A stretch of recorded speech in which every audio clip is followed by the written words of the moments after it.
Has this ever happened to you where the screen freezes like this? Yeah, sometimes it does. Will it come back? We'll either show it live or not. I'll restart it anyway. Right, yeah, look. I'm going to restart it because I want to... Oh no, it's moving now. Yeah, for what? I'll check it.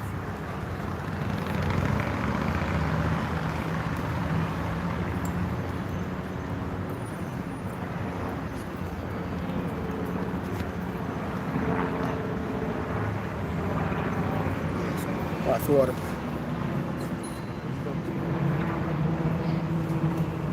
got a topic or do you want me to speak? Yeah, I'll open up in a week. Okay, come.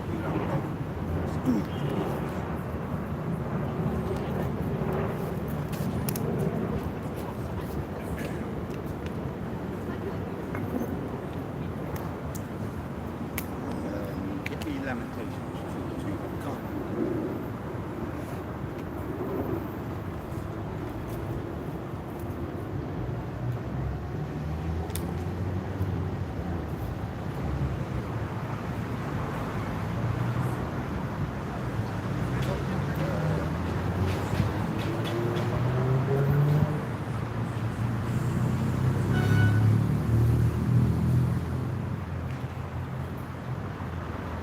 Let me have a cup. Have a cup 2. Start with have a cup 2. And then come to have a Lamentations 3 after that.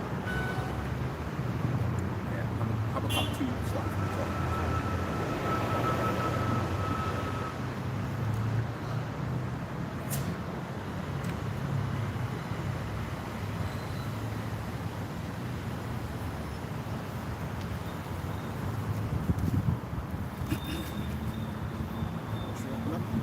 Yeah. You on? Yeah. Wow, yeah. So, yes, man, back out here on another Saturday. I want to open up now by giving all praises to Yahweh. Yahweh, Ba'ashem, Yahushai, Ba'ashem, Mukakadosh. Shalom to all the sincere. I'm going to just go straight into it, man. Back out here on another day, man. Double honors to the elders. Yeah, double honors to the elders and the apostles of Great Millstone. Shalom to all the sincere Hakim and the Afwakim. Yeah, we are watching and learning in sincerity and truth. Right, so Habakkuk 2 from verse 1, yeah? Right, so this is the book of Habakkuk chapter 2 starting at verse 1. I will stand upon my watch and set me upon the tower and will watch to see what he will say unto me and what I shall answer when I am reproved. Yeah, so we're going to stop here, yeah? I will stand upon my watch. So that's what we're doing now. We're standing upon our watch, man. And you know what? We're really never off duty. Actually, to be honest, we're never off duty. We're always aware of what time we're living in. When we watch the news, I know we can't just switch off, especially when you watch the news. And even when you're just coming home from work or when you're going to work, sometimes precepts probably just come to your mind when you see certain things, like you might see an accident, you know. So I would stand upon my watch and set me upon the tower. And so we're on our tower, we're on that watch, man. Back in the day, it used to be called the watchtower. And you have to be alert, you know. They would have times, you know, what they call it, shifts. So you got the night shift, you got the day shift. Yeah. But we actually don't have, you know, we're always on duty, man. It's 24 hours because brothers around the world, you know, we've got the news bombarding us daily. Like I say, we've got the precepts now. We are woke to what time it is. Yeah. And we can't just switch off. I mean, there's ways we can, but I mean, we can get into that, you know. There's ways we can. Yeah, carry on from 2 where you stopped. And Yahweh answered me and said, write the vision and make it plain upon tables, that he may run that readeth it. Yeah. So we have to make it plain. I mean, I remember Yakel, he says that. I remember one of his phrases, as well as talking about Psalms 51, something that I remember him for, saying we must pray and reaffirm that in our minds, Psalm 51, you know, the Most High has mercy upon King David against us for our sins, but also make it plain so that people can understand some of the biblical terms, like we just broke down, watchtower, the banner, you know, breaking down terms like that, so that people can understand understand. And even if we got deep, brothers go deep, yeah, but the art of going deep, when you watch a lot of the elders and the apostles and brothers, is to try and simplify it, to make it as simple as possible, so that you got the new ones coming in too. Which is is an art to that. There's an art to that. And we're learning every day, you know. I've got a precept for you here. Bonus experience.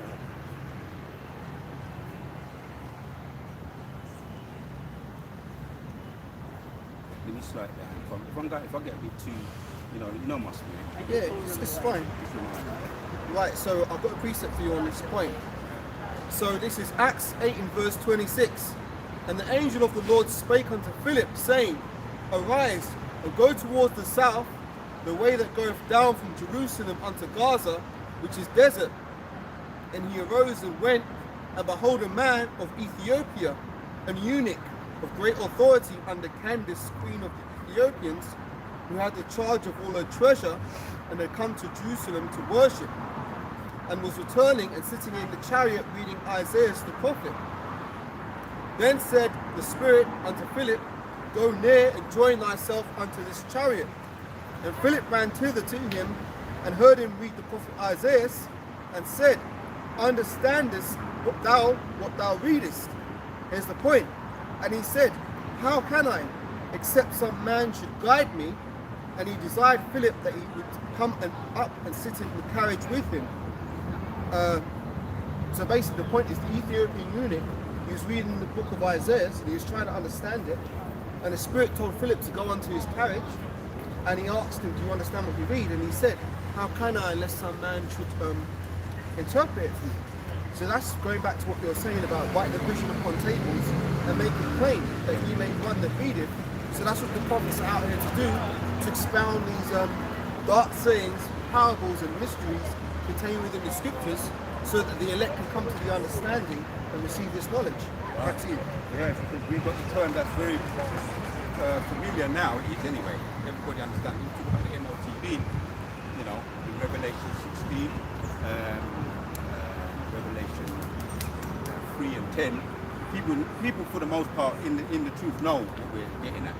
But sometimes, you know, we break it down, we have to break it down and make it plain for people to understand. And, you know, you might have to be, as the elders then do, get a little bit more, what's the word, repetitious in certain things. Because that's how things stay with you. Yeah. You know, to drill it. And we know the apostles, they've been heavy on that, going into that heavy, drilling that into the people there. And if you're doing the truth, some people are not even in the truth and they know about it. You know, but you've got some that's, you know, as they say, probably took a bag, or maybe they're just being like the bullfrog, you know, the stubborn bullfrog, not wanting to take it on board because of the reputation of GMS, whatever reason. It's been made plain. It's been made plain. Sorry, verse 3. Carry on. Verse 3 says, back in Habakkuk 2 and 3, For the vision is yet for an appointed time, Right. but at the end it shall speak and not lie. Though it tarry, wait for it, because it will surely come and will not tarry. So tarry, man, that word there. Vision is yet for an appointed time. So there's an appointed time. Nobody knows what that appointed time is. Not even Yehoshua, Christians, including Jesus, knows the appointed time. So it may well seem to tarry. When you don't know, when something's coming, it seems to take longer. You know, but what we do, how to deal with that, we just keep on it. You know, do your bang up, as they say, man. Bang up? Yeah, when man go in and get locked up. Some people, I've heard people cry. Some people commit suicide. I was in the police station a couple of times when I was younger. Some people, they start bawling. You know the story. But because they ain't doing, they did the crime. They can't do the time. They can't do the time, and they're not focusing on just hold it down. Wait, there's an appointed time. The key's gonna come through the door any minute now. But I'm being punished. And stay focused. You understand? Well, the vision is yet for an appointed time. And we're doing a bang up. We're doing time now. That's right. Yeah, we're suffering the punishment of our iniquity because we transgressed against the Most High. Yeah, and let's look. Is that Micah? Micah chapter 7 verse 9. See it? That's one of my favorite songs.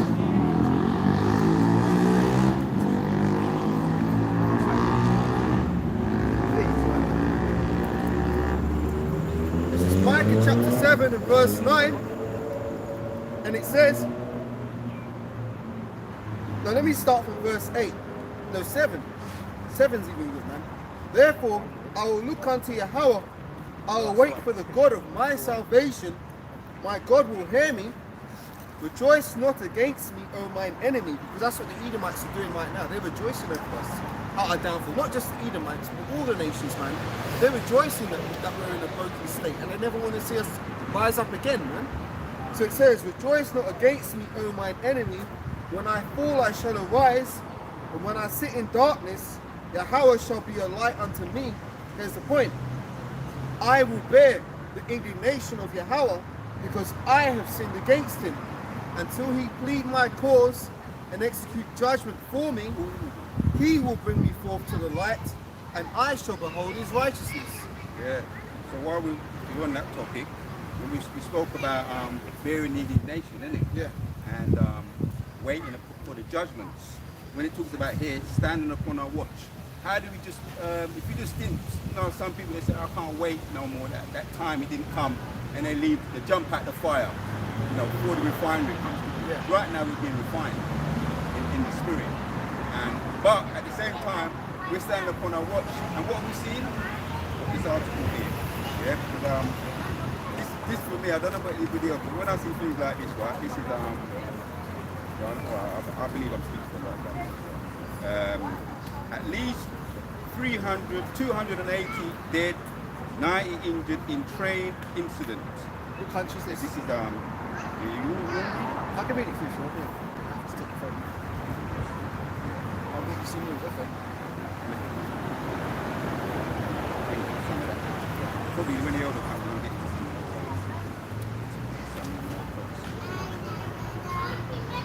I can't, yeah. Right, this article is from the BBC News, published on 3rd of June, which is today. It says, Odisha train accident. My mother was missing. I got a picture of the body. It says the train collision. I knew it would be India. Because in India, they pack on them trains like fucking rats, man. Right, so it says a train collision in India's eastern Odisha state on Friday evening.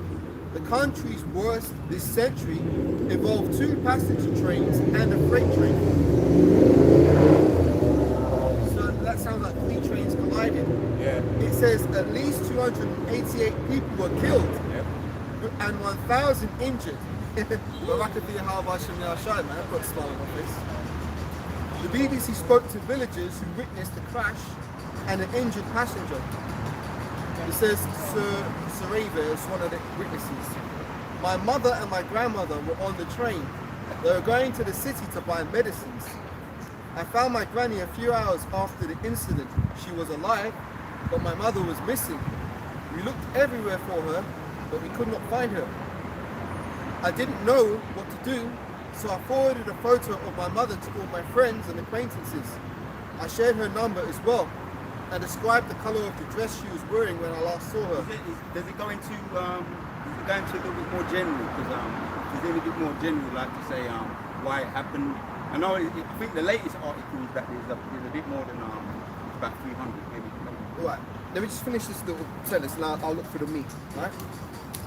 This morning I heard from one of my friends. They sent me a picture of a body. It was my mother. She was wearing the same dress. So let me get, this is basically witnesses' accounts, this article here. So there's loads of witness testimonies. Right, so it says, now it's got a history of, it goes into a history of Indian train crashes from 1981 up to the present day. Right. This article doesn't go into any more general about why.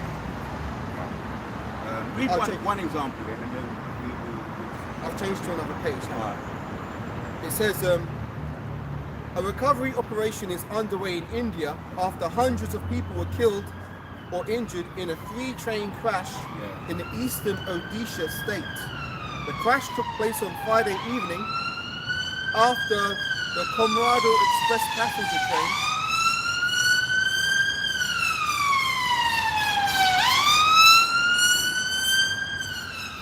after a Corradle Express passenger train heading south collided with a parked freight train and derailed. Man, you know, I've got in my head, I'm imagining how that must have looked, man. That's like, you know, some action film type shit, the train going off the rails and sliding and shit. It says, several carriages from the train ended up on the tracks. Shortly afterwards, a second passenger service, the Hira Superfast Express, traveling in opposite direction, crashed into the derailed train. That's all it says on this article. Yeah, so that's how that happened. But really, it's the Most High, man. Yeah. So yeah, we was at 3. Read 3 again. Habakkuk 2 and 3. Chapter 3. Yeah, chapter 2 and verse Right. 3. For the vision is yet for an appointed time. By the end it shall speak and not Yeah. lie. So it's speaking. It's speaking now, man. So it's not about you know, nothing's happening. A lot's happening. There's a lot of speaking taking place. Yeah. Jehovah's judgments is in the earth. The earth is rising up against the wicked, man. That's all little stepping stones before the missiles are coming. Yeah. And we're going to see much more of these things. If we've got I know the Most High is toughening us up if we ain't tough already by now, but to get that cast iron stomach, Yeah. because there's going to be a lot more of these type of things. Just Deuteronomy 32 and verse 39. Yeah, we're going to start seeing a lot more, man. So when you're ready, yeah? Yeah, just pull it up in. Yeah, so we're going to see a lot more. The scripture in Psalms 110 talks about the blood. I might have to read that. I found it. Yeah, go on. Deuteronomy 32 and verse 39, because the Most High is behind this. It says, see now that I, even I am He, and there is no God with me. I kill and I make alive.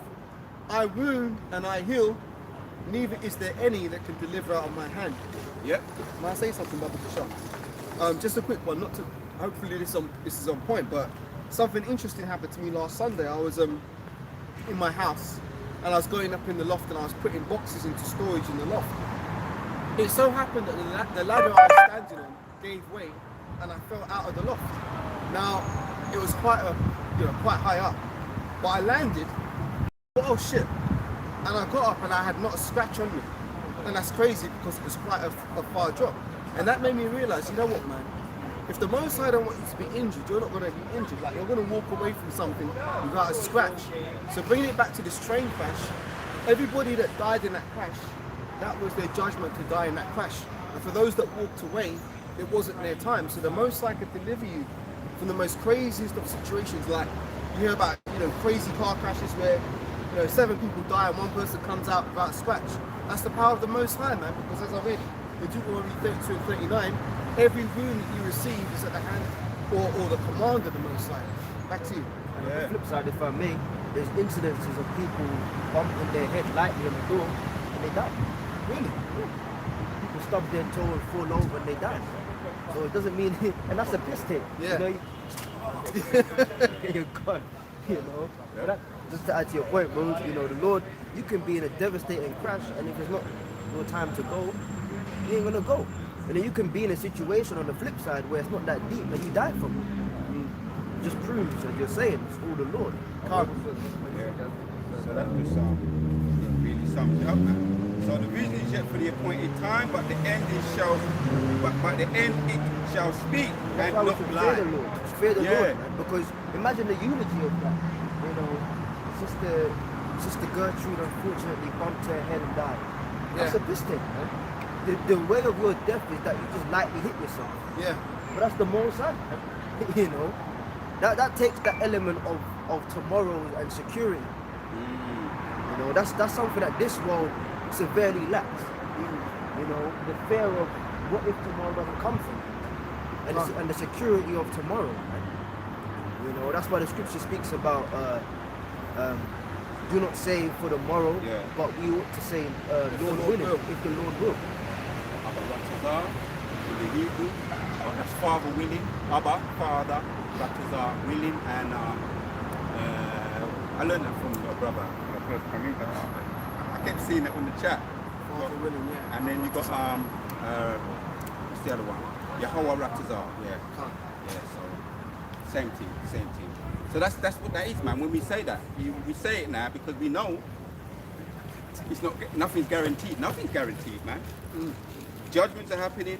Oh, a brother in GMS, a low brother, that was up on the chat, you know, it makes you realize, man, you know, maybe that was, I'm saying maybe, that was his lot, you understand? And for those of us in the future, you probably was martyred in the past, those martyrdoms are going to come back round again and be martyred.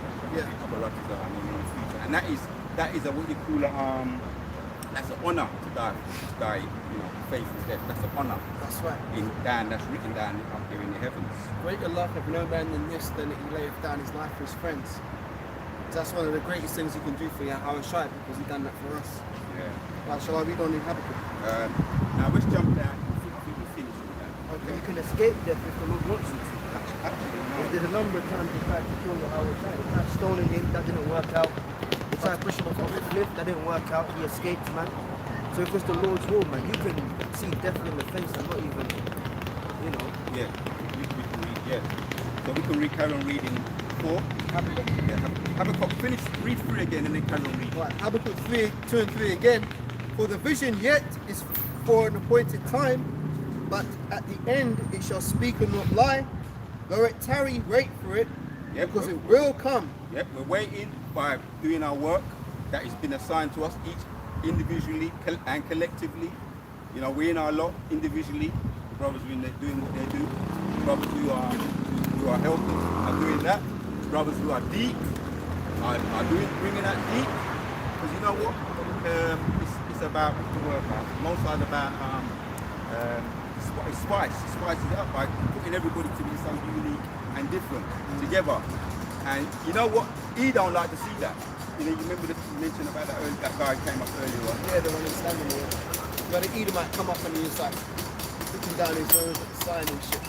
Because they hate when they actually, what really hurts them is when they see us standing up, and also when they see a group of us standing up together in unity, Unified, yeah. talking, communicating with one another respectfully. You know, not costing no, you know, just acting like niggas, because we're not niggas, man. This is a new breed of people. They're potential elects. If I may, that's why in Revelation the 11th chapter, To them it's a new breed of people, but not to the old. in Revelation the 11th chapter, it speaks about how after 3 days and a half the Spirit of life entered into them, and they stood upon their feet, and great fear fell upon them which saw them. That's talking about what we're doing right now, standing upon our feet, prophesying His word. Our enemies see that, who are enemies, the other nations, and they feel great fear when they see us standing up unified in the name of Yahweh Hashem Yahweh Shai. That's their greatest fear, because they know that's where our power is. Read them as well. Oh, Salakia, yeah. In between the main chapter, Habakkuk, read them. Let me just bring it out for edification's sake, as the brother said. This is Revelation 11, starting at verse 11. And after 3 days and a half, the Spirit of life from the Most High God entered into them, and they stood upon their feet, and great fear fell upon them which saw them. So that's the resurrection of the elect, coming back into their right mind, coming back into the knowledge, wisdom, and understanding of this truth and prophesying, which again ties into Ezekiel 37. But I don't want to go too far off into that topic. We're going to stick in Habakkuk. So back to you. Yeah, because when that guy come up now, we're those men that have come back. We are those elect men that have come back, sound in mind, yeah. And what he's used to seeing, yeah, as you said, he came up with that. But he's used to seeing, like, he's watching. Well, you know, all what they like, they get off on seeing Jake Killing each other. and hearing about and that Big Nasty. You know, you heard about you saw Big Nasty. He's got an advert now.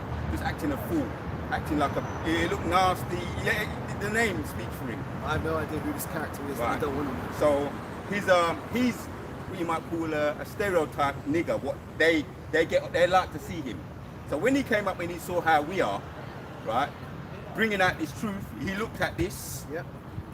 We're not fitting the stereotype. In his mind, he's like he's malfunctioning in his mind. So You can't carry on, process it. you know, you can't. It's hard for him to process it, and the anger and resentment is really inside him. You know, Yeah. really building up inside him. Carry Habakkuk on. 2 and 4 says, Behold, his soul, which is lifted up, is not upright in him, but the just shall live by his faith. Yeah, these people, they're contrary, man. They're contrary to this truth. They're contrary to seeing black people doing the right thing They don't like it. Yeah. If you're doing any well, even on a carnal level, when they see Jake doing even well on a carnal level, driving a nice car, to them it's like, you probably done something, wicked to get that. Yeah. It's probably, a drug dealer or something. That's how they instantly think about us. Because the soul that is up in them is not right. They're programmed to be like that. But May I add to your point? yeah. And that's also why when Jake wants to be successful, he has to go through Esau's gatekeepers. So let's say you've got a Jake who is driving a nice car, who is a celebrity, he's had to do some dirt in order to get that money to be able to buy that car.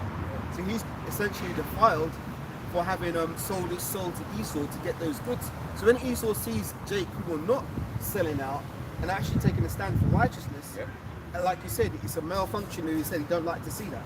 Yeah. He wants to see us down and out, broken, and killing each other. You mentioned that. Now there's another woman coming out talking about Cosby, Bill Cosby. You know the story. A lot of women came out and said that they would smith their drinks. Great then. Now there's another woman, because they've got rid of the statute of limitation law, right, over there in America, just in time. A very good coincidence now for this woman to come out, because there's no statute of limitation now for grave. And if you're suspected of it. Yeah. So that's just one example of, even if you're doing well, he was doing very well, they can sweep the carpet away from you any time. There's that Jamie Foxx now that's come out. They're saying he was going to a job, a new film, right? He got the job to be to apply for this some new film, and they said that he had to get no, he got that. So now I don't know if you heard. He's suffering from coma. He's blind. What? Also, Jamie Foxx. Yeah, I didn't hear that. Yeah, he's in a coma. You got people saying, "Oh my God, pray for Jane." Shit, I didn't even know that. But that was the Most High anyway. But even still, he thought he was doing the right thing by selling himself out. The Most High said, "Nah, you ain't gonna work like that." But he's messed him up. He got the juke and jab, man. It's come out. In the back of my mind, I knew anyway. Straight away, I said, that's the jab. The symptoms. So they're saying he's blind. They're saying he's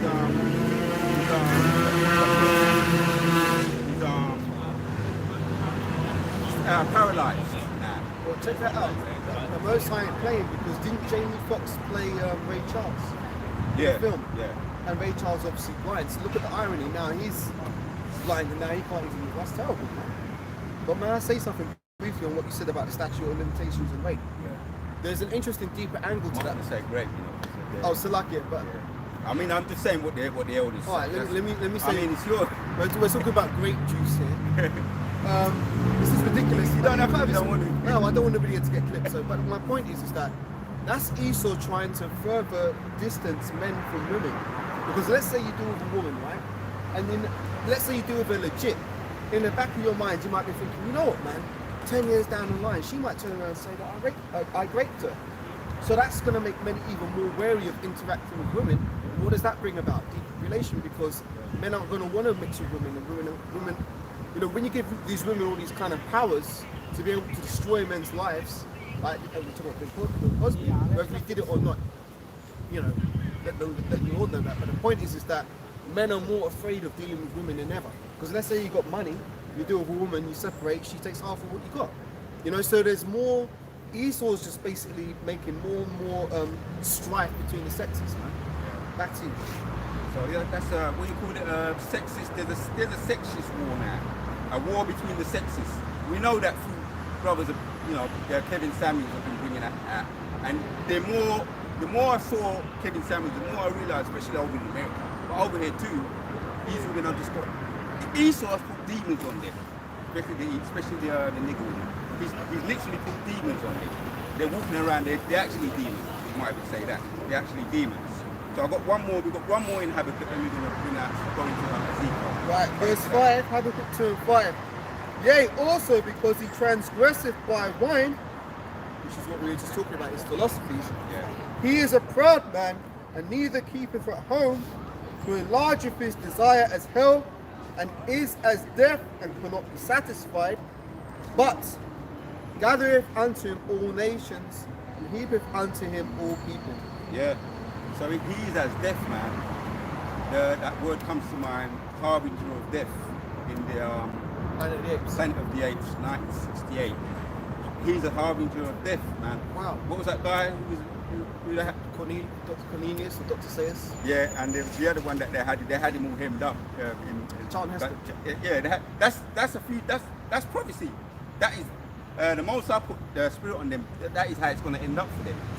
Once the harbinger of death is bound up, yeah, that soul, the man that soul is lifted up, that is not upright in him. Once he's bound up, even if he was bound up there, there'd be a total different. The earth will flourish. It would. You know, an example of that is look at lockdown. No? Remember lockdown when people were indoors and how the animals are coming back out and stuff? Yeah. That shows this man is wicked, man. And he needs to be bound. So that's how we got all around the world, you know. Yeah, all the Caribbean countries. They placed us in all the Caribbean countries. That was called divide and conquer. That was all by design. And he's over there now. In certain countries, one of them, some place in Africa, I can't remember exactly. Some place in Africa, where he's over there and he's doing better. Well, I know, I can say Jamaica. He's doing better than the actual Jamaican. The Jamaicans over there. The foreigners over in Jamaica are getting more looked after than the Jamaicans over there. And now China's trying to fucking come up in Jamaica and act like they're running shit. And they're getting shit. I don't want to get into that topic because it's going to go off topic. But, Oh man. So let's jump down to let's read 14 and then right, Habakkuk 2 verse 14 says, for the earth shall be filled with the knowledge of the glory of Yahweh as the waters cover the sea. Yeah, so stop there, man. The earth is becoming filling up with the truth. That is why you see the earth now is fighting, the earth is struggling, there's a rescue taking place. You've got the hurricanes over there, the tornadoes, the flash floods hitting those places. You know, a lot of those north places up there over in America, north, Georgia, Mississippi. The earth is becoming through the knowledge of the truth. The truth is filling the earth, man. The earth, this truth is spreading. And this is the power of this truth that is very, they know the power of this truth, as we was talking about. Why they do certain things to certain brothers' channels, you know, and as you said, this truth does more than what we may think. Yeah. That is why they're going behind the scenes. I call them the straw man. Remember Wizard of Oz? Yeah. That man behind the curtain. He's a little feeble little man. If you just meet him down the road, you can pick him up like that off his feet. And you might just allow him, you know, disabled man in a wheelchair. These are the type of people that are fucking with our channels, man. That's behind right. The little straw men. Yeah, little decrepit little Edomites. Little Edomite men and women fucking around with our channels and because they can, behind the scenes, you see. But the earth is still becoming filled with this knowledge, man. That's right. The scripture, I'm gonna quote it, but I'm gonna ask you to get it because you know, I ain't had it I ain't read it for a long time. Wisdom of Solomon chapters 5. Yeah, That's like the Marvel movie, Lady Gal, the Chinese little bitch, that's the old woman that's behind all the mastermind mafia shit. You ever heard of Lady Gal? No, I don't watch the Marvel movies. It's some new age shit, man. Kind of check some of it out, it's alright. But like they'll have like a whole Chinese mafia or whatever, right? A whole corrupt setup. And then when they finally meet the mastermind behind it, it's older the Chinese woman. Okay. And it's like, how did you come up with all of this? Yeah. But she got big Russian dudes working for her, Chinese martial artists fucking shit up. But she's the brains behind it, like the brother say. Okay. You go to them top level devils, man, they're looking like they're knocking on death's door. Yeah. You had, what's his name, Evelyn, he just fucking died. Alright, he had to have how many heart transplants? Yeah. You know, they drink the blood, you know, they know that the life is in the blood. So they're trying to stay alive, but when you actually get up close with these people, they look like regular dudes, man. Oh, that remind me, Sleepy Joe just had another lick there. Another He had fall, another yeah. drop. Drop again. He looked like a proper old age pensioner falling down the steps. And he's 8 years old. He's an old age pensioner, man. What other US president have you ever seen collapse as many times as him? That's all spiritual, man, because that shows you that Babylon the Great is falling, man. And that wasn't no light, I was kind of sitting down and I kind of like, he went from the top and he went flat down, boom. But you know what? Read that precept first, and then Wisdom 5 and we 1. go from there. Yeah, Wisdom chapter 5. Right, Wisdom 5, Wisdom of Solomon chapter 5, starting at verse 1. That's fine. No problem. He says, then shall that righteous man stand in great boldness before the face of such as have afflicted him and made no account of his labors. Yeah, just stop there for a minute, because there's been accounts of brothers have got so many stories. About 2 when we was down where we used to be, you know, in the other camp. There was a lot of good things that happened. There was a lot of what you might call there was a lot of drama, and we saw two a man and a woman just collapse right in front of in a very infamous area. Remember where we used to be? I don't need to say anything. I can attest to that, because I've seen similar things at a place we was teaching before, where people just drop as they come across the camp. Carry on. This is the power of the truth. He's under pressure. Don't get it twisted. He acting all like everything that, because I know what he's like. We've worked for him, but I was in the Christian church, and they always say, smile. You know, what's that song? Smile when everything's falling to pieces. Smile. There's a famous song. Oh, I don't think I know. Even when the rain is falling, you know, what kind of stupid songs? One of them stupid songs. So they say to you, just smile with just smile when you got it. Just smile. I've worked for a building merchants. The customer's always right. You know, when things are falling to pieces, smile. You look like you're in control. Yeah. They're under pressure.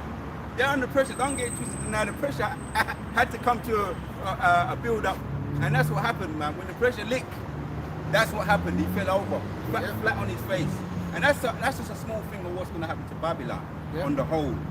Yeah. Read on. Yeah. Verse 2. Wisdom of Solomon 5 verse 2 says, when they see it, they shall be troubled with terrible fear, and shall be amazed at the strangeness of his salvation, so far beyond all that they look for. That's why they're doing what they're doing. It's fair. It's fair.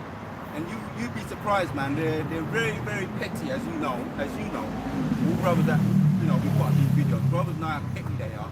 It's like they're just pure. We're dealing with children, man. Yeah, we are. That's exactly how the fucking Edomite is, man. Yeah, the scriptures actually talk about that. You know. Now they that are younger than I have me in division. That's Job 30. Don't need to go there. Yeah, carry on. Verse 3, Wisdom of Solomon 5 and 3. And they repenting and groaning for anguish of spirit shall say within themselves, this was he whom we had in sometimes in derision. Yep. That man he came up with his, I said that he had that look about him, that like, looking down his nose. You know, he might have some authority. We don't know. Oh, one of the brothers said that. We'd be surprised, man. You've got certain man, right, that are high up. This is what he said. One of the brothers said. Right? I don't want to mention his name, but he said you've got certain man that are very high up amongst the elite. That they've got them, or they may be sending certain people around just in the area, walking around. And he said that don't be surprised. They'll actually do that. Certain brothers at camps, leaving the camp, and the man's following them. That's true. Top men. So that's why, you know, keep your head on the swivel. So don't be surprised they're getting desperate, man. I don't know who that guy was, but the way my mind works is that an enemy, you know, if I don't know you, you're an enemy. I don't care what color you are. I don't care who you are. You're an enemy until I know you, until it's confirmed that you're not. You know, only the brothers that I'm, you know, I know. They're the brothers. They're my brothers. Right, carry on. Shall we read on? Yeah. Wisdom of Solomon 5 verse 3. And they, repenting and groaning for anguish of spirit, shall say within themselves, this was he whom we had sometimes in derision, and a proverb of reproach. We fools accounted his life madness, and his end to be without honor. How is he numbered among the children of God, and his lot is among the saints? Yeah. You know what? We're around here now. Previous life, I'm just saying, talking in the spirit now. Right? A lot of these people, what you see, a lot of them were around. They've seen people being lynched, especially over in America. They've actually been. Why are you hearing about certain judgments? Don't get it twisted. Don't think for 1 minute, as we know, no one dies innocent. These are certain people that were standing there, with just watching people have been lynched. Some of my family, potentially. But I just add to your point, and when I'm out teaching with the other elder Dawda, sometimes, well not sometimes, most times you have that sign. You have a sign of Jake being lynched from the book Without Sanctuary. It's a photograph of a group of Edomites standing around while 3 Jake were lynched because they were accused of raping a so-called white woman, but it was a false allegation. And one time we were teaching, we had that sign, and we had this Edomite come up, and he goes, "That wasn't me." See? He said, "That was not me." And we were like, "Bro, you know," he literally was saying, "That wasn't me," and he's pointing at the picture. So in his spirit, he was convicted because chances are he may have been one of the Edomites that partook in those things before. Yeah. And that's why the scriptures say, "The Most High requireth that which is past." It's that Ecclesiastes 7:12. Let me get it quickly, Baba Kishon. Another time, I don't go there often to the midweek camp, but one time I was there, I remember the police came because somebody reported that same sign, saying how it's offensive. It caused distress to them. Yeah, it caused distress. So you mean to say your history of what you did to us and our history of us being victimized, and what you did is now offensive and causing distress to you? Yeah. Why the fuck did you do it? Exactly. Why did you do it, man? If you don't like carrot juice, why the hell would you go shop, buy carrots, and make the juice, and then drink it and complain? You fucking made that happen, bro. Exactly. It's your ancestors that made it happen. And they took the photographs of themselves. Doing it. And then they put it on postcards and send it around. So next time you want to contact someone from, I don't know, Mississippi, around the corner, wherever you are, and they, "Oh, I haven't heard from you, I hope your family's well." When they turn over the fucking page, you got Jakes getting lynched. Photos on postcards, man. You did it, bro. Read the scripture, man. Exactly. I'll get it. Just pulling it up, bear me. So I'm feeling kind of today, I wanna get on that level, man. But fuck the devil. Fuck Esau. You're a piece of shit and you're gonna have to pay, bro. Yeah, this is Ecclesiastes 3:15. 3:15. That which hath been is now, and that which is to be hath already been, and the Most High God requireth that which is past. Exactly. So there you go. That is why he was convicted. That's why we're doing what we're doing. Everything is in the spirit. That what happened there when that man came up earlier on and he was looking at that. Nah, he could have had one of my, I think like that. That's why I'm always, not always, but a lot of the time I meditate in terror. What he could have done to some of my brother or my distant, which all of my brothers, even the native Indians, they're my distant brothers anyway. Or you might even get closer to that if I am one. We're talking in the spirit, but they potentially are the ones that did things to our forefathers, our brothers, our sisters, man. Imagine that. Rape. Like they could have raped your daughter. Yeah. In front of you. But that's why the scripture says. The scripture says that the Lord, he cut off the remembrance of things before. Yeah. Because if we knew exactly what would happen in the past, you see, with reincarnation, people come back in the same eras, man. So that most likely the Edomites you deal with today, you dealt with them before in another lifetime. So if you could see, man, this is the guy that killed my mom, or raped my wife, or whatever, or killed my children, you would kill them, man. Yeah. You would actually kill them. Imagine this woman here lied. Yeah. And said that you did something. Now your ass is swinging from a tree. Yeah. But then you're in this lifetime. Yeah. Fucking kill you, bro. If I may, You'll kill them. So like, if I may, what you said is very powerful there, because like when you get a job these days in this society and you've got certain colleagues who are just off Edomites, chances are you might have been on a plantation with them in a lifetime past. Yeah. And they might have been fucking you over back then and they're back in their lot trying to do the same thing again now, trying to fuck you up on a modern day plantation. Yeah. This is why we stay in the scriptures. Yahweh said, "I go to my father and your father." Because if Yahweh was on the earth right now and all power had been given to him after he rose from the grave, you think the Lord would just be a citizen? Imagine Yahweh just being a citizen in Esau's kingdom. Yeah. He would kill them. Yeah. Because he's accomplished his bit now. Yeah. What's the point in waiting? Let me just save the nation and put these people in slavery. Can't. So we had to go back to being spiritual. Yeah. In an actual physical sense. He couldn't even stay on the earth no more. Yeah. Because he could have done his job and kicked back. Noah, he did his job, then he got drunk. Which is cool, he's in his house. He gets drunk if he wants to in his house. He's in the confines of his own apartment, his own land, his own tent. But he after the flood, I'll give it back to you. The scripture says he had to be kicked back and drunk, man. Yeah. So he chilled, Yahushua, what if Yahushua had to stay on the earth? Oh, well, I rose from the grave now. Let me just buy an apartment somewhere. Sit around for the next 2,000 He would years. have been thinking, I can't stay around here, man. Yeah. I gotta go. I gotta be away from here. Because if I'm still here, I'm gonna kill your ass. Yeah. I'm gonna make my people get it, and I'm gonna fucking kill you. Yeah. Because I've got all power now. I've done what it takes to save them. So what's the point in waiting? I go to my father and your father. This is why we remain spiritual. Because if we weren't spiritual, imagine we knew who we were, and the Lord gave us the power. You think we'd be doing camp, man? Yeah. We'll be going on a killing spree. We'll be up late at night, getting up early in the morning. Yeah, to hunt them I've down. meditated and things like that. It will be, but it will be beautiful, man. Anyway, let's carry on. With all the precepts you've got, hold that one as well. You brothers break it down. Wait upon me till I rise to Yeah. pray. Yeah. Zephaniah 3 and 8, innit?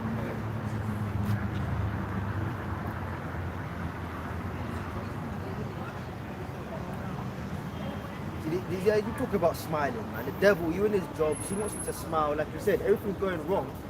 Yeah. They always show the Jake with Yeah. the white teeth. Yeah. You got the suit and tie. He's Yeah. about to shake someone's hand. You know, bro, come on, man. You got fucking emotion. Yes, you can be, but contrary to what people believe, yes, you can be emotional. All right? Yeah. You can be emotional. It's about emotional control and not letting that fog the image of prophetic prophecy, man, in the Bible. But everyone has emotions, man. You know, they just want you to, oh no, it's fine, smile. Yeah. Bro, sometimes you're angry, man. Sometimes you're tired. How wish I got tired? He said he told the 12 so like, man, you guys go over there and the shit. I'll meet you later. Man. Yeah. You need to recharge. You get angry, you get tired, you get happy sometimes. You know, even in the truth, bro. A lot of brothers, you get fucking doing dumb shit because they're just not expressing themselves, man. You have the right to express yourself, man. You know, it's just that has to be in order, and that can't fog prophecy. I'm upset, so I want Yahushua to come now. Okay, well, you know you're gonna have to wait, bro. Yeah. But still be upset, you know? Be angry and Sin sin not. not. Just stand on that, stand on truth. The first I said this to somebody who's no longer here. The first person you have to be truthful to and honest to is yourself. In this truth, when you're dealing with brothers beneath you and above you. Now, if you're expressing yourself to a brother who has a high rank, yeah, you do that, but respectfully. You know, you do that respectfully, and as you say, you keep your emotions in check. Now, when I think about, but read that, and then we can talk about it. If you say to a guy, you know, you're right, bro. Yeah, can't. You're not. clearly something's going on, bro.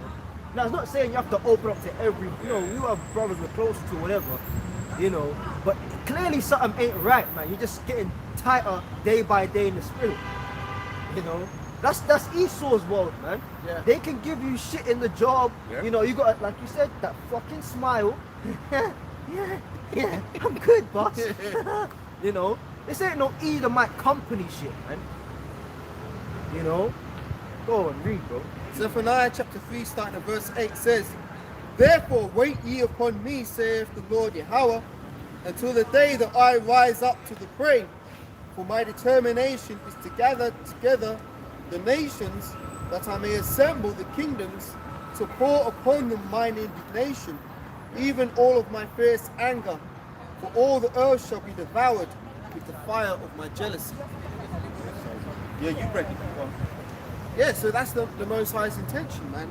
All things must be done decently and in order. See, the Most High is the greatest example of patience. Because with all that's going on in the world, like even the brother said it there, Yahushua, if it were up to him, he'd have done destroyed the Edomites already. But because it's the will of the Heavenly Father, we have to be patient. See, Yahushua is up there in the spiritual realm, sitting on the right hand side of the Most High, waiting for the green light to come down and destroy these Edomites. But the Most High is setting everything up in a perfect order so that Esau's sins can reach their highest apex point. Then Yahweh is going to smash them down, and it's going to be the ultimate example of how do you say? Because let's use Sodom and Gomorrah as an example, right? The Most High rained fire and brimstone on Sodom and Gomorrah and destroyed it. But today you still have people scoffing at it, saying, "Yeah, you know, I don't believe in that Bible shit." But guess what? When the Most High makes an example of the Edomites and the destruction of Babylon the Great, nobody's going to dare say the Most High ain't real or the Most High don't exist, because it's going to be known through the sheer terror of the Lord that you don't mess with the Most High or His people. That's why everybody is going to know the fear of the Lord in the kingdom of heaven, man. Yeah, I think this precept leads, that precept we just read, wait be upon me till I rise up to pray. This precept, Jeremiah 52, I'll let you read it. Jeremiah 51, read from 19. Yep. Because my brothers know who know my story. I do videos and sometimes I've got to tell myself to slow down. You know, sometimes they say people that start it because their brain is thinking ahead of their too fast. And when I'm speaking, it's nothing to do with being slow. It's sometimes slow. I say it what you said again. Slow is fast. So sometimes Jake is by design, he's too fast for his own good. You know, that's why certain things happen, and enough of them are in jail now because they're thinking too fast. They're thinking too impulsively. You know, slow sometimes, especially now in this truth now. I think about immortality. That slows me down a lot as well. And now bring out that precept and go through it. I find this one very, very pleased with me reading this. Jeremiah 51 verse 19 says, "The portion of Jacob is not like them, for he is the former of all things, and Israel is the rod of his inheritance. Yahweh of hosts is his name." Yeah, I remember older apostle he's saying that this is Yehoshua. And brothers sometimes say that this is the elect, but this is talking about Yehoshua. And carry on. Go on. Verse 20. "Thou art my battle axe and weapons of war." Yeah. So this is what we're waiting for now. You know, it says, "Wait upon me until I rise up to the prey, man." We can get this one after, but this is what he's talking about. "Thou art my battle axe and weapons of war. As mighty and powerful as Yahushua is, and Yahushua is, he's going to come. He's not going to meet us as a man. There's going to be other weapons he's going to be using. Yeah. Read 20 and carry on again. "Thou art my battle axe and weapons of war, for with thee I will break in pieces the nations, and with thee I will destroy kingdoms." Yeah, man. So he's going to use his people. Yeah, it's very fitting that the people that were under the kosh, that were mashed up by weapons. What's that guy's name? Thomas Thistlewood. I don't know. Yeah, that guy, man. Who is this person? Probably the oldest. He's got a volume, Yeah. like almost his diary Yeah. is thick, man, Yeah. of the hideous things he was a slave owner, Yeah. the things he did to Jake, man. He had like a fetish for like killing Jake in a sadistic, sexualized, perverse way. Some I did people- especially when the brother from Central, they actually got into it last week Yeah. again. This guy, man, he would do some vile shit, Yep. and then he would document it. Yep. That's how we know what the fuck he did. So You gotta have yeah. demons. The Yeah, thing yeah. in is that you gotta have literal demons working with you to think of that, and then have the guts and balls to go ahead through with it, and the pomp and pride to then write it down. Yeah. Today, I gang raped this black bitch, you know. Then I whipped her till she was weak, and then I fucked her again, and then I pulled her out. And, bro, he did a lot of crazy crap. But you know what? Thomas Thistlewood wasn't no one of a kind. Your Thomas, you next door to you, if you got any of my people next door to you, and next door to them, they're all fucking Thomas Thistlewood. They all are. That's my spirit. If they think they can do it and get away with it, if they're in that position, they would do it and get away with it. They would do that shit. All of them. Never trust thine enemy. So this is what the Most High is saying. Now you got another woman, Madame Delphine Dolores in Mississippi around 1830s. She had a pub. This is all documented. She had a pub and she used to get Jakes up in there, former, slaves, and she used to decapitate them, cut off their limbs, sew them back together for them to look like a crab. Yeah, man, something, Do things with their brains, all kinds of while they was alive, open their heads up, do all kind of prodding with their brain while they're alive. Like, what do you call it? Mary Shelley's Frankenstein. You're telling me we ain't gonna meditate? Yeah. There's movies on. Yeah. They put them in the movies, man. Telling me we ain't gonna be meditating, terror, man. I just add one. When I was a little boy, I went to Jamaica, and where my mum's part of the family is from, that part of the island, there's a slave plantation. I think it's called Rose Hall. Oh, And- yeah, I know. yeah, and the woman who owned it was, they called her the White Witch of Rose Hall, because she used to do all kinds of fucking horrendous things. Like, she used to do a lot of witchcraft, voodoo and shit with the jakes there. And I remember, it's like a tourist attraction, you can go there.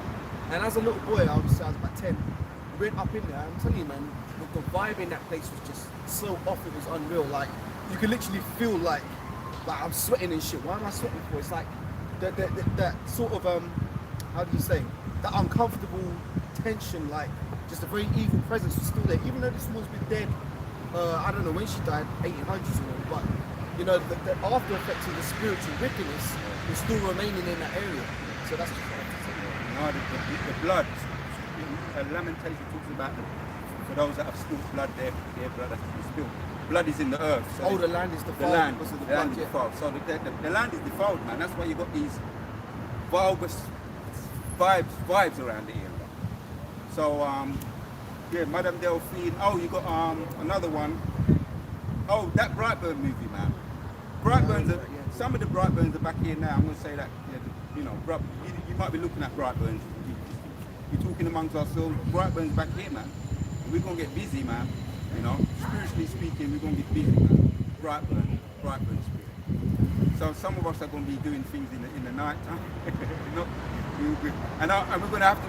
We might have a certain number before we say, right, I'm gonna do this before I turn in the towel tonight.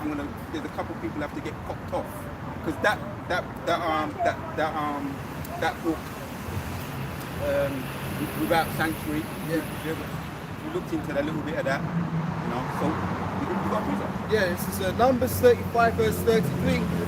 So ye shall not pollute the land wherein ye are, for blood it defileth the land, and the lands cannot be cleansed of the blood that shed therein, but by the blood of him that shed it.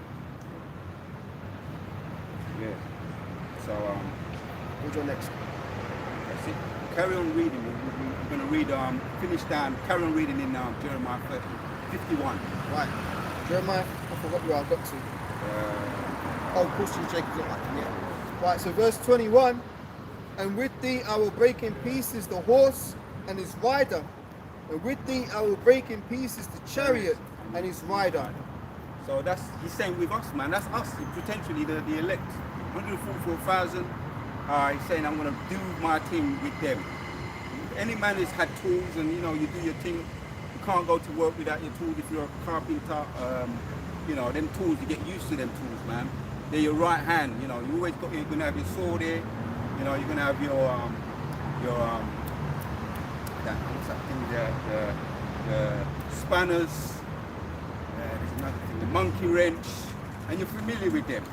Yeah, that's us. That's the Most High saying that is what he's gonna have. That he's gonna use with thee, because we're going to be his tools, the 144,000. That's how he feels about those 144,000 that are being raised up now.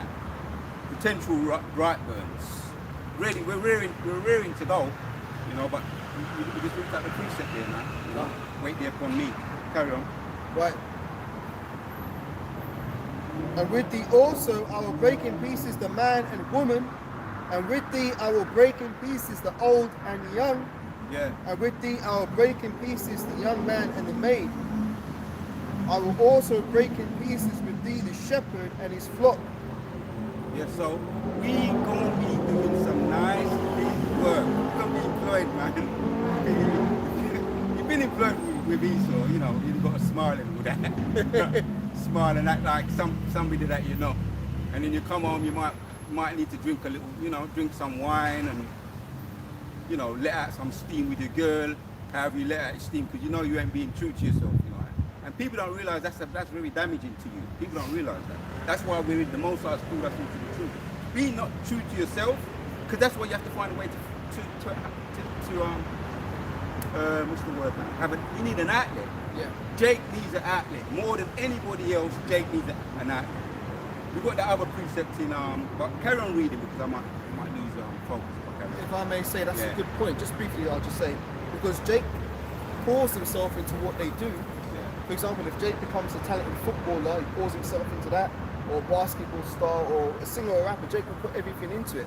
And that's them letting their frustration. But really, the ultimate outlet for Jake is this truth, being in part of this ministry. Because all them other avenues aren't going to bring you inner peace. Because all them sports stars, the musicians, they always end up miserable, sad, and lonely. So the only real way is this truth, man. I've got a quick one now. Just come to it. Let me carry on reading with that.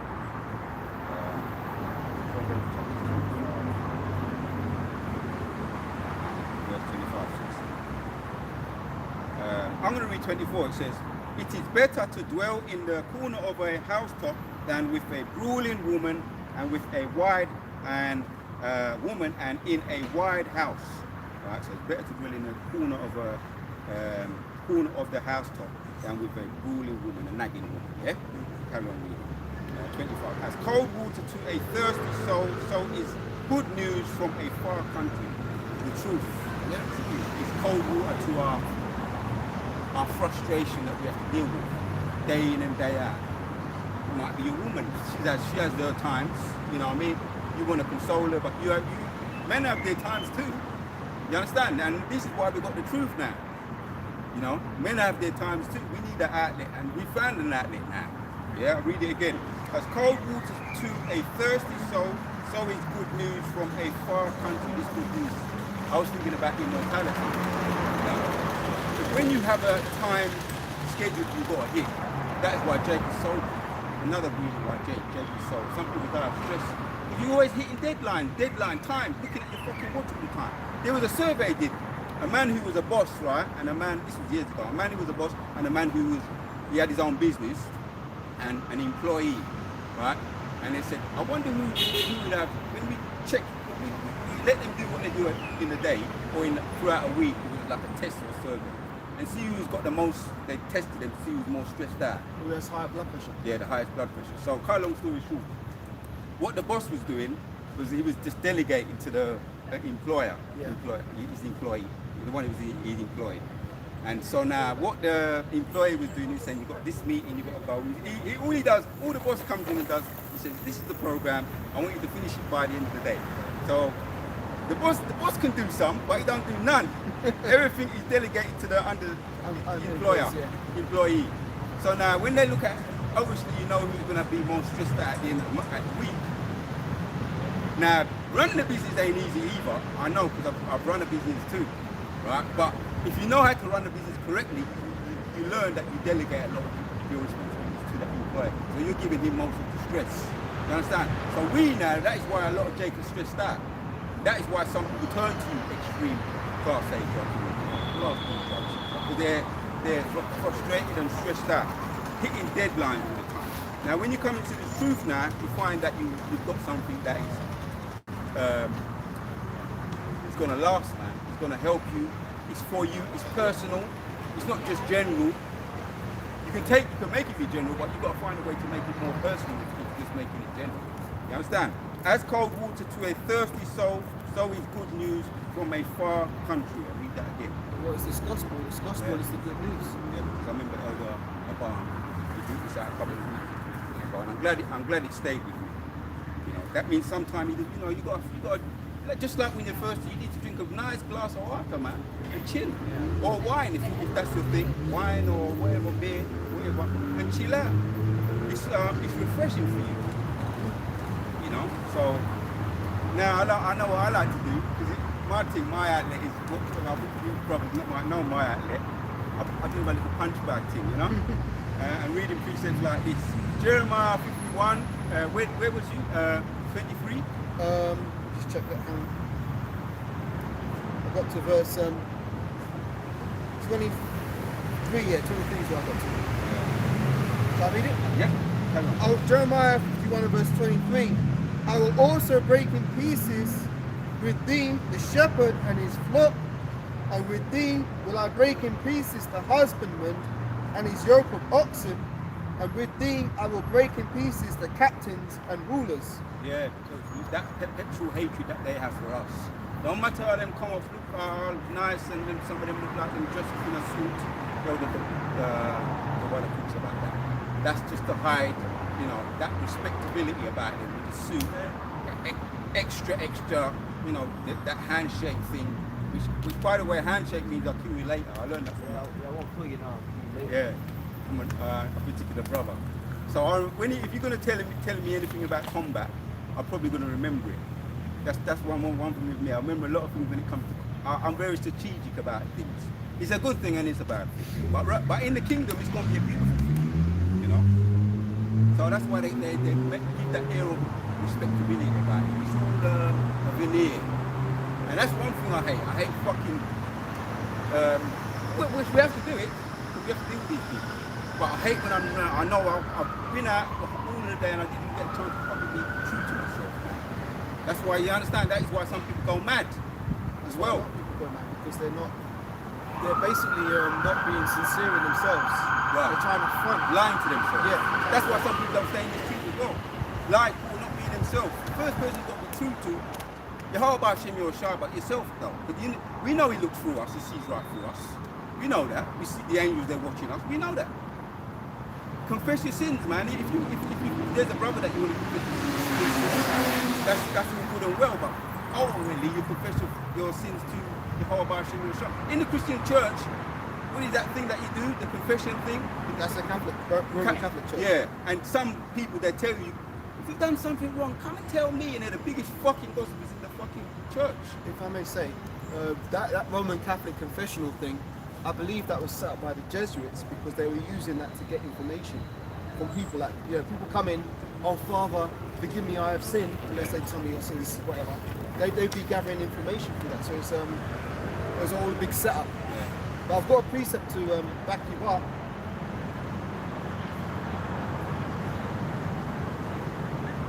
There we go. Because you talk about being sincere with yourself. This is Psalms 51 verse 6. Behold, thou desirest truth in the inward parts, and in the hidden part thou shalt make me to know wisdom. So David was saying, thou desirest truth in the inward parts, meaning you got to be sincere with yourself. You can't front and stunt and try and act like. I mean, you might be able to fool people, but you can't fool the Most High. The Most High knows exactly who you are and what you're about. You can't lie to the Most High. So even if you're lying to yourself, you're still deceiving yourself. So that Psalm, you just read that, Psalm 51, you don't have to go into it, brothers know it, but that was David's spirit, that explains David's character. He said, creating me a pure heart, putting me a new spirit, a steadfast one. He knew he goes off. He's a man in the flesh, he went off. You know what happened with the sheep and all that. He knew he went off, and he was saying that to Yahweh Shemusha. You know, so don't hold it against me, man. And you see, there's one in Job as well. Man born of woman is full of sin and agitation. Job, you know, so we're sinful, man. But don't, you know, it is what it is, man. He was a man after, King David was a man after the Most High's own heart. So the Most High said, this is the man, this is the man. He's going to make a good king. He's not just a selfish person, he's not just about, you know, lording it over, you know, the sheep, or, you know, we've got royalty over here, all the little peasants, talking under their breath about you. Look at them peasants. And you can see it in their eyes, the hatred, you know, like Prince Charles and them, man. You see the hatred and the disdain that he's got, treating them like pets. Even after Saul, David made sure his house ate for his own lineage. So even because the house of Saul represents like niggas and shit.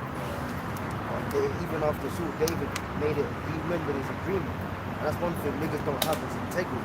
You can have a fuffle or whatever, but if there's a prior pact or agreement, they're always gonna honor it.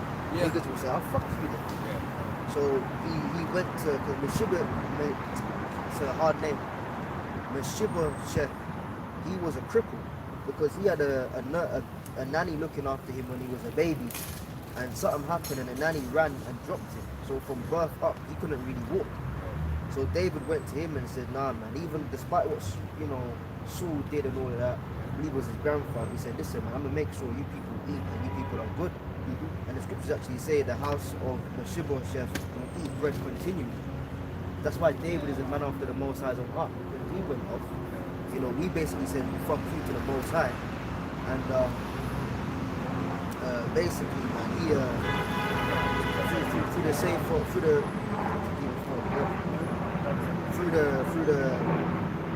through Mephibosheth, basically Saul's line came back in a righteous way.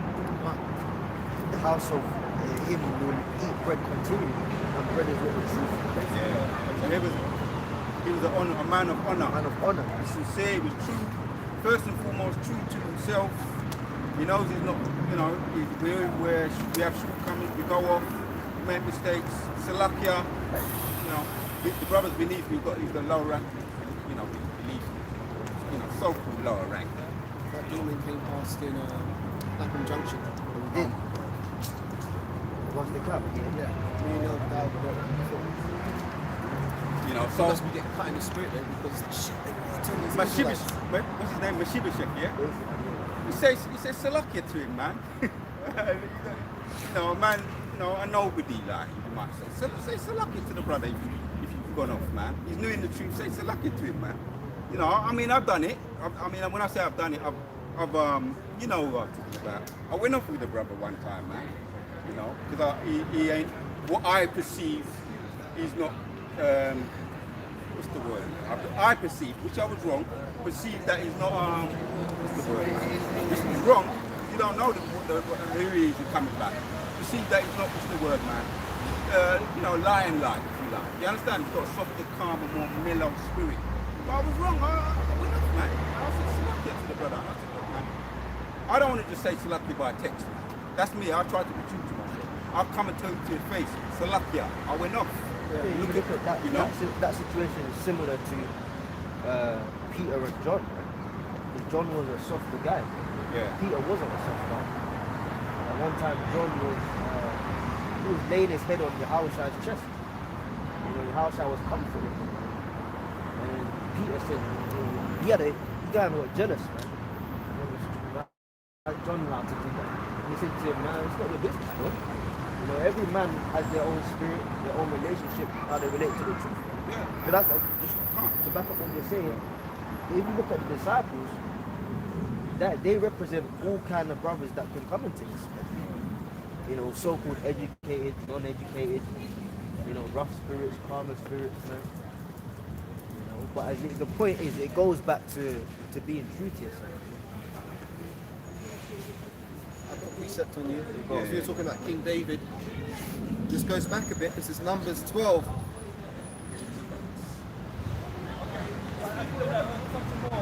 Hang on, bear me, I'm just trying to find it. I missed it. Numbers 12 and 3. Now the man Moses was very meek above all men which were upon the face of the earth. That's the point, because King David coming back was Moses. Yeah. So that meek spirit was still on him when he came back. Whereas King Saul, he got lifted up in pride and he transgressed the Most High's laws. That's why the Most High stripped the kingship off of him and gave it unto David. That's all I want to say. I got one to back it up because I learned. We're supposed to be learning anyway, which we are learning. We're learning. What's the word? People skills. Esau called it people skills. But reading spirits. That's what we're learning. Because it's not just about accept me as I am. No, it's not about that. Now, the Most High's got you as you are because He wants you to be as you are. But let me just read this precept and we'll break it down. Romans chapter 14 and 4 says, who art thou that judgeth another man's servant? To his own master he standeth or falleth. Yea, he shall be holden up, for God is able to make him stand. You know, that same brother you might say, hey, look, he's a bit too soft, you know, and say you might be soft, you know, and well grew up. Too soft. You know what I mean? But Most High can make him tough just like that. He can make him, because if suppose he's giving, Most High gives him the power and he don't give these things. He's a tough guy. And you're looking at him like, you know what I'm saying though? But then you've got first, as you've told us, you've got first-hand experience with tough guys, and then they get in the slammer, and they're the soft one. so the guy that him too soft, you're the soft nigga, bro. See? You know? Some of the, and they got a reputation on road. We don't have to get into all of that. We but don't have to get into they it, got a but- real reputation on road. Like, man, respect them. Man, look at them because of the, as one of the brothers say, that they got the consolation on this side with a big body, big strong body. That's their consolation on this side. But nothing ever going to be crying like women. That's what we talk about. Bawling like women. You see this, you know? Yeah. This is Isaiah 55 verse 8 and verse 9. For my thoughts are not your thoughts, neither are my ways. So luckily me with this again. For my thoughts are not your thoughts, neither are your ways my ways, saith Yahweh. For as the heavens are higher than the earth, so are my ways higher than your ways, and my thoughts than your thoughts. So as we perceive things as men, like you're saying, you might perceive this particular brother to be a bit too soft or whatever. The Most High doesn't think the way we think.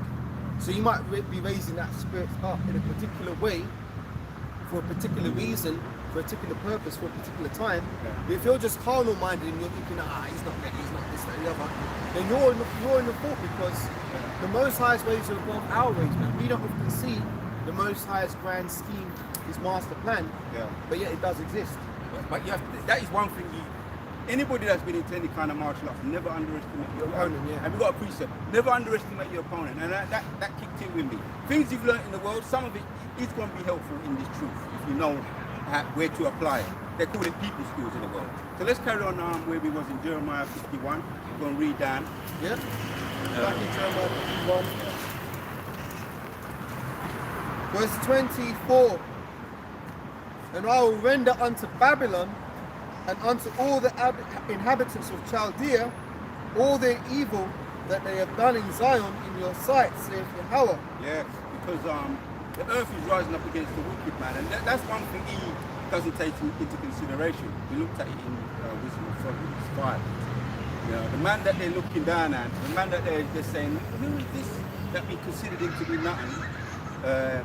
Drug dealers, anytime you see Jake, rappers, big nasty, all he's good for is shaking up his nasty self and putting on big fat chop, big nasty. There's an advert about him all over. You know, that's the stereotype they're putting out about you. That affects me. No, it don't affect me, but I'm saying the way that they especially the way that they look at you. Yeah. That is why when they come up here and they do that and they say, what the fuck you did? They're shitting themselves. Yeah. Good. That's good. That's the power of the truth. Yeah. What you said rings true. Don't underestimate the power of this truth. Yeah. Shall we then? Verse 25.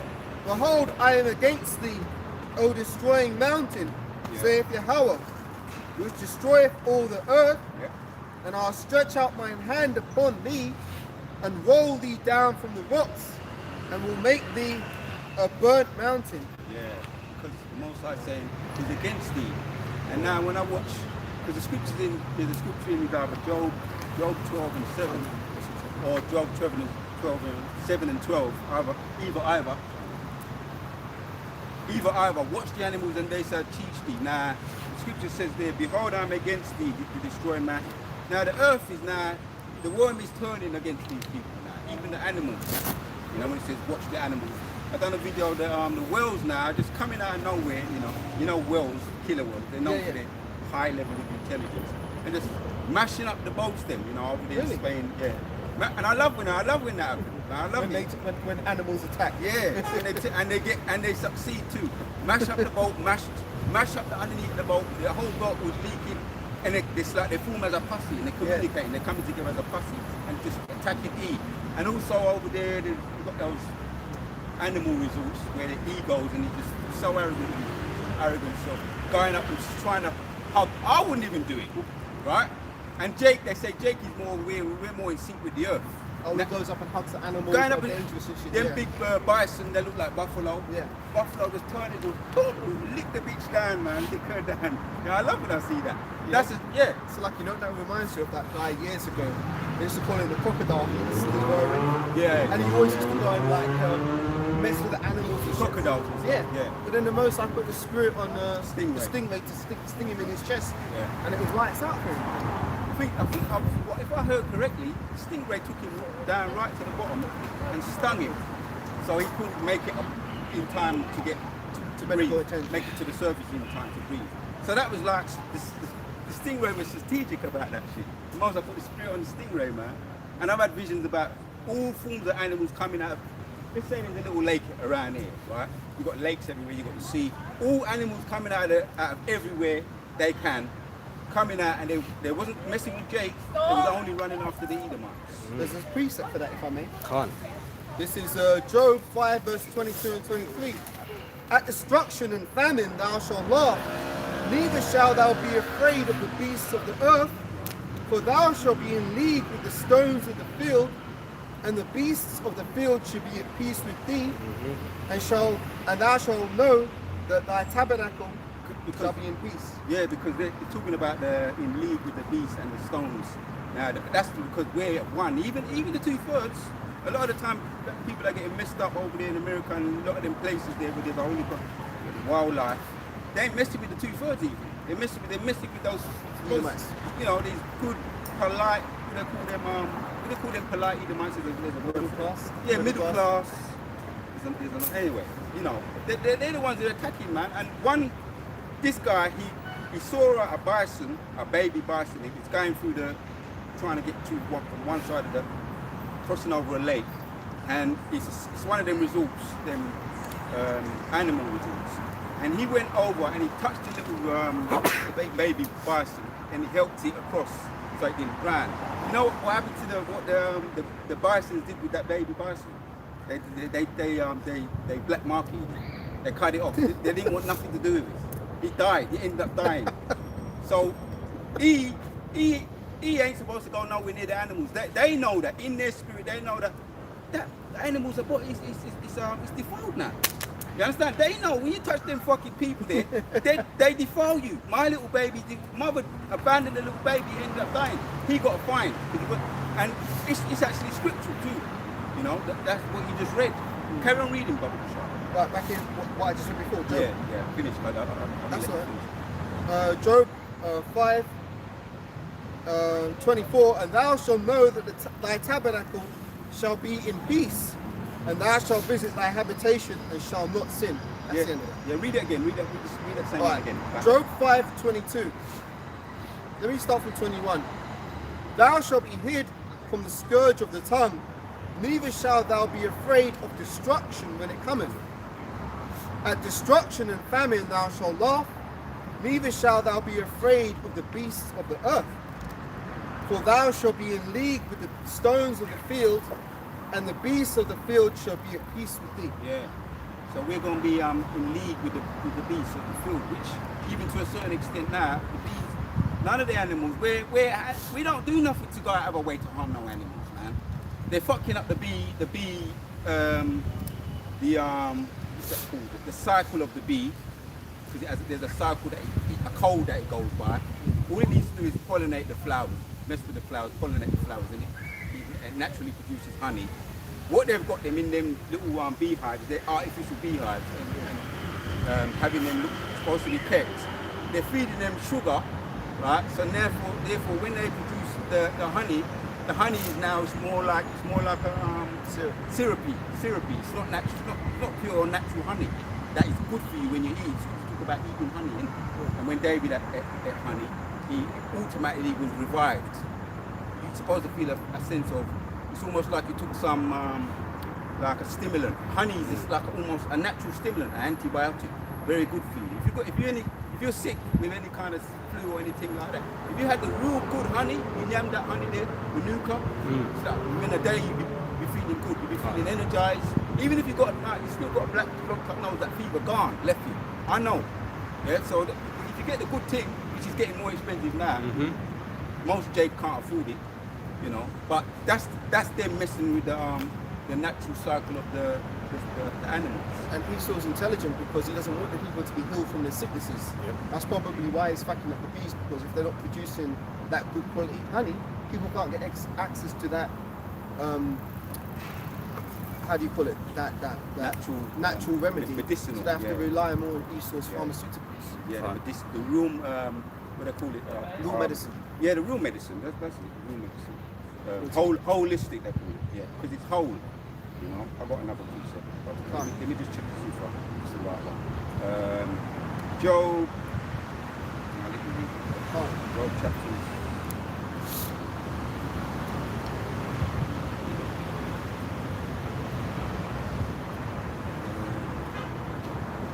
Job chapters 20 and 26 and then 27. Job 20, 26 to 27. Okay. Yeah. This is the book of Job, chapter 20, verse 26. All darkness shall be hid in his secret places. A fire not blown shall consume him, and it shall go ill with him that is left in his tabernacle. Yeah, that one with Lamentations 4. No, it might be Lamentations where they try to run from a lion, and they're similar to that. So things ain't going well for them right now, and more on a more of a level than what we know. The more you dig deep, you realise how these people are getting messed up. You know, that's the prophecies we spoke about in Lamentations earlier on. Yeah. The more you be a watchman, the more you don't get frustrated. The more of a keen eye you have as a watchman, the less you're worried about what's going on. You know, like it's taking long. Time is taking too long. The more you have a keen eye and watch what's going on, the prophecies being fulfilled. I'm just saying it in my own words, but brothers say it all the time, you know, in their own words. The more keen you are, the more of a watchman you are, the more you see what's going on, the more you see the prophecies being fulfilled. And the more, and then the more you're just saying, yeah, you know, your faith grows. Well, that's just what I was going to say, because if you're a spiritual man and you see prophecies taking place, that's going to boost your faith. If you've got no faith and you see prophecies taking place, you're going to be like, nah, this is taking too long, man. So really, it's all about the patience. You know, your patience possessing your souls. And yeah, this truth, just to add to what you're saying, if you're fast, it's the word, you know, we all are anyway, in our own way. If you like things done yesterday, this truth gives you that subtlety where you can learn to see that the Most High's timing is always the best time. It's always on time. You know, it's even more on time than what than you. You can do it quicker, but if you said it. The best thing I heard about 2 weeks ago was when you said slow is fast. That's why when you go into nature, you realise that it doesn't matter. When you're in nature, time don't matter to you. If you can do it, most of us can't, because we're all locked up in this fucking system. We're on the grid. You understand? So we have to be aware of time. But the more you're unaware of time, you're not in that grid, the more time is better. Time is even faster, man. If I may add to what you're saying, that's why Esau's wicked, man, because from the minute you're born, he's trying to put you into these fucking places where, oh, you got to do this on time, you got to do that on time. Like, for example, going to school, oh, you got to be 10 to 9 in the morning. Oh, at this time we're going to have a recess break. At this time we're going to have assembly. At this time we're going to do this. We're going to do that. He's basically conditioning you to live a very fast-paced sort of mechanical kind of like the way that's them. Yeah, they're very mechanical. Yes, like it. That's why if you go to play, like I mentioned Jamaica earlier, if you go over there, man, everything's so much more laid back. People are chill. Things do get, or even over in Madrid, man, going to Spain, things are just. Things get done. It's like people aren't lazy. They have a siesta, don't they? Yeah, but they do it at a reasonable pace. But let me say this, right? I remember when I was staying in Madrid some time ago, they were digging up the road one day. I came out of my little hostel and I saw that they were digging up the pavement. And they were digging a deep, deep hole, right? And I walked past it in the morning. I came back that same day about 4 in the afternoon. Everything was finished, paved back over. You wouldn't even know that they dug a hole here. Whereas in this country, right? You'll see them dig a hole and it'll be like that for fucking 2 weeks and nobody's doing anything. So it's like, even though things are more intense and fast-paced in London, it's not really that productive. Anyway, I don't want to well said, man. Well said. Yeah, even though it's about the stress. Yeah, the deadlines and hitting that time in is still unproductive. Yeah. Yeah, well said. This is the thing, Esau pressures people to the point of breakdown. Like stressing you to the point where, oh shit, if I don't pay my mortgage on time, if I don't pay my rent on time, it's gonna come in and it's gonna take this, it's gonna take that. Everybody's so fucking uptight and stressed there, man. Yeah. But nobody wants to admit it. Everybody's got that fake smile. Yeah, how you doing, man? Yeah, lovely day, innit? Yeah. But it's all fake, man. And that's why you get a woman. I mean, I'm just gonna say it. I'm gonna stay on the subject. A lot of them ain't right in the head, man. They're just not right in the head. not necessarily they're on medication or anything like that, just not right there because they're locked in with the system too. The system has got them, they're drinking the juice of the system. So it's all about, oh, they're worried about this and all this. They're not natural, man. They become, carry on reading what he's reading. Job chapters 20 and 27.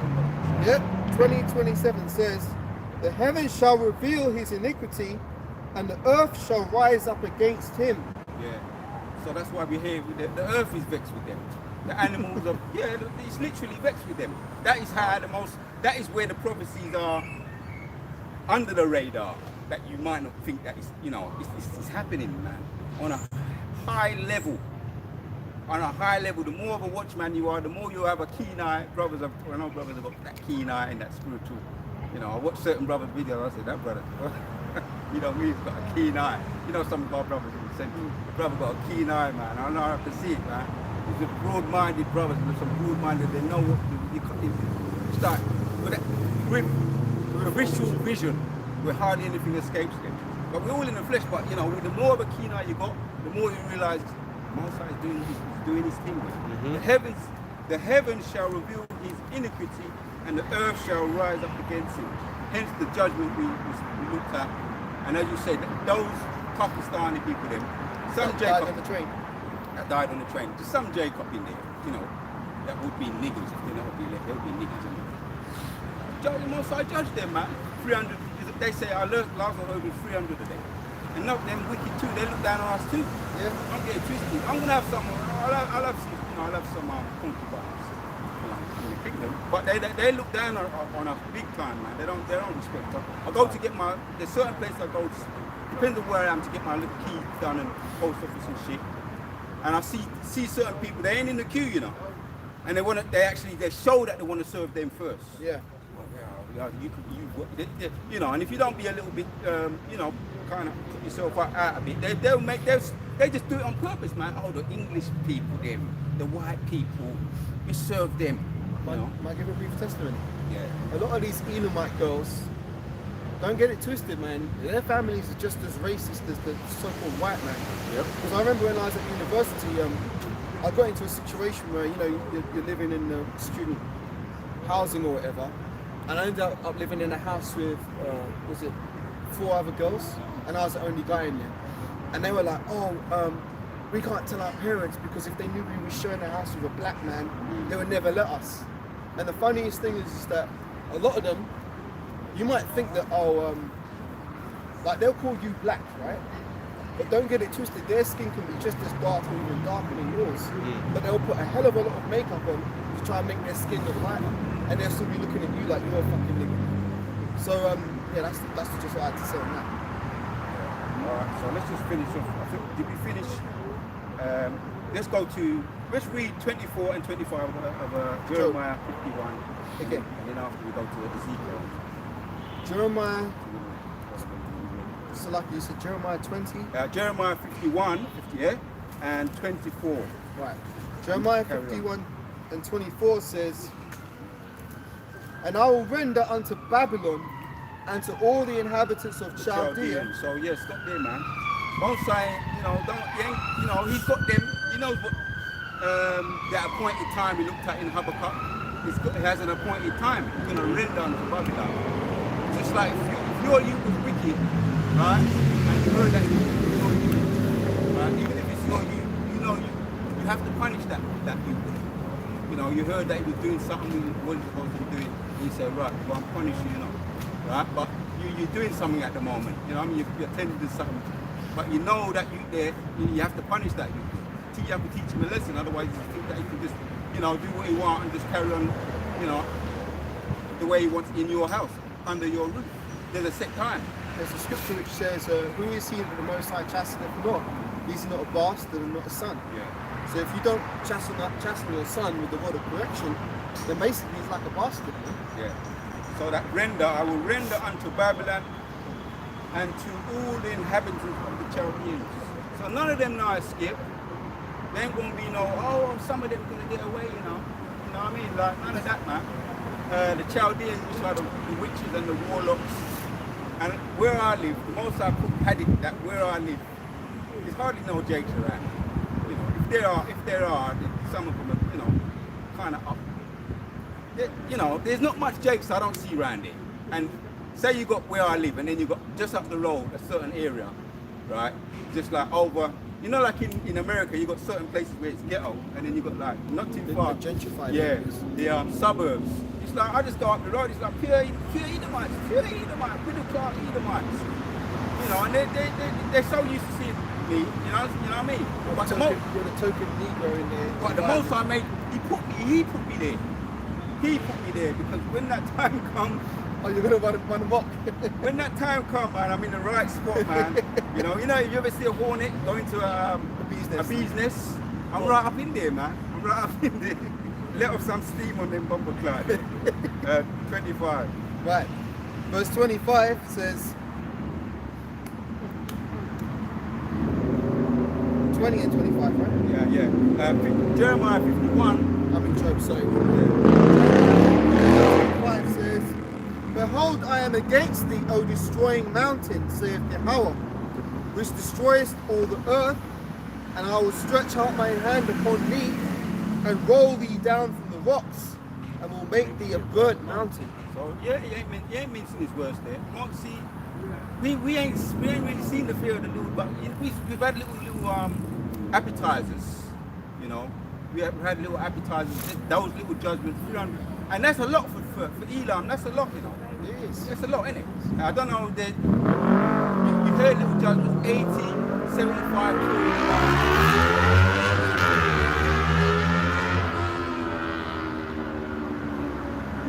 Around about 75 a year, 2020 sometime, plane crash. Not plane crash, train crash. And 75 and 150, but that's a lot for him to jack up the other nations like that in one swoop. Yeah. So we finished here. But you know what? He's going to leave some for, you know, there's going to be a lot.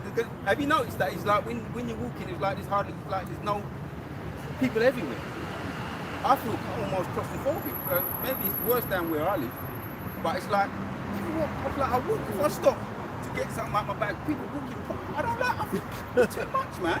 Mosai's, he's the one that's built up the population. He's built up the population so that when he brings his judgment, those fiery furnaces, those fiery intercontinental ballistic missiles, everybody, all those wicked spirits, all of the nation's wicked spirits are going to make sure he hits them one hit. They say 2 birds with 1 stone. A whole heap of wicked people, those missiles won't get it. Other rutters are, we get pulled up, and we're going to be able to watch now. We're going to be able to watch and look down as entertainment, clear as, and we're going to remember brothers say we're going to be able to look in the underneath the chariots, the sea glass. But remember we're going to have new eyes. Yeah, spiritual eyes, well. yeah. You know, like I saw the $6 million man. Remember that? And he had that one guy on the car, but you can zoom in on that shit. Yeah. So we're gonna be able to do all that. You know, I'm just talking in the spirit, but even what I'm saying is probably gonna be even better than that. You know, we're gonna have new eyes, new everything. Our ears are gonna hear everything. Yeah. We have to zoom in and I've had little dreams about that. Some dreams I don't always say anything. I had a little funny little something the other day, but I was hench. And I went out late night and I was doing my thing, right? Late night and I was doing my late night job. But the atmosphere was blessed because I knew that I had immortality and I knew that I just knew that I had all the time in the world. I wasn't even paying them no mind. I knew that I'm gonna get that place there. I'm gonna hit that soon. When I'm ready, I'm gonna hit that place. I was patient, man, but I because I knew I had immortality on my side. There's that scripture where it says that we gave them power over clean spirits. okay. Yeah. You got, because you see your area, right? You know why they were close to you, because them Edomites they feel safe. Like they're not too far. Plus, I'm gonna family out here. But the Edomites they like being in groups. They feel safer when they're around each other. They call it white migration. To them, you're that lucky nigga that got up into the community.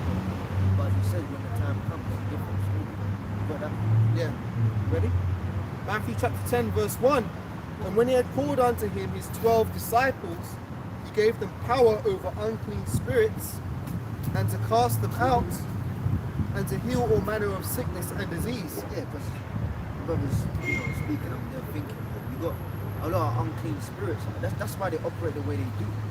Because they're actually possessed by unclean spirits.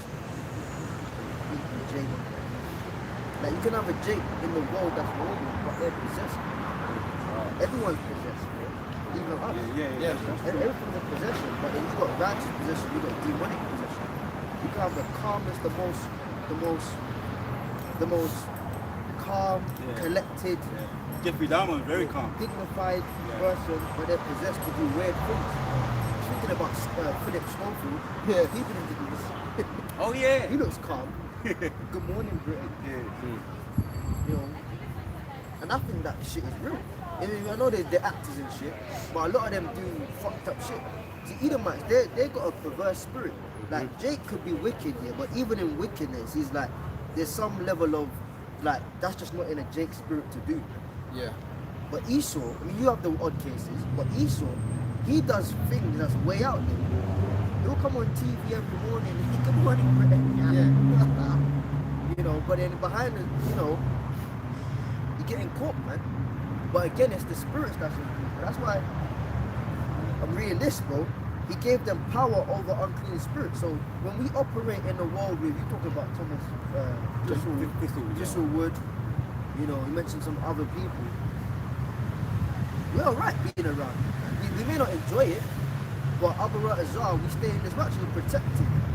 Being around people in the world. Read that again, bro. Yeah, come. This is Matthew 10 and verse 1 again. And it says, and when he had called unto him, his... By the way, Oh, cool, do that.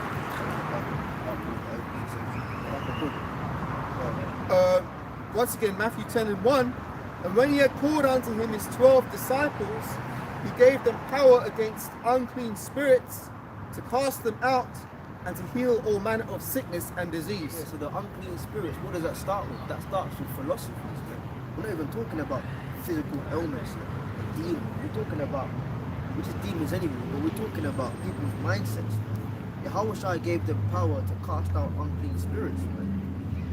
That's why you talk to people in the world. I don't really talk to people. I hate talking to people. It's like a few people I have to talk to. I don't have to, but I keep them in the loop or whatever. But you talk to people, yeah, in the world, and they're so demonic. Anything that you tell them, I know that. No, you don't. Can't. You don't know. If you knew, you wouldn't be acting like you just heard this information. No, but I know that already. Yeah, the Bible and Jesus is black. Yeah. Oh, they got that pride spirit. I know that. No, you don't, bro. No, you don't. One minute they're talking about what they're fucking doing in the world and making it, but you told them that it's all a simulation. No, but I know that. But you don't. Because if you did, you wouldn't be so invested in the simulation. Alright? So, first of all, he gave them power to cast out unclean spirits, because the unclean spirits were cast out of them. It's what happens to us when we come in the truth, because we was in the world, do whatever we was doing. Brothers are into all kind of things, man. You got the canvas, and I'm gonna make it. I'm an artist, businessmen, martial artists, whatever you do, corporate world, that's all unclean spirits, man. Bro, we that's why the scripture says using the world, not abusing the world. Right. When you go to a job, you're partaking in an unclean organization. That's an unclean spirit. You actually got to partake to a certain degree in this world, man. That's why he was talking about it. Be yourself and be real to yourself, but a lot of the time we get frustrated because we can't be the real us. You can't be the real you in the shop, man. You can't be the real you at your job.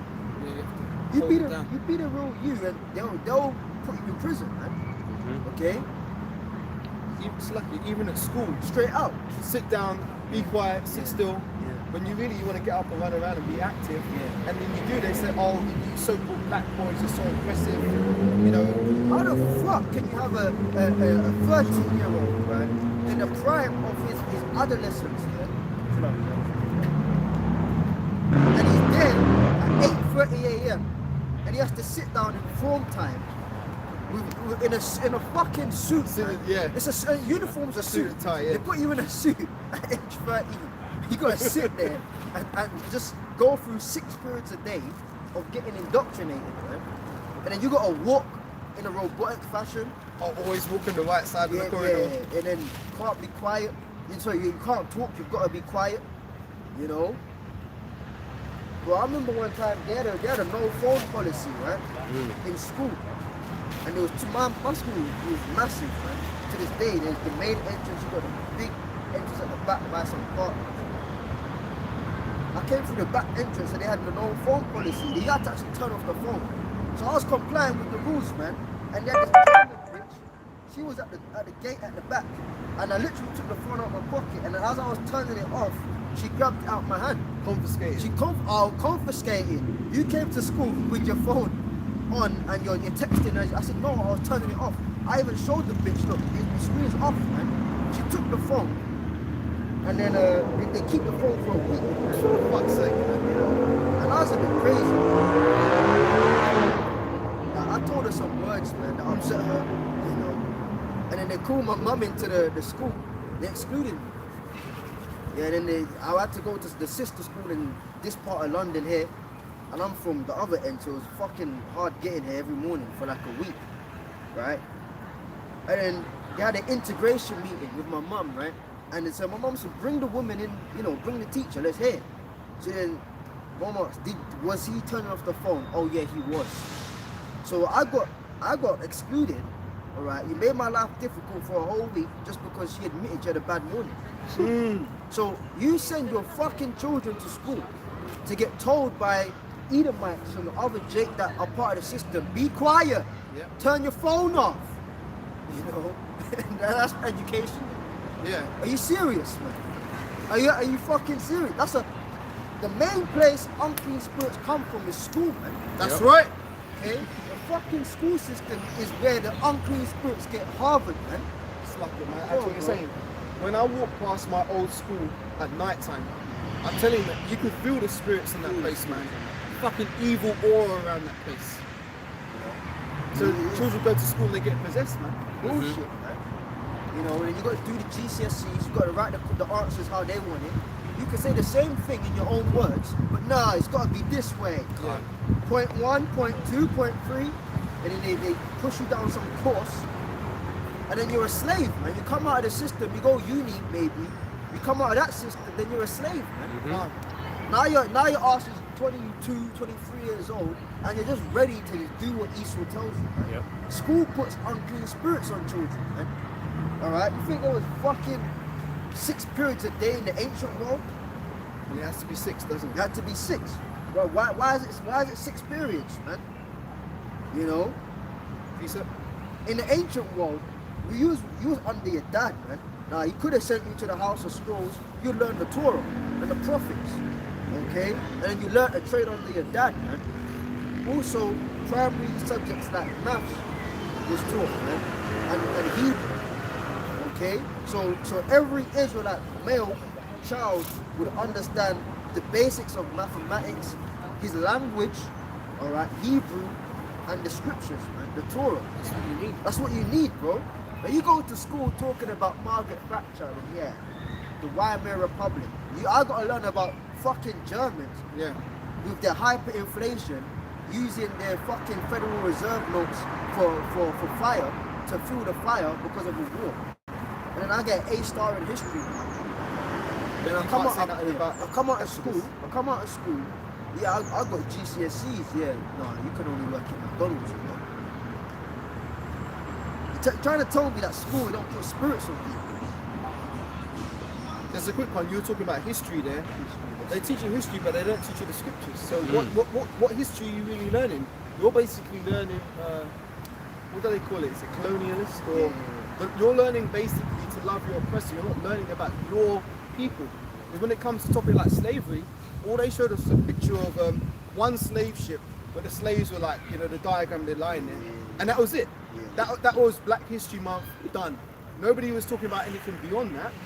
So you're not really learning your history, you're learning the history so that you can better serve your master. Yeah, I you're think please, in school. Hold that. You're in school in history. I actually almost got into a physical altercation in history because I wasn't having it, man. I was not having it, bro. He was talking to me. He's kind of some big burly Edomite dude, and we were cool, man. We were actually cool because we supported the same football team, man. But as soon as that conversation came up about, I was like, I wasn't having it, bro. So you're trying to tell me my people's history goes as far as the slave ships. What before then? You know, where does the term black? Excuse me. You know, there's Edomites. So like when the teachers at school talk, they always say and it's like an old school computer loading before it says anything. Excuse me. Who do you think are you teaching or? You know, and the class was getting riled up and shit. You know, he came in my face, you know, all kind of crap. I ain't give a fuck about school. You know, and it pisses them off when you get good grades. Because you're a menace, but then you still do so well by their standards. I got that as well. And then you tell them, fuck you. I had the head of my sixth, we're going to read the scriptures, the head of my sixth form, he hated my guts, man, a racist piece of shit, man. You know, I came out with decent A-levels, man. And then he looked pissed, man. I waved the paper in his face. I said, look, see, you thought you predicted me as getting D's and E's, man. You know, I came out with a couple of A's and B's. I waved the paper in his oh, well done. Well, I said, fuck you. To say that. I told him, fuck you, and I walked out, bro. I never went back, man. Fuck the school system, man. Because, you see, I mean, he was a bit younger then and a bit more silly with it. But this truth don't allow you to play games with the devil, man. You can't be a part of this. Yeah, like you were talking about the smile thing. You're just smiling along. you can't smile when you know this, bro. Exactly. Go on, man. Read. This is Proverbs 22 and verse 6. Train up a child in the way he should go, and when he is old, he will not depart from it. Yeah, so a child is really, the word there should be a lad. Yeah. You see, English, they call a cockney. Yeah, he's a young lad. That's actually Hebrew. Lad means boy. Okay. So you're meant to train up a lad, a young boy, under the age of 12 in the way he should go. Alright? The first thing you teach your child, your male, and it's really for the sons, man. The first thing you teach your son is the oneness of the Most High. Oh, the Shemai. yeah. Shemai, Yasha Allah, Yahweh, Eloheinu, Yahweh Echad. Okay, here, O Israel, you're an Israelite. The Lord your God, Yahweh, He's one. That's the first thing you teach your son. Alright? And really a son would come under his father from about the age of 5. From before then, he's still under your mom, you've been soft and shit, and all of that. But then, we're talking about the ancient world, not now, but in the ancient world, when you got to about age 5, man, like 3, 4, 5, the dad will start showing you certain things, man. If I can, see like I've got the Shema in the English. You got it in English? Yeah. This is Deuteronomy chapter 6, starting at about verse 4. We just said it in Hebrew, but this is in English. The Shema, it says, Hear, O Israel, Yahweh our God is one God, and thou shalt serve Yahweh thy God with all thine heart, with all thy soul, and with all thy might. See, that straight away, in the ancient world, it hordes of demons, man, because you read it. He gave them power to cast off demons, man. You go to what you want to be, and it's anyway. It's a selection of slavery jobs. Yeah. You can go down anyway, but they pose it as if it's you do what you want to do. You get an education, you the sky's the limit. You know, what kind of bullshit, man? It's all about you. You know, that do as thou wilt spirit, which is really doing as Satan wants spirit. You know, when the first thing you learn is that the Lord your power, the Lord is one, and you are to serve Him. Okay, so from a boy at the age of 3, 4, 5, all right, he's getting that in his head. I'm here for a reason. Okay, I'm here for a reason, and my number one person to be like in life is my dad, because he got a sound education from his father. Yeah. So subconsciously, the boy wants to be like his father, man. So if your dad's straight, you're gonna grow up to be straight. That's why it said train up a child in the way he should go. You got that? One more. Okay, finish Just that. one more. Yeah, go on. Verse 7 it says, and thou shalt teach them diligently unto thy children, Yeah, diligent. and thou shalt talk of them when thou sittest in thine house, and when thou walkest by the way, and when thou liest down, or when thou risest up. So when you're in the house, you're meant to be talking about it. Now obviously there's other things to talk about, but a key thing that's always spoken of is being God conscious, for lack of a better term, man. That's a key topic in a household, man. To be conscious of the Most High. They showed you that in the Ten Commandments, man. That's why the small hats do it to this day when they keep their Passovers in their house. Because my woman actually, she told me the other day, when she was a kid, she had a JOO ISH friend, and she actually got invited to the house to keep a Passover their way.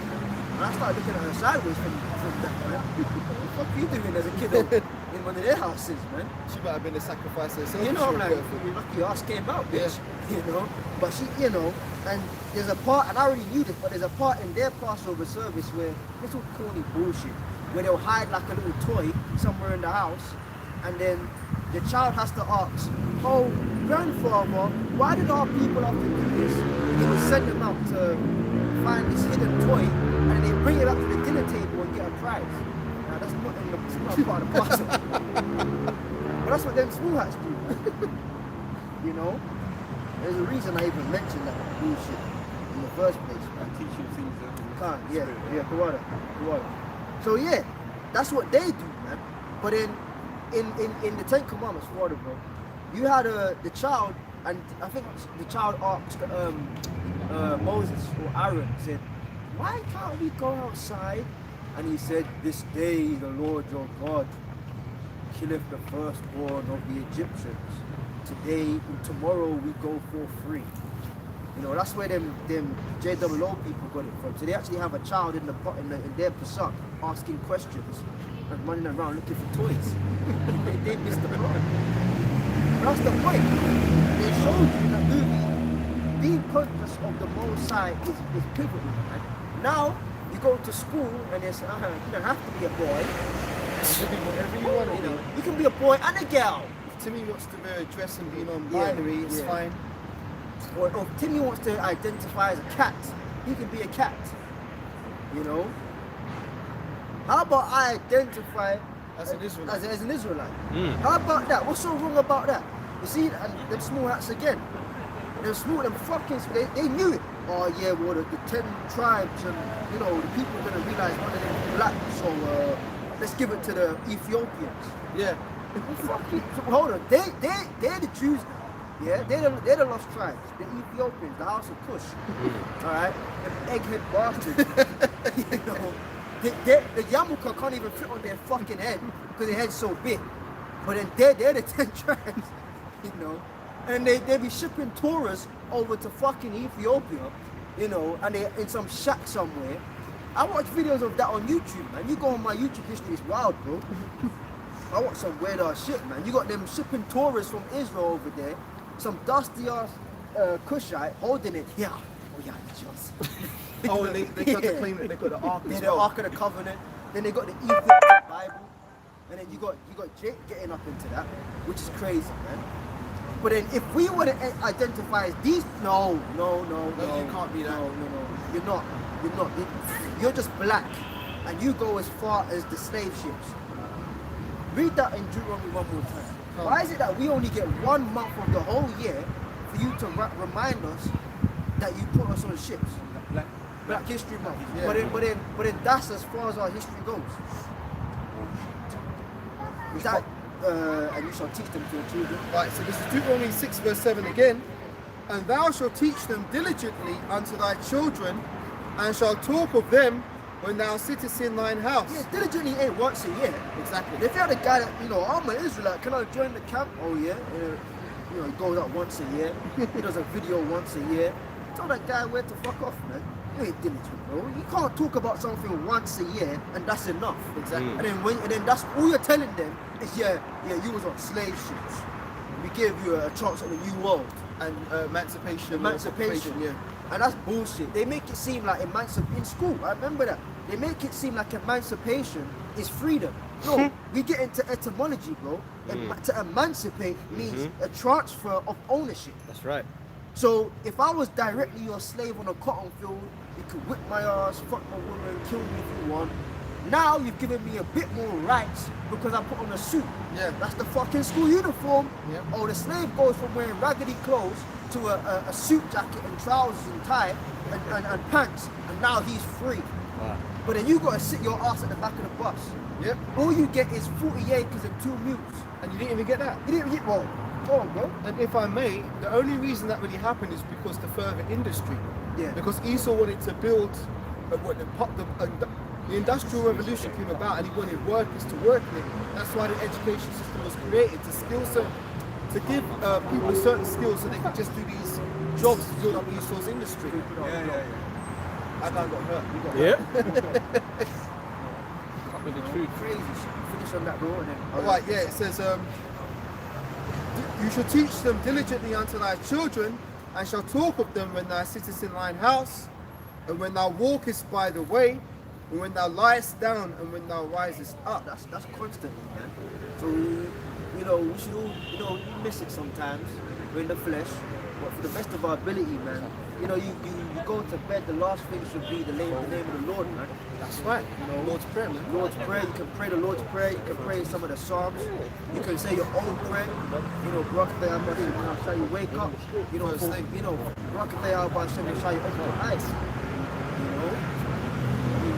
God consciousness, man.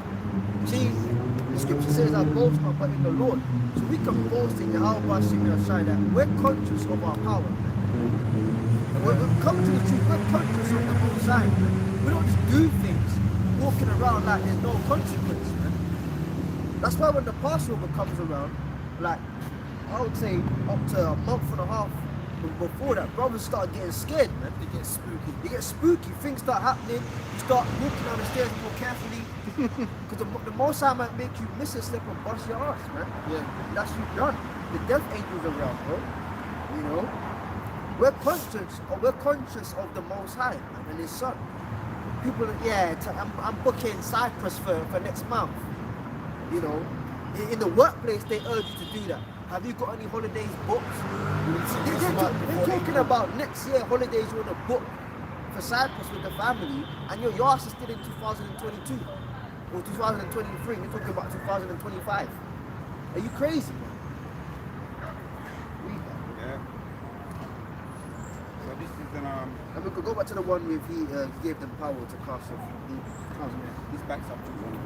Yeah. Sirach 30 and 3 says, He that teacheth his son grieveth the enemy, and before his friend he shall rejoice of him. Yeah. Read that again. Slowly. Yeah.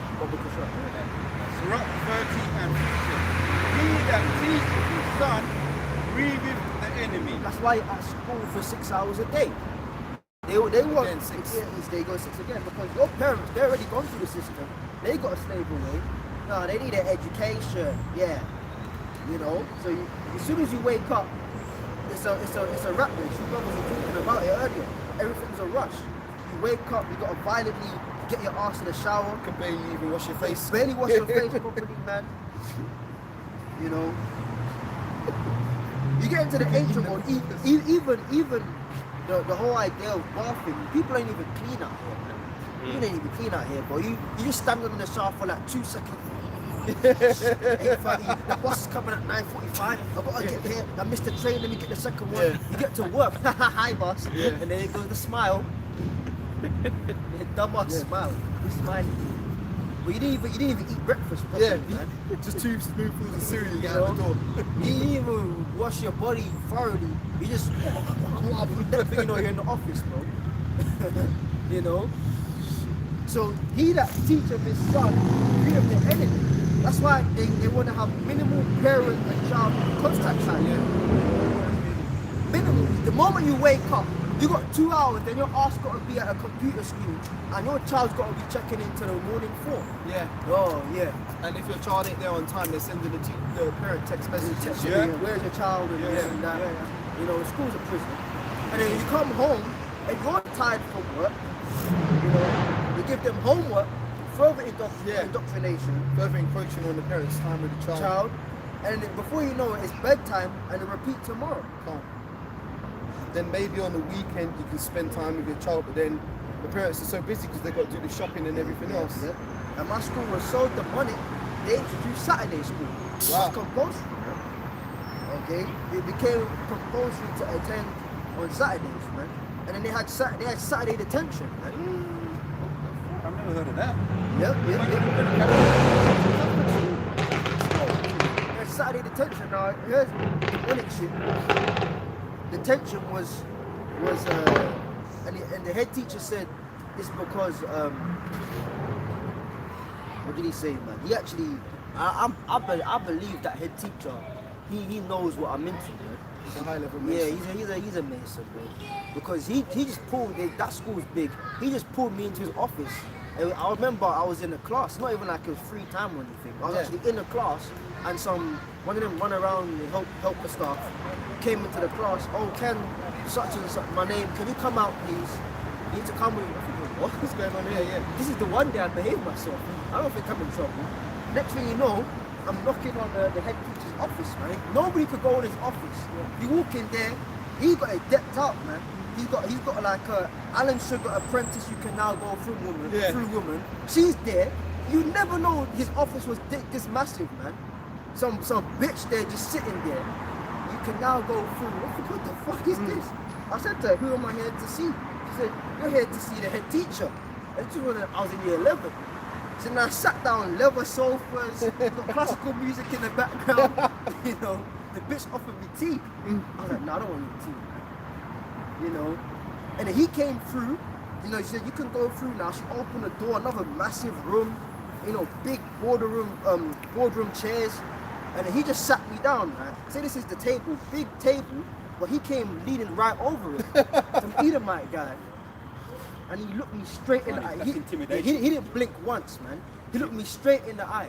And he said my name, and he said, you, sir. And his eyes are getting wider. You, sir, have been worked.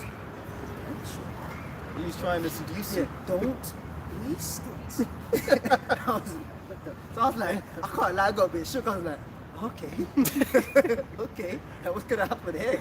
And he's like, what did he say? He said to me, keep doing what you're doing. He's trying to make it seem like it's schoolwork.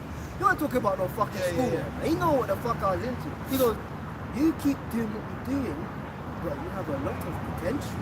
Don't waste it. You can leave. So what's this talk What about? the fuck is that all Yeah. about, bro? He's into something. He's into something, because I know that, bro. Them Catholics, I seen judge happen straight in the school, in their ceremonies, man. Well, I've seen a lot of shit in that place, and that place is hell. Every time I go past there, it's fucked up, man. You can ask your brother, man. I ain't lying, bro. That school is fucked up, you know? But so you come home now, there's no parent-child contact. You do repeat, you have Saturday school. Read that one more time. Sirach 30 and 3 again. He that teaches his son grieves the enemy. Yeah, so when you actually teach your children, they're getting pissed. Yeah. Because the 5 days, Monday to Friday at school, being undone. that's being undone. Because when you send your son to school, you got his peers, Timmy and Tommy, you know, wearing dresses and shit. You send your son to school in uniform. Yeah, what you doing, baddie? What's wrong with that? So, but you come home and tell them for the 3 hours at max you get with them. No, son, that's wrong. That's, no. They go to school and get told something else. So your child's brain is violently getting tossed to and fro between wickedness and righteousness. Yep. So he that teacheth his son grieves the enemy, because all the hard work of demonic activity they're trying to put into your child, you're undoing that, man. So again, all right, he gave them power over demons, man, and unclean spirits. That's really them. That's first the mindset. This is how powerful the truth is. That's why they invested so much money in not making you understand as other people as a whole who the fuck you are. Because the moment you realize you're an Israelite, all their hard work of demonic activity starts to get undone. Exactly. That's why, and the brothers up top mentioned that. many years ago, man. A limousine went past the camp, and someone got out and said, "How do you know that? How do you know that?" And they jumped back in. You got elites actually putting in billions, man. Hitler said it, man. If the Negroes knew that they were the Jews, man, and how much we've invested to hide it from them. Even Hitler said that, man. Okay? You come into this, and the enemy starts to get pissed off, man. Yeah. Because you're teaching them righteousness. What's the first thing I said? You're teaching them to be conscious of the oneness of the Most High. You're teaching them to serve the Most High. You know, and you talk, oh, that's abuse. You can't tell a child that. How the fuck is that abuse, man? Telling your child that God exists and you're here to serve God. How is that abuse? But then Timmy can go in a dress and that's liberation. Exactly. If I just add to your point, we're not going to do this because it's not wise anyway. But I'm just saying hypothetically, it's okay for you to send your child to a school in a dress. Let's say Timmy's a boy, you can send him to school in a dress. But what if you send him to school in a garment with fringes? Oh man, yeah. That would be the end of it. It's like, oh, he's one of these, He's a T-word. yeah, we used this word the camp the other day. He's part of that sect. You know, those black Hebrew Israelites, they're teaching hate. It'll be all this kind of talk, man. Now, as I said, we're not going to do that because it's not wise. But I'm just saying, you can be, your child can be a boy, call himself a girl, and they've even got it to the point now where they've got non-binary toilets and shit in schools. You know, parents say, I don't want them to go into the boys' toilet, they should go into the non-binary and shit.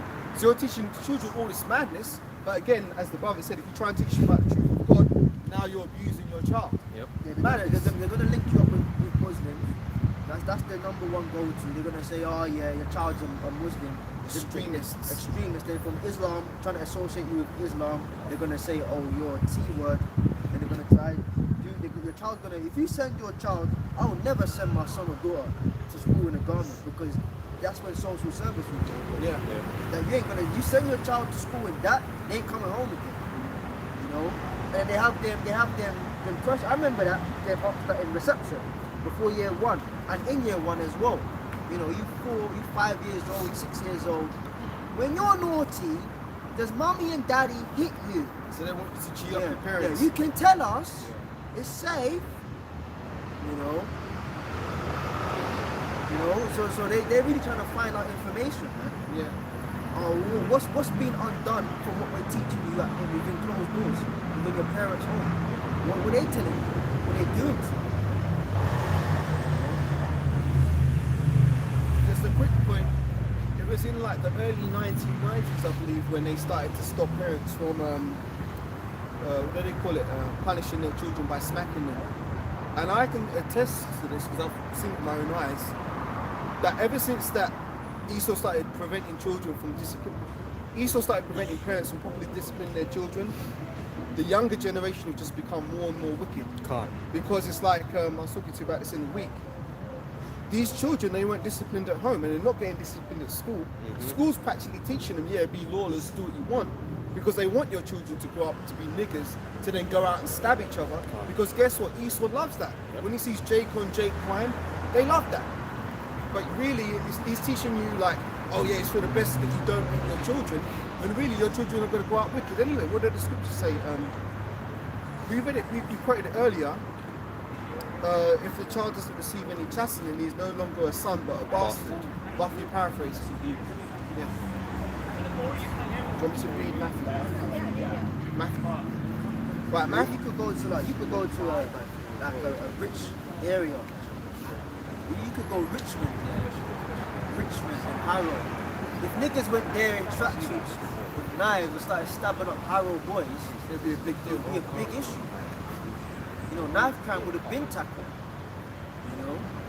But if you're in the hood doing it, like, you get a little bit of Sadiq Khan on the BBC News, it's terrible. We're trying the best we are. Okay. Yeah. You know, within the Metropolitan Police is the best in the gaps. Yeah. We're going to put more staff on the streets. We're going to have a robust inquiry. Yeah. You know, don't fight the police. They're there to help. Yeah. Stop and search. This is the importance of it. Yeah. Now you go to Harrow and chef up some guy called Edward. Oh, not even a Becky. A It'd be Becky, worse. yeah, you stab up a Becky. You know, she comes out of school with her top hat on, you slice her guts on. You know, that would be the worst thing going. That would get cracked down, get live. You know, but then on the news, you fucking niggas, man. You see, the thing, the BBC News don't take the piss out of you. They'll have the vigil there with the flowers. You know, somebody from Hackney got stabbed to death, and they'll actually get cameras. ITV News, Sky News, BBC News. Some stupid fat bitch from the community gospel choir singing on the roadside. Yeah. And BBC there, this is the news at 6. And they show the flowers and the photos and a little candle with a beer there.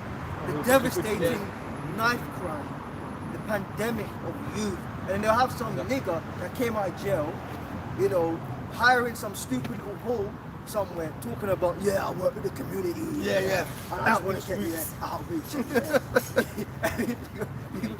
we got the table tennis going. Yeah. What the fuck is table tennis gonna do for black children killing each other, man?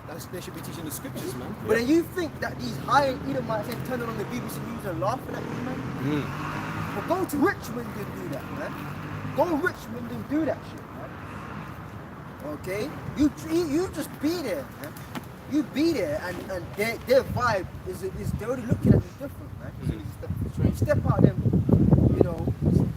My demon, man, like, she's a fucking demon, but I was telling you, like, she's like the best of the worst you could get. You know, she hangs around them kind of high-end, you know, class bitch. Yeah, I'm not like that. So when I'm with her in their areas, they start looking at you like, what are you doing? And they don't make it hidden that they're looking. Yeah, like, you're out of spec, you know. I mean, went to a breakfast joint, you know, the high end, you know, she likes that. I said to him, why the fuck did you bring me here, man?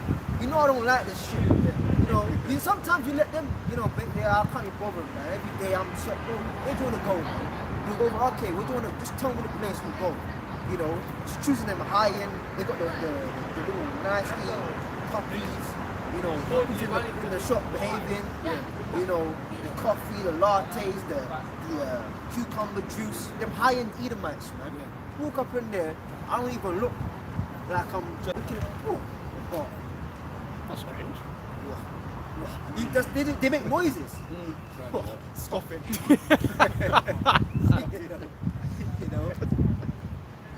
you know me, man.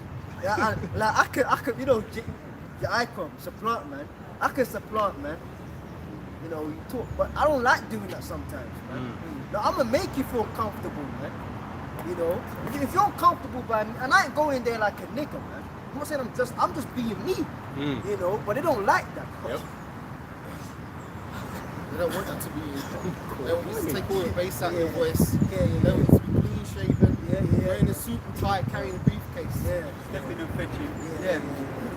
You know who I am. I've actually done that before. There's been times where I finished work and I'm wearing this, you know, the suit, you know, you're wearing a white shirt, you linked up with a bird, you go to somewhere and they respect you as a couple more.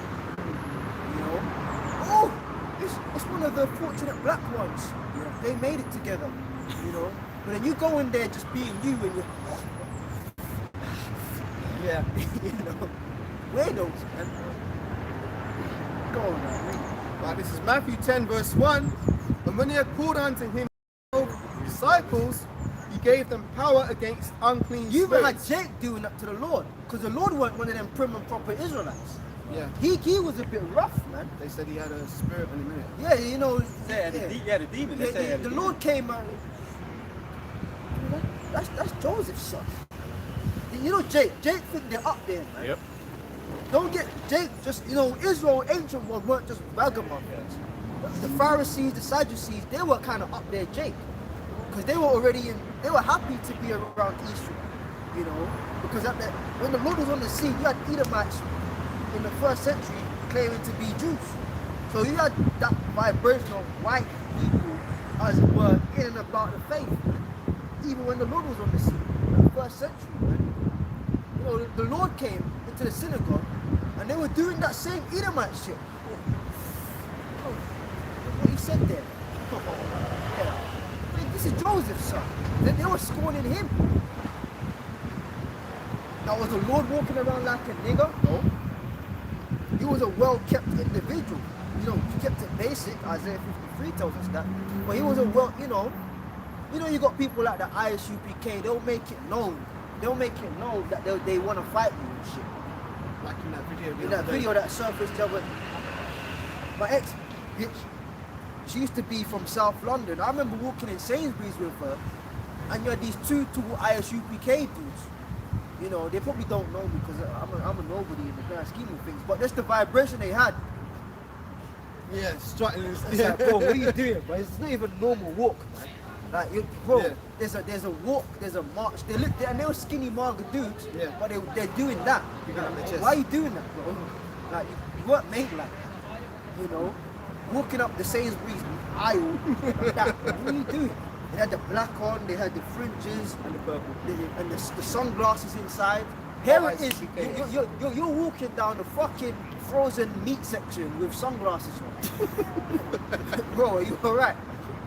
You know, the Lord weren't like that. He was just he kept it kind of low key. When he needed to be out there, he was out there. But other than that, the Lord was a normal dude, man. You know, he wasn't doing all of that. Okay? So he gave power to the 12, man, to get rid of unclean spirits. Read that, bro. That includes Judas. Yeah, even Judas. You get into all of that. Right, Matthew 10 again, verse 1. And when he had called unto him his disciples, 12, he gave them power against unclean spirits to cast them out, and to heal all manner of sickness and all manner of disease. So that's the truth first and foremost. The sicknesses is the philosophies.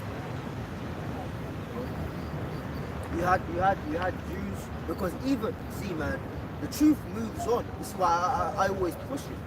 I always tell brothers, man, always watch the apostles, bro. Always watch the apostles. If somebody comes up to the camp, and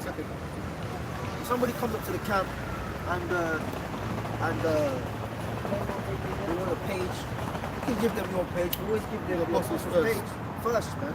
Because the truth can move. You know, the Lord told Nicodemus that in the garden. He came to see him at night time. He said the spirit is like the wind. There's the doctrine. We won't say the doctrine changes, but over time, new things get revealed. So if you're just stuck on the old, that's why there's certain guys we know. They're sincere, but they're in that 2013 vibe. Yeah, because they're not really moving with the spirit as things progress, as things mature. So they may be teaching the truth, but they're in that 2013 spirit. And it's like, I can see you ain't really grown, man. You know? So you had sincere people that they were still, even the truth, that's my point. When you don't move with the spirit, even the truth can become a wayward philosophy onto you. You had people that were teaching sincerely, but they only taught the baptism of John. They couldn't receive Yahweh Shai. So even though what they were teaching was correct, it became a philosophy. That's why the IUIC is a philosophy. Yeah, oh, you're Israel, yeah. The laws, you know, okay. Even their name is off because not all Israel is meant to be united in Christ. Take Christ out of the equation, all Israel is not going to be united on this side. And because Nate went backwards, now whatever version of truth that is there is now a wayward philosophy. That's why there's importance of having the 100% truth, man. You know, 100% of it, because you could just, no, I got it now. I don't need to watch anymore. Okay, something new. The Spirit reveals something new and takes things in another direction. You're still in 2012, man. And then you wonder why it's just not working out for you. Yeah, the Spirit's like the wind. The Scripture says they follow the Lamb with us wherever you go with, man. So if your house had the Spirit go over there, but he was going this direction before, so he's going that way now. What are you doing? Did you keep up? You know. So the first demons he gave them power to get rid of was the unclean spirits of evil within the truth. That's why Yahweh Shai is a stumbling block to people. Because at the time we knew we were Israelites. Yeah. You know, you weren't no Israelite walking around like, yeah, I believe. No, we knew what we were. We knew the temple, the synagogues in the neighboring towns. for you were the Israelites, but it was accepting Yahweh Shai as the come Mashiach. That was a bit hard for some people. So casting out demons is revealing unto them Yahweh Shai. That's why when people come into the truth, you don't want to tell them, oh yeah, well, you got to keep the fringes, brother. You know, bro, a guy might not put on a garment for a long time, but is he learning of Yahweh Shai? You know, or he comes in he comes in late February, and the Pesach usually falls early March to mid-March. He's been around for 3 weeks or 2 months. He's not ready. Yeah, you got to come to the Pesach, brother. You know, you got to drink the yarn and, you know, Torah blessing. What, does he know about Yahweh Shai? You know? And that goes back to circumcision as well. Of the heart. So the first casting off of demons is revealing Yahweh Shai unto you. Then you keep reading because it gets into actual unclean spirits, which is that worldly vibration as well. Right, back in Matthew 10, verse 2.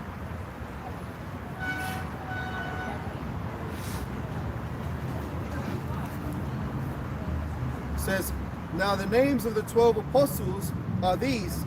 The first, Simon, who is called Peter, and Andrew, his brother. Now when you check it, the Lord approached Andrew first. Simon and Andrew were biological brothers, but the Lord actually went to Andrew first.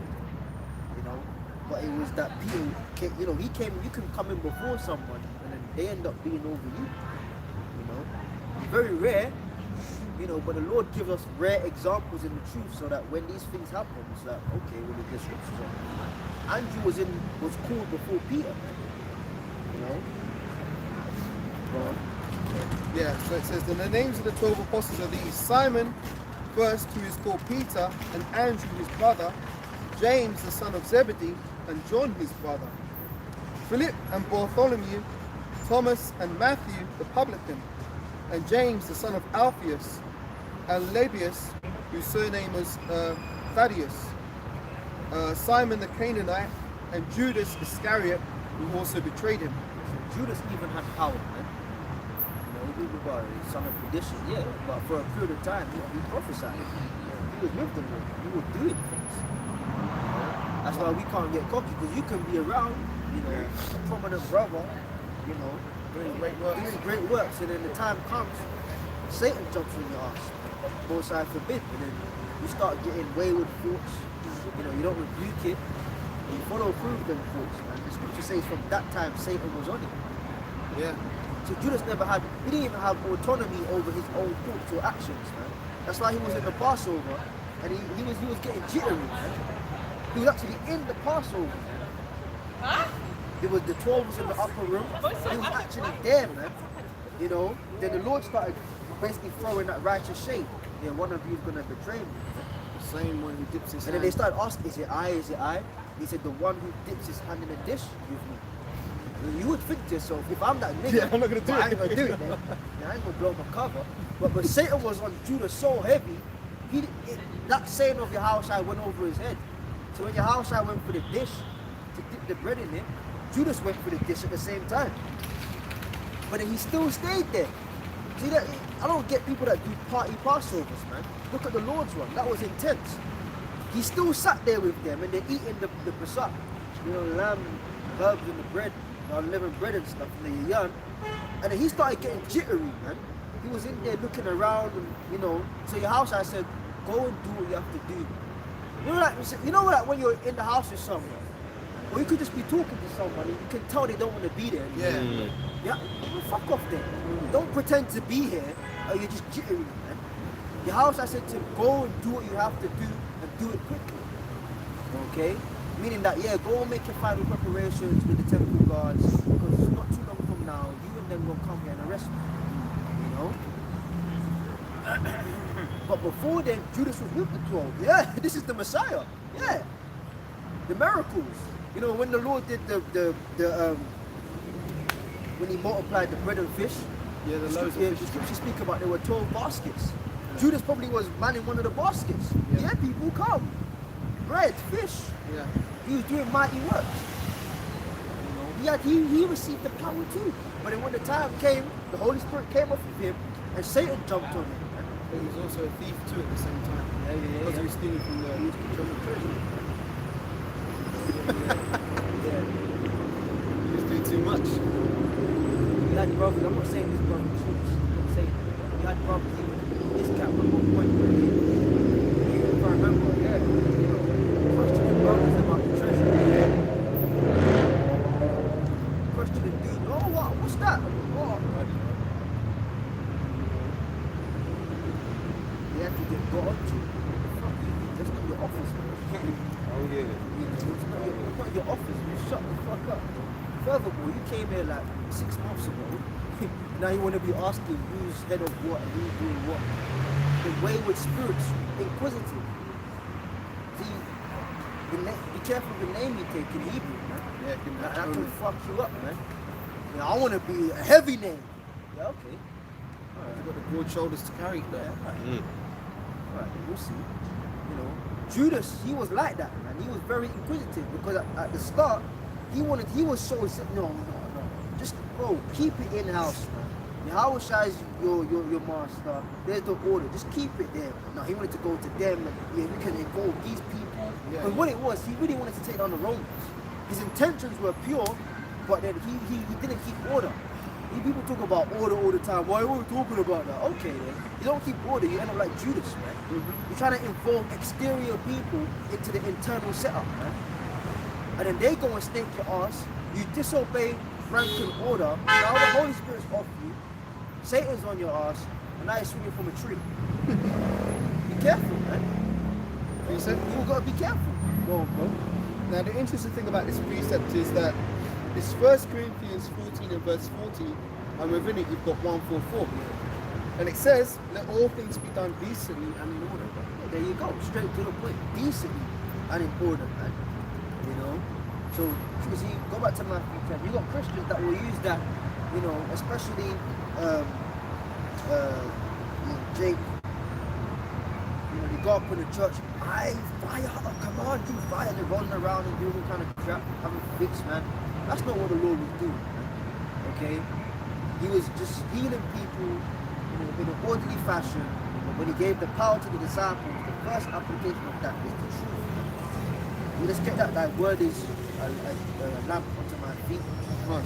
Let's read this first one. You read that first and get that. And then you got something. I'll get the other one. Finish on this first. Right. Verse 5, Matthew 10 and 5. These 12 Yahushua sent forth and commanded them, saying, go not into the way of the Gentiles, and into any city of the Samaritans enter ye not, but go ye rather to the lost sheep of the house of Israel. And as ye go, preach, saying, the kingdom of heaven is at hand. As you go, preach saying the kingdom is at hand. That's what we do. And the kingdom starts with what? The word, man. You know, you got guys that talk for like target audiences. They set up in weirdo places. They do weirdo things. Nah, man. We're here for the lost sheep. Now we know that there's going to be a lot more people that don't agree with this than agree. You know, we're here to preach that the kingdom of heaven is at hand. You can't preach that if the power has not been given. Right? That's why there was, you know, there's big people and examples of harping on about people, but the Lord sends things and people for examples to learn from. You know, a brother does something good, you can learn from that and emulate that. A brother does something bad, you can also learn from that. Don't do that. Man. There's many mistakes that I know personally I could have made in the truth, but someone else made it before me. Okay, I ain't gonna do that then. You know, that's what happens, man. You know. Prophecy, King David, you know, we got an example like him as a man after most high the whole own heart. He went off though, you know, he went off, but a lot of times.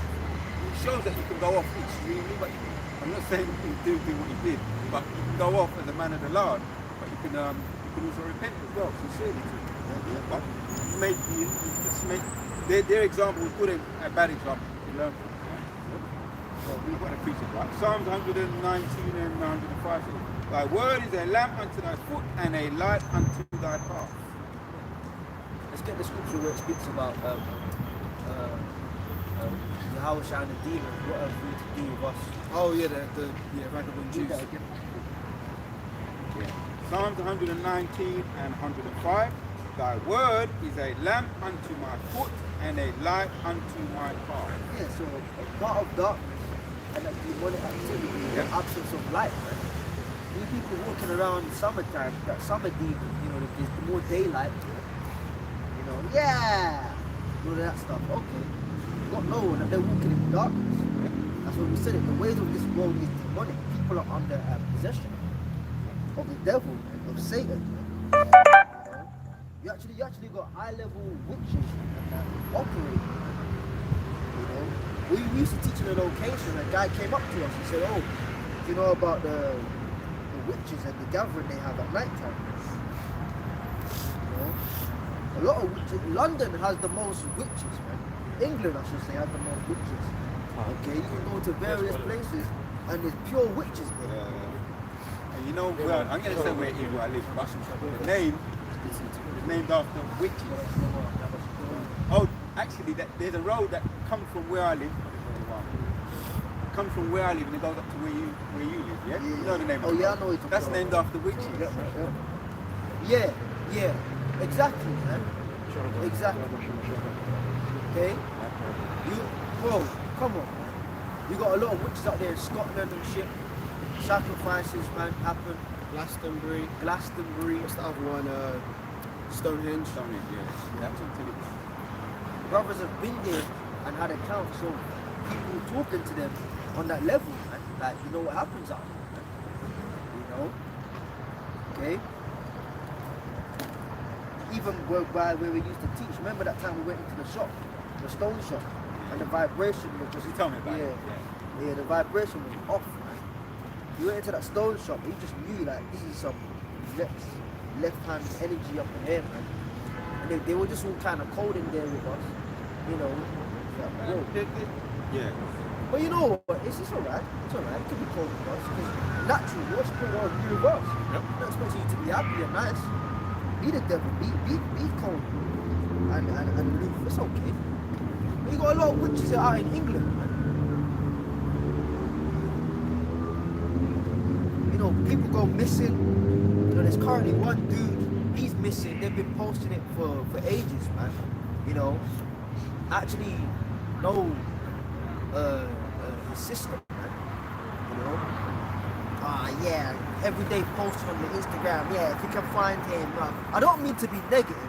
I don't mean to be negative, but if a dude has been missing for like 3 weeks plus here, and he left for work and didn't come back, man, something happened to him. He ain't a man of the law. He ain't a man of the law. He's just a nigga out here under a possession of whatever the fuck demon he's got, and he's gone missing for 3. Oh no, there's still hope. Are you sure? Well, if there's still hope for Maddie, there's got to be hope for him. Yeah, oh, come on, man. Little McCann. Yeah. Be serious, bro. People go missing, man. You know, babies getting swapped at the hospital. Those type of things happen, man. You know. Okay. So at the end of the day, man, we ain't ignorant, as the scripture says. Someone can hold up to Satan's devices, man. Like, don't think this is just a pure society where I go to work, I go to school, I come home. No. There's a lot more demonic things happening right under your nose than you can perceive, man. That's right. This guy's the devil, bro. We're not dealing with just some white guy in a suit. We're talking about people that fucking speak to spirits. Right. Revelation 19 verse 19, the spiritual side of the beast system, the Roman Catholic Church, they actually speak to demons. They get, they get logged in, man. Yeah, you log in your password, they get tapped into that realm. Yeah. They Okay. do their rituals where they summon demons and where they draw the circles on the floor and the pentagrams and shit, and they summon demons and commune with them, man. Let's read that. First, 2 Corinthians 2:11, lest Satan should get an advantage of us, for we are not ignorant of his devices. You got a lot of people out here that push Israel and all of that. Not knocking on it. Well, fuck it, yeah. Call it what you like. these other Israelite dudes that, yeah, come here, Sharala, and the kingdom, and we're gonna beat the heathen with a rod of iron arc. Okay. Well, what about before that? What about getting to that stage? Right? We're about to see a high. It's gonna intensify. Man. I don't know why the spirit's gonna be talking about demons and left hand shit, but that's what's happening right now. That's the reality of the world we live in, bro. Okay, the Lord said it. I send you as sheep among wolves. What the fuck are the wolves doing there? What are they doing? Are they pretending to be sheep? No, they're actually doing things that's dangerous, man, for your soul. If you're not tapped into this, you're susceptible to the danger of the wolf out there, man. He's got your soul, man. He's got you. Read it again. Yeah. People are like, nah, I got it. No, you ain't got it. He's got it. The devil's actually got people out here. Right? This ain't no talk about risky roads, man. This is real risky roads. This is intense business, man. Alright? The spiritual man judgeth all things, man. This ain't no fucking game in the bus there, the car, the phone. People like doing identifying games, man. I'm just living life identifying shit. Like what's that game you used to play as a child? I Spy. I Spy, yeah. Their whole life is a big fucking game of I Spy, man. Read that, bro. 2 Corinthians 2 and verse 11 again. Lest Satan should get an advantage of us, for we are not ignorant of his devices. Yeah, his plans, his procedures, man. All these things he's putting in place, we're not ignorant of that, man. These people, they're ignorant to it. You know, the C19 thing happened, okay? The lockdowns, you know, financial things, the CBDC thing. Why is it only Great Millstone when we talk about that? None of these other camps are getting into that. They're just talking about you can have fun in the truth, like, yeah. So the nigga actually said that. He said, what did he say? Yeah, we do the same thing you do in the world. So you came into the truth to do the same thing that's done in the world. Are you alright? So we are not ignorant of Satan's devices, man. That's why brothers go through fucked up shit, man. You know, brothers go through mental battles. It's like you're tormented in your head sometimes.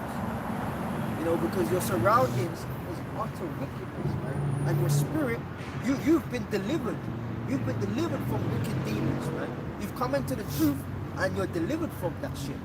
You know? That's beautiful. So what did it say about Lot, his righteous soul? Being everything. vexed with the With the unlawful deeds of the wicked. Of the wicked. Vexed with the filthy conversation of the wicked. Man. So you come into the truth and you're, day by day we're being clean, but we're vexed with the filthy conversation of the wicked. That's your day-to-day life, man. Yeah. You know? I appreciate it. Did you finish on that? Yeah, let's get it. Yeah, ignorance Satan's devices.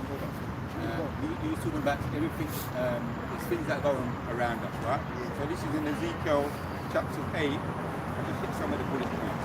I read from the top of chapter 8, and I read from the top. So it came to pass in the 6th year, in the 6th month, in the 5th day of the month, as I sat in my house, and the elders of Judah sat before me, that the hand of the Lord God fell upon me. Right, so this is what's going on. It's going to break it down. It's going to say in 5 now. It says, then said he unto me, Son of man, lift up thine eyes now the way toward the north. So I lifted up mine eyes that the way toward the north, and behold, wayward at the gate of the altar. This, by the way, the prophet's coming back, Lord willing, we believe when those men were more vexed than the prophets were back then, because we know more than them. They got the writings, maybe understood like, oh, okay, have an idea. They may have been thinking it's talking about there and then and shit, but the prophets coming back actually know more than the prophets back then. The understanding of it. So when you can get into something deeper and understanding what it's precisely talking about, it vexes your will. Now when you was a Christian in the world, you'd get the general idea of, yeah, Jesus is good and the devil's bad, you know? Okay, but then when you actually have the proper understanding of the scriptures, it pleases you more in righteousness, the happier you can be, but then also the more sad you can become. Yep. Because you get the depth and the entirety of what is happening. Precepts on that point. Go and read that. Ecclesiastes 1 verse 18, for in much wisdom is much grief, and he that increaseth knowledge increaseth sorrow. Yeah, so you come into the truth. That's why it takes time before brothers come into the camp, man, because you gotta know what the fuck you're signing up for, man. And then you go up to another level, you're actually in the camp now, Satan gets more pissed off with you, man. That's right. You know, Satan, he actually made it. You know, you got demons bashing their heads, man. Because they get gotten to too. Don't think that the spirit, the left hand side is just disorderly. The left hand side is very much orderly. Like imagine a demon failing a mission and going back to Satan. Oh shit, You got away. I didn't do it. You know, Satan's fucking that demon up, man. You know, you gotta go, you're gonna send a stronger demon on you now. Yeah. Then you in the flesh, that temptation's worse, that fault is worse, that battle is worse, that sickness becomes worse, that situation you're dealing with in your personal life becomes worse. Sleep paralysis gets worse. Sleep paralysis gets worse, you know, and then all of a sudden now, you realize that's a higher level demon, man. Read it one more time, bro. Back in Ecclesiastes. Ecclesiastes 1 again, and verse 18. For in much wisdom is much grief, and he that increaseth knowledge. So the wisdom brings grief, man, because again, you just like Lot, you become vexed with the filthy conversation of the wicked, man. You know, you gotta step outside your house and see Timmy and Tommy holding hands. You know, you give you that spirit. What are you do about it? Yeah. You can't do nothing. Yeah. You know, and many other things. I was on, it's lucky I was on this jet inappropriately, but I was on the bus yesterday at 7 p.m, 7:30. I saw two grown men holding hands, wearing dresses, and they weren't even trying to look like women. They were literally just men wearing dresses. And I'm looking at them thinking, With fuck. beards on. Yeah, beards on, hairy legs and shit. And I'm just looking thinking, what the fuck? Like, they're so brazen with it now because they know, obviously, we're not in a position to be able to do anything. That's why the scripture says it had been more tolerable for Sodom and Gomorrah. So this place has superseded Sodom and Gomorrah. Imagine that. This place, where concerns filth and wickedness, this place is outdone Sodom. That's why.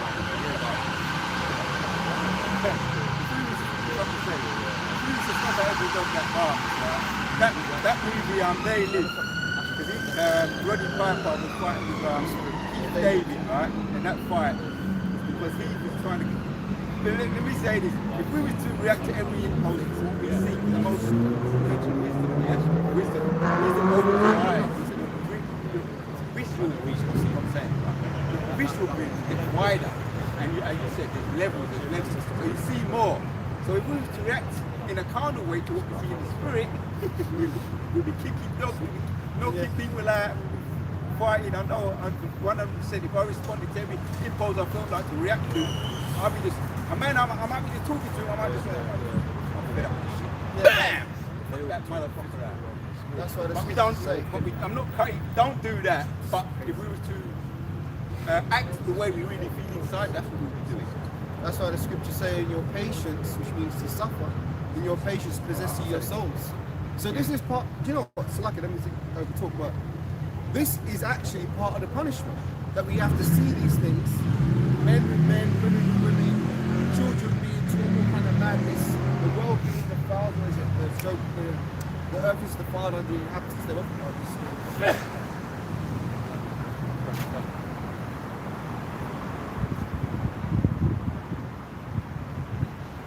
The earth is defiled, but this is the punishment we have to suffer for our transgressions, man. Being in this shithole is part of the correction process. Because we went off, man.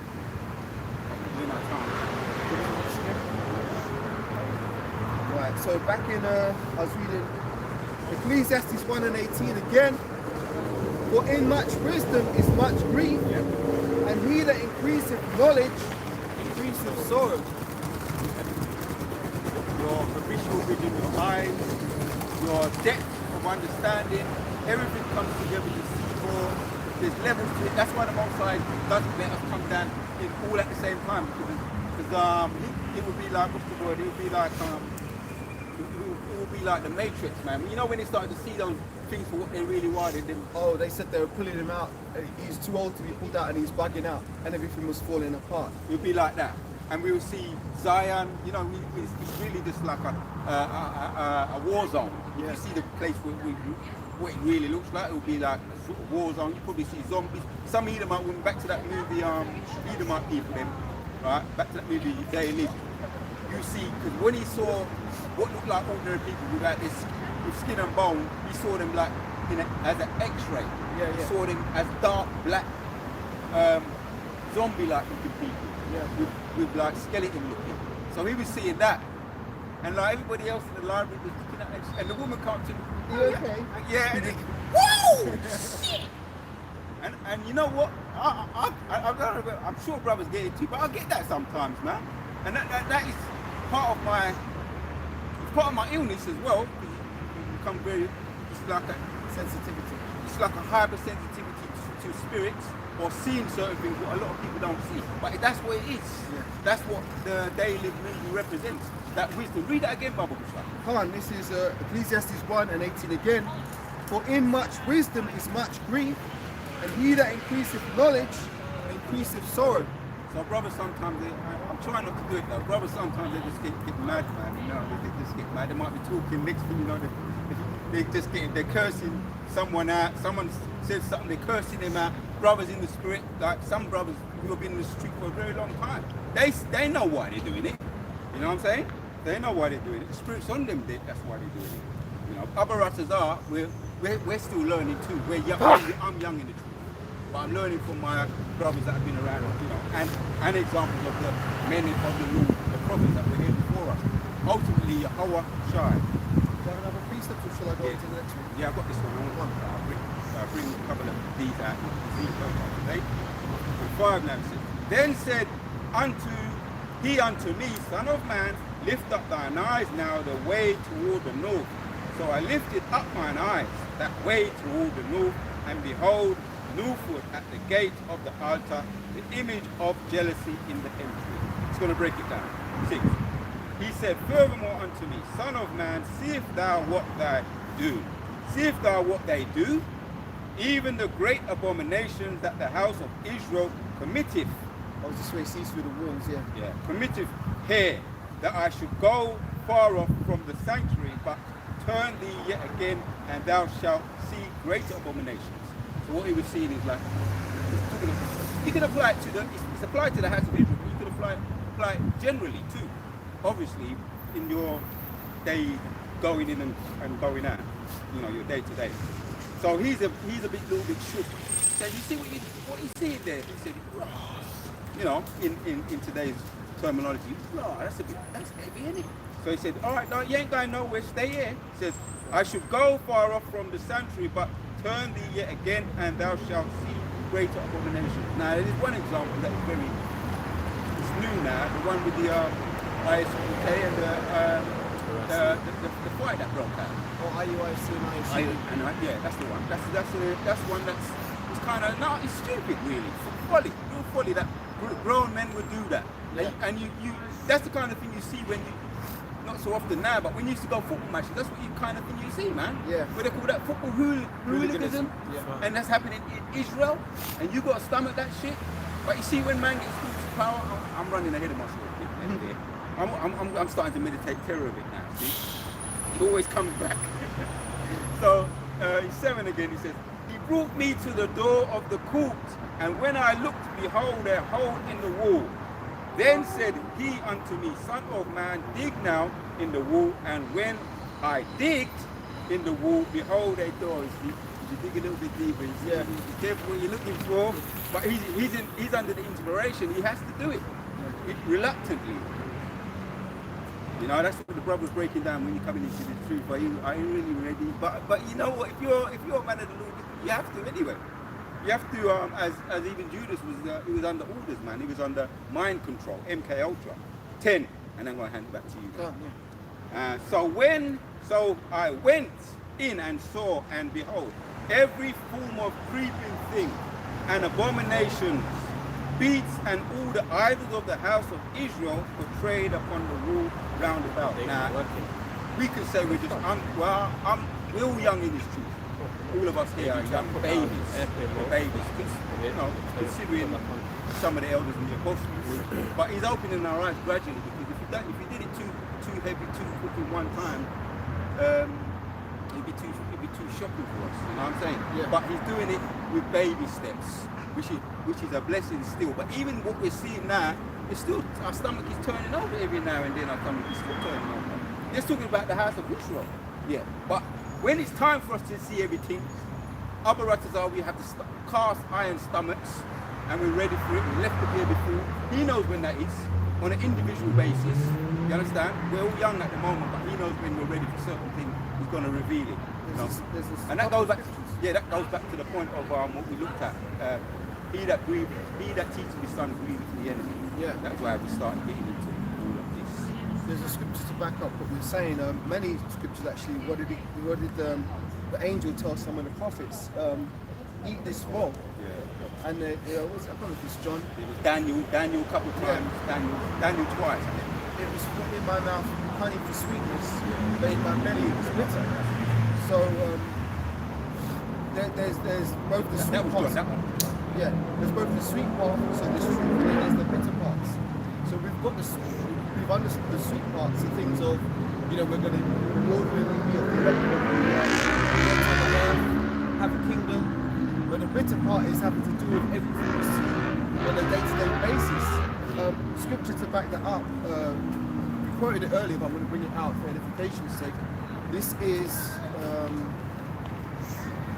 2 Peter 2, starting at verse 7, and delivered just Lot, vexed in the filthy conversation of the wicked.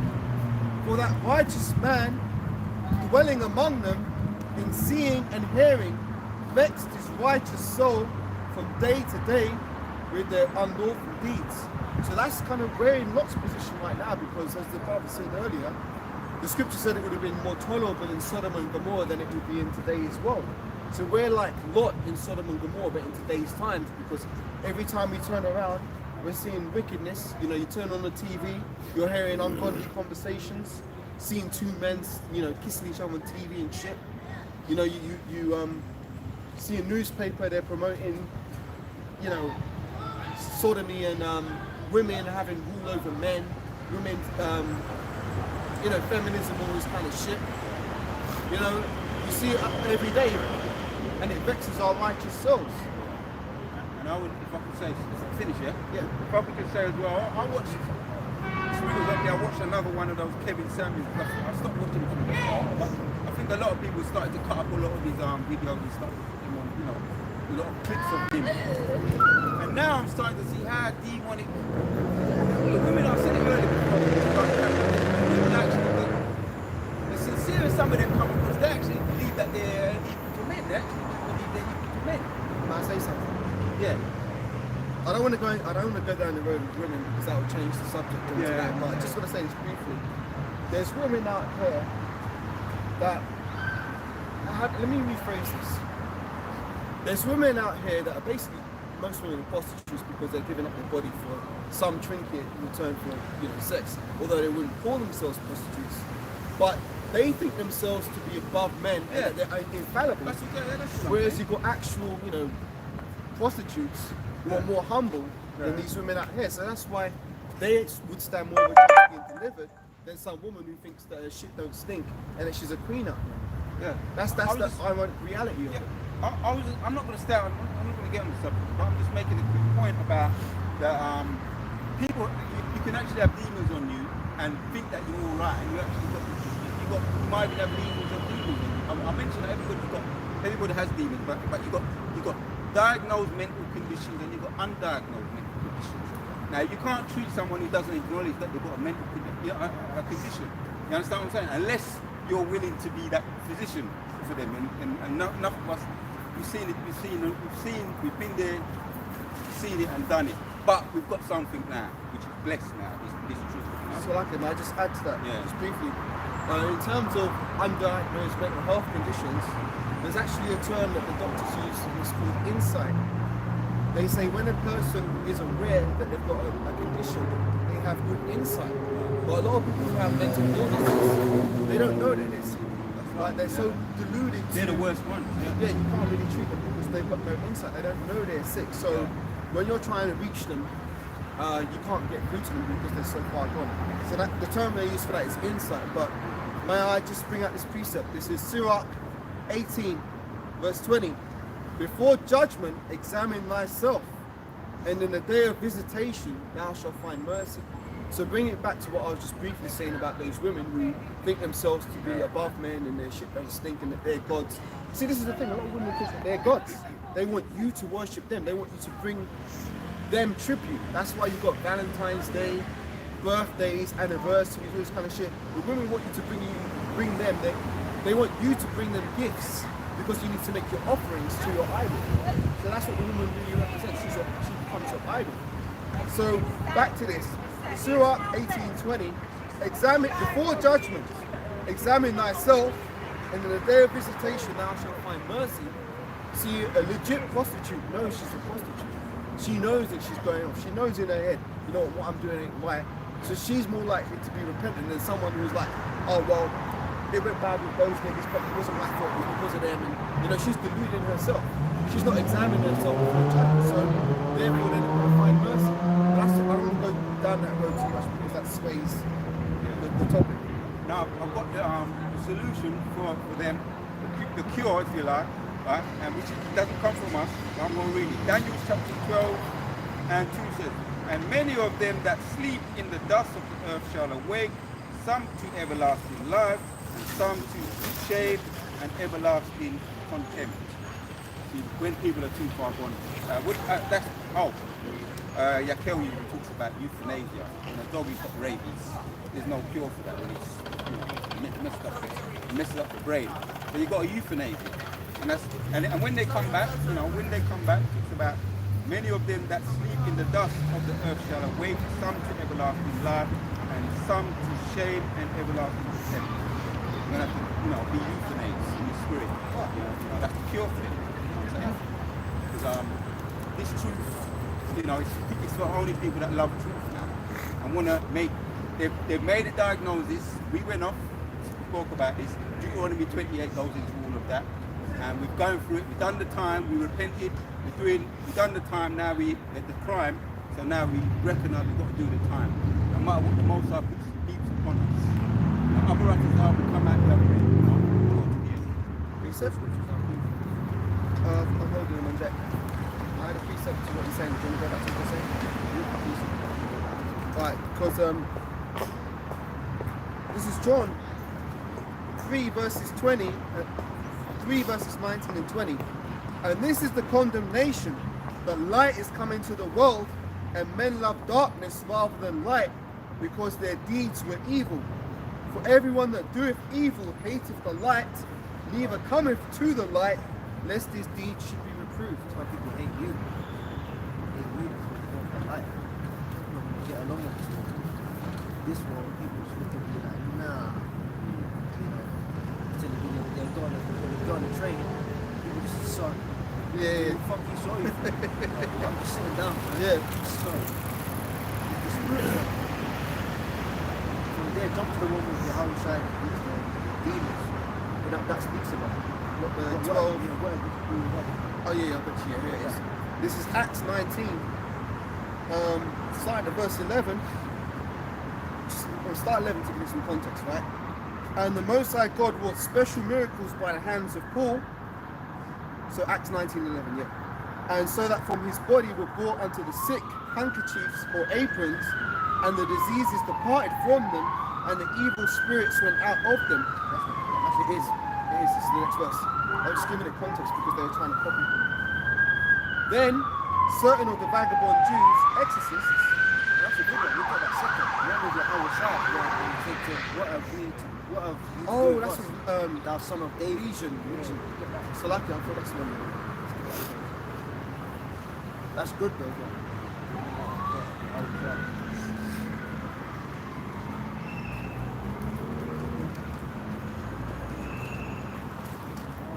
they identify us, we can identify them already. We're not ignorant of Satan's devices. And look, man, a large part of the very end, which we're living in right now, is trusting the Spirit to see things. That's what we're talking about. We're not just talking about demons, woohoo, scary. No. Applying the scriptures, man. We've got to do better at that day by day. Seeing things for what they are in light of the Bible. Matthew 8 verse 28. But when he was come to the other side of the country of the Gergesenes, there met him two possessed with devils, coming out of the tombs, exceeding fierce, so that no man might pass by that way. And behold, they cried out, saying, What have we to do with thee, Yahushua, thou Son of God? Yeah, so that's why people like they reckon they were people, the demons, I should say. They recognize Yahushua. They didn't even do anything. They just passed by them, and the people had to claim their voice. So the demons speaking from within. What are we to do with us, thou Son of David? You know. So again, coming to the truth, people start acting funny with you. It's like, whoa, where is that coming from? You know where it's coming from. You know where it's coming from. Because it's things of the spirit. The spirit realm is right hand and left hand. Thing of the spirit is identifying righteousness and also wickedness. Man. You know? And they didn't say he's a son of David. So they knew exactly who he was, man. You know, remember that time I was talking about it, man. Demons, they can pull up your catalogue, man. Yep. You know, is this age? What's your mom's name? What's your mom's name? All of that. You know, the demon pulled up the catalogue. Yep. So this is the most recent things in life. You target that situation, do this, do that. They pull up your fucking credentials, man. You know, nah, but if you try that, man, you're struggling, man. It's not gonna get it. Yeah, try this. That's what the word demon means, intelligent. Yep. The intelligent spirits from the wrong side to fuck shit up. On the left hand side. Let's finish this together. He says, What have we to do with thee, Yahushua, thou Son of God? Art thou come hither to torment us before the time? And it goes on to say, and there was a good way off from them a herd of many swine feeding. So the devils besought him, saying, If thou cast us out, suffer us to go away into the herd of swine. And he said unto them, Go. Just one word, just go. So you can divert demons in the name of Yahushua. I've heard the scripture speak about a soft answer to a very violent rage. You know, sometimes you deal with people like, why am I always not getting along with people? It's not about trying to get along. It's about diverting. Yeah, being able to speak. Yahushua never was like, fuck you demons, man. You fucking man. Go. Okay? Yeah. You know, someone being an arsehole to you, okay, go. You know, I had a guy trying to cut me up in traffic, you know, and he started wagging some old ass Elamite dude, started wagging his finger. What kind of crap?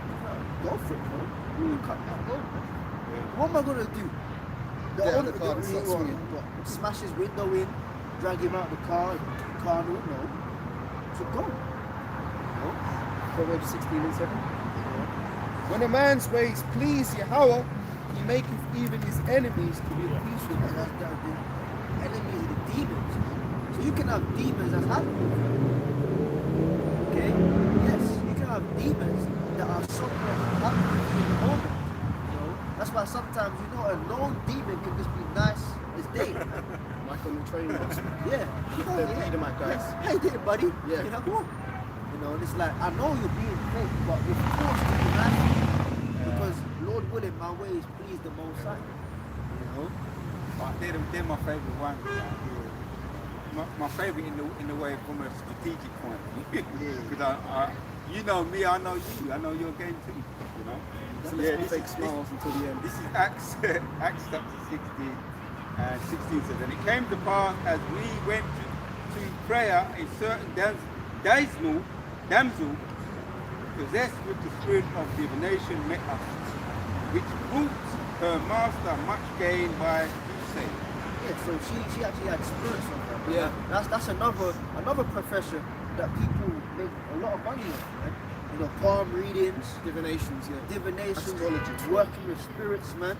I think I said that in the chat a couple of months when I was driving. And I took a picture of the shop, man. You know, we do card readings. You know, you want that job, you know, and they do boot. Why did they never tell you anything bad? You go up in there, you're gonna get the job, but you're gonna have a baby. Because they want you to come back for the next Yeah. week. Why don't they tell you you're gonna fucking die? You know what? Salaki, that is cut me, but the only time I can remember any, fortune teller giving a bad prophecy was in Macbeth. I don't know if you guys remember Shakespeare. Anyway, it's like enough of No, that. I remember that. But for most time, they're just telling you nice stuff. You know, you apply for the mortgage, it's gonna get verified. You know, and they're touching your hand. Yeah. They're touching your hands with all kind of bullshit, man. And they're basically reading your body you got language. people into chakras as well. You know, seventh chakra. You know, And Reiki and shit. I told I have an old cousin. He came into my house talking that shit, man. I kicked her out. The door was right with her. The fuck, I ain't spoken to her in years. Because the last time she was in my house, trying to bring up that bullshit, man. You know, yeah, like the chakras, healing hands, yeah. Seventh chakra, yeah. And I was so fucking surprised at my family because they don't really into that. Man. They're hardcore Christians. So I was surprised that they were like letting her even talk. You know, I can't even listen to that. What the fuck are you talking about? Fuck out of here with that shit. You know? Yeah. So she had spirits on her, the damsel, the young woman, man. Yeah. You know? Who's reading about the damsel? Which brought her master much gain by soothsaying. Meaning that people are paying big coins, man, to get readings, man. And you know what? Sometimes the readings are on point. There goes your star signs, man. You know, star signs are on point a lot of the time, man. You know, you like Could be this, scary. you like that. When somebody talks to you like this, you react like that. In a relationship, you're this type of person. That type. And you looking like, whoa. It's kind of accurate. Now, how is it accurate? Because it's demons, bro. Demons are on point. So, they know what they're going to do. But you're not meant to get into that. Like, that's why the scriptures speak about in Genesis, the tree of knowledge, good and evil, man. Because there's righteous reading of the stars and astrology, but then you're not meant to bypass the most side and start looking up the equinox. Yeah. And the this and that. The Aquarius rising. Is that a chariot? Right? Like straight up, you're gonna have to come down here.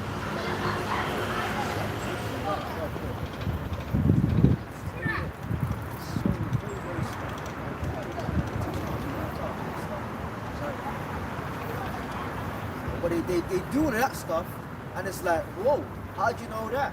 Okay, it works. Yeah, I want to come back for some more. So she made her master a lot of money going up.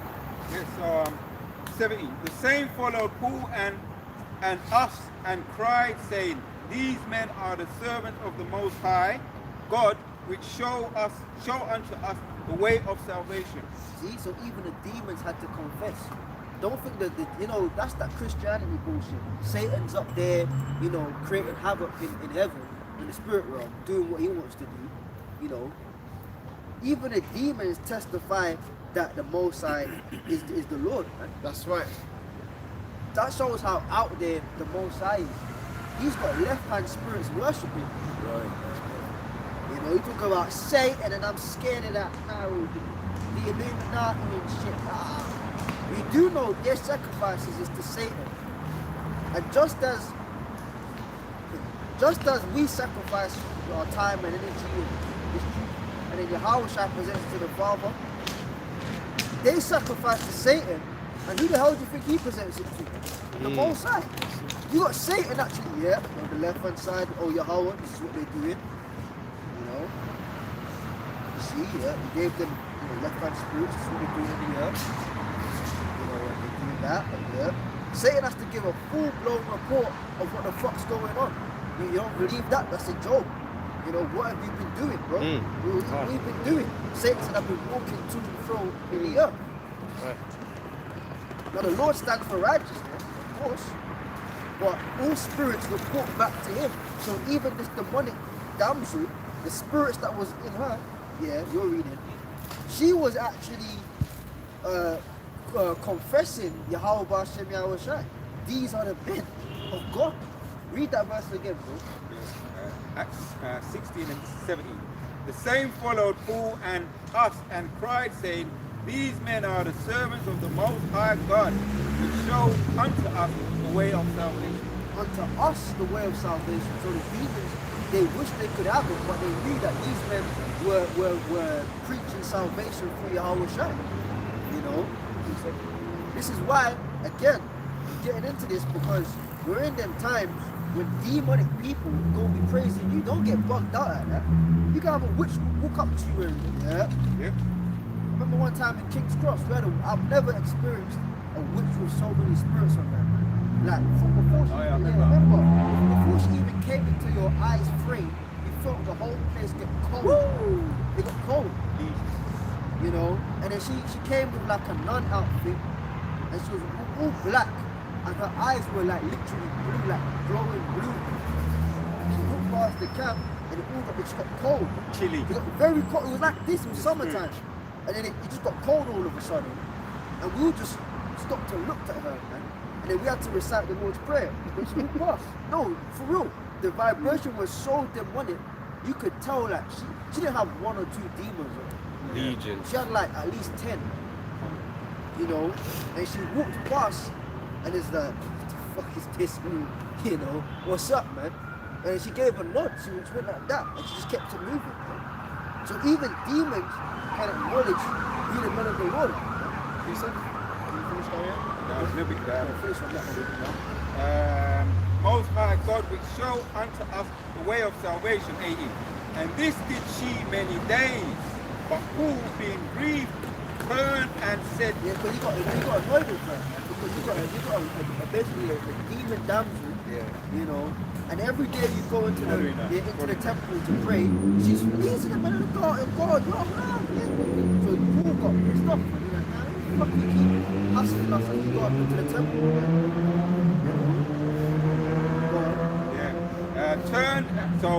and this she did many days. There's a lesson in that. Not everyone that's nice, you have to be nice to them. Because people come nice, they can hell you up, but they've got demonic alternative. Interior motive. Ulterior motive. She actually a demon hating up the prophets. Yeah, you let it slide one day, you let it slide 3 days of a what the fuck?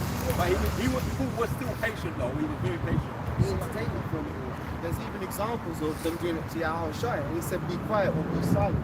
Many times, like, shut up, you know, because they were trying to blow up the spot. And said to the Spirit, I command thee unto thee in the name of Yahushua Mashiach. See, stop there. He never said he said to her, he said to the Spirit. Yes. He said to the Spirit. And again, this is why brothers talk about being tight and I had a hard week. Yeah, we all have hard weeks and stuff, man. But a lot of the time, to us now, we need to focus on who we're talking to. You can't take people in the world seriously, man. You can't take people in the world, as we said it. We started out in Matthew 10. He gave them power over demons, man. You talking to Timothy or how's the difference? You talking to, I don't know, Jed, Todd. Yeah, you talking to Todd. Todd at the job. Yeah? And Todd's giving you a hard time. You know, and you get angry with Todd. It's not even Todd, bro. Yeah. It's a demon, man. Like, chill out with Todd, man. You know? I don't know why the spirits we talk about, but we need to, like, I'm talking to myself first and foremost. Spiritually, understand what things are so you can chill the fuck out. Like, you don't have to be on 24/7 rage mode or 24/7 depressed mode. Like, know who you're dealing with, man. You're dealing with Todd. That's possessed. Yeah. You know? Todd got demons on him. Yeah. Don't take it personal. Don't take it personal, man. You know, Todd's just doing what Todd's getting told to do. You know? Could I bring a precept here? And Todd knows who you are. Yeah. That's heavy. Okay? Because who you think is Todd is really demons from the spirit realm. Right. Yeah. Okay. Alright, so he's fucking you over, man. Okay, Todd, yeah, do it, man. You know, you want to take him on holiday at work, you go for it, man. Just go for it, buddy. Go do it. Have that attitude with them, man. Just deal with them like that. Because, as you said, what did you say? If you punch Stop at every dog that barks. every butt, man, you're gonna, and we know guys that did that. And look where they are now. Nowhere to be seen. Most have to bid that becomes us, man. You can't bark with every dog that barks at you. Sometimes you let the devil have it. Okay, Think about us. Now, this is another topic, but let's get some precepts out. Yeah, Finish on this, then I'll finish on this one. Yeah. I command thee in the name of Yehoshua Mashiach to come out of her, and it came out the same hour. Now there's a moral to the story there also, because you said that don't take it personally, but at the same time, now if it gets too much, yeah, Well, of course. no, I'm not saying you don't even have to be rebuked. Paul rebuked it publicly, yeah, but sometimes you don't need to rebuke someone publicly. That's what I'm saying. You can rebuke them, you know, the Hebrew. I've learned my Hebrew on certain things that were personal to me, like my back pain and things. Kahab, that means pain. Rapanaya, takeaway. You know, that's personal for me, and I've learned that. Now, if your fool in the flesh is Tom at work, that's personal to you. Learn the Hebrew, what to do. You know, for your personal fool in the flesh, you might need to go in the toilet. Because if you look down Tom, That's the thing. You talk to, that's what I'm saying. Yeah. You talk to Tom and Todd nice. Yeah. I don't worry, it's Tom. Worry, it's Todd. But then you go home, you pray. I got a testimony of that, man. I had to put up with Adam. Yeah. Funny enough, Adam was a fucking demon to me, man. And not too long, I found out he got into trouble and his ass got suspended. And Adam might not be coming back. Yeah. Even if he comes back, at least I got to see him go through something. And the Lord's gonna fuck him up anyway. And to death, but it's like, you're right, man. You be nice with him, you're right, Todd. You go home, you throw them classes on. Can't. That's another weapon added to you. Most I gave you another weapon added to your arsenal. Again, strategically I'm thinking. That's another weapon added to your arsenal. When you get these throws that come, like let's say a man come and try and throw that upper hand right, and he caught me that time. Next time I know what to do now. I have to block it. Yeah. See that the block. That's a weapon in your arsenal for you. That's right. Humble, you got. No, I was going to talk about how you talk about the Satan jumps on you, not to take it personal, right? I want to bring up this from time. Luke 22 verse 31, because even well, you could correct me, brothers. Even Satan jumped on Peter, right? And the Lord said, Simon, Simon, behold, Satan hath desired to have you, that he may sift you as wheat. But I have. See, Satan stomps you up. Man. Right. See, Satan, like niggas, like that's how you know niggas in the world. They're not even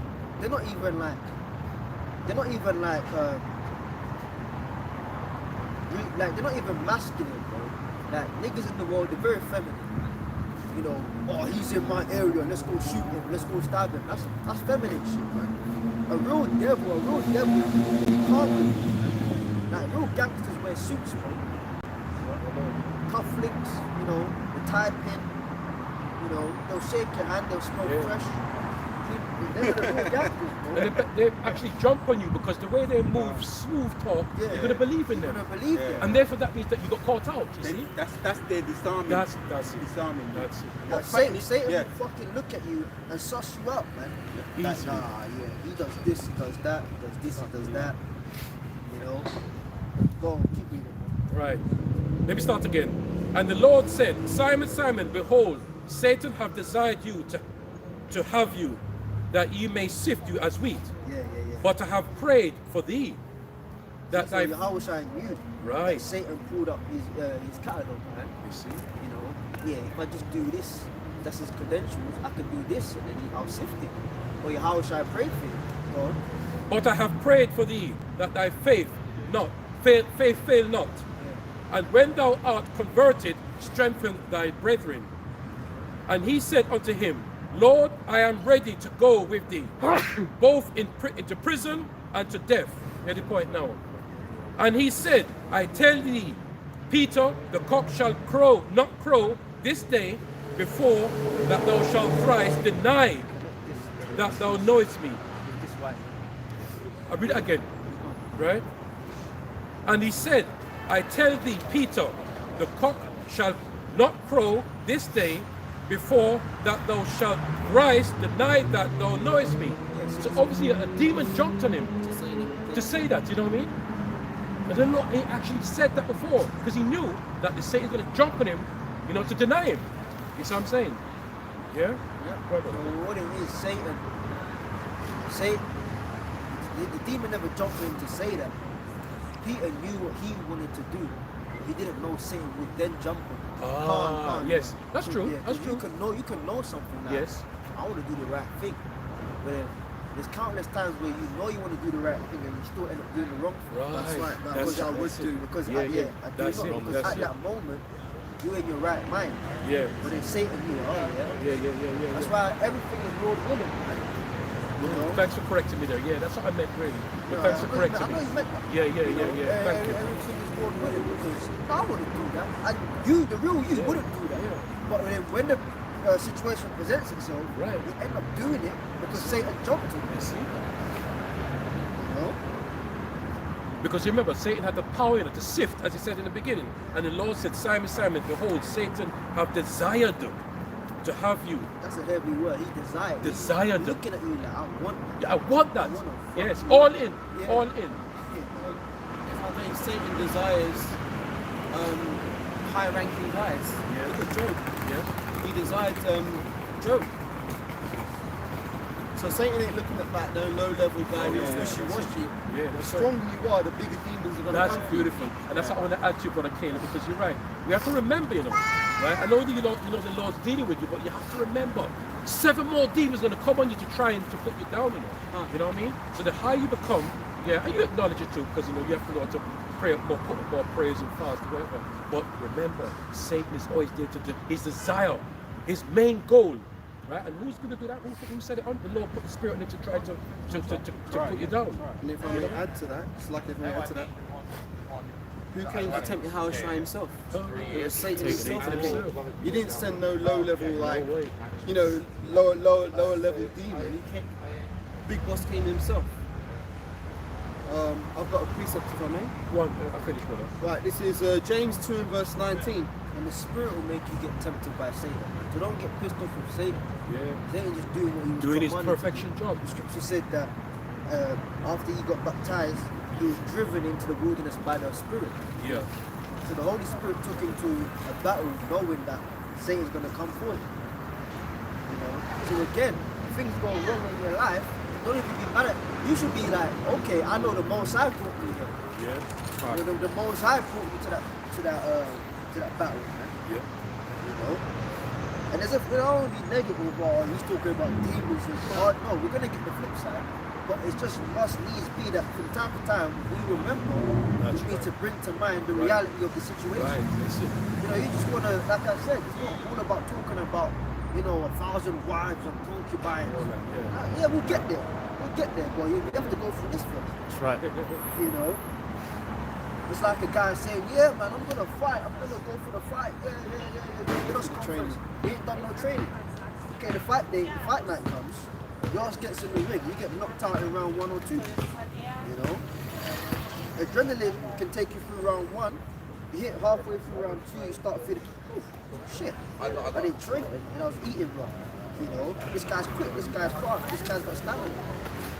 You know, your coach sits you down, that pep talk ain't gonna work. You're gonna have niggas in the last day that try to do a pep talk, man. That's the, let's get that. They shall run to and fro to hear the word of the Lord. You don't find it, let's do that. Niggas gonna be wanting that pep talk, man. Yeah, listen, brothers, for the last time, my name's Yahweh, my name's Yahweh Shai. Bro, They're gonna be getting it wrong. They know, You sure? they ain't no crash course truth, bro. It's either you're in training camp now and the Lord will be with you in that day, or you're fucking around now. But either way, fight night's coming. Man. And when fight night comes, we're gonna see who's ready and who's not. And I ain't saying it because I know I'm ready. I'm praying to be ready. You know? But the point is, we're all gonna be tested if we're ready, man. Yeah, we're training, man. We're Camp is a drill. That's right. The videos is a drill. Yeah. Brotherhood is a drill, man. These are all training drills. We're in training camp right now, man. Yep. Flying precepts. And then when that time comes, it's muscle memory, right? Yeah. So when they start sending, you will get the chip, Otherwise, no food. You know, your bank account will be closed. Anyone who associates with this person, Yeah, yeah. will You be, you are a aiding and known abetting. you are a known terrorist. You know, they'll put your name out there, your mugshot, your government name, your yeah, mugshot, everything. You know, pictures of you walking through Sainsbury's. yeah, Sainsbury's with a bag. You know, like, The apostles said to this a long time ago, a few years ago. Go back to the red list, the blue list, the letter, the green list, right? We're on the blacklist. We're on the blacklist. You know what I mean? Blacklist. last seen in North London, Yeah, right. 7:02 p.m. Tuesday. Yeah, Okay. and it was some grainy CCTV. Yeah. Right? Of everything. You know. Even the mere like you just click on the brother's video. Yeah. It's the women, the children, anyone. That's it. You're marked for it because they don't want you to. They don't want you to get that. You know. Thing at all. We just read it, son. I've got this. I've got Amos. I've got Amos 8 verse 12. And they shall wander from sea to sea, and from the north even to the east. They shall run to and fro. That's the crash course, man. You're a fat bitch, yeah, doing fuck all year round, just eating and doing nothing. And then May comes, summer's there, then they get in the gym. You know, brothers that go gym know that, man. It's always when summer's coming up, you see the fat women in there. All year they ain't been there. And then now they want to get in there thinking that with 2 or 3 workouts, they're going to lose their belly.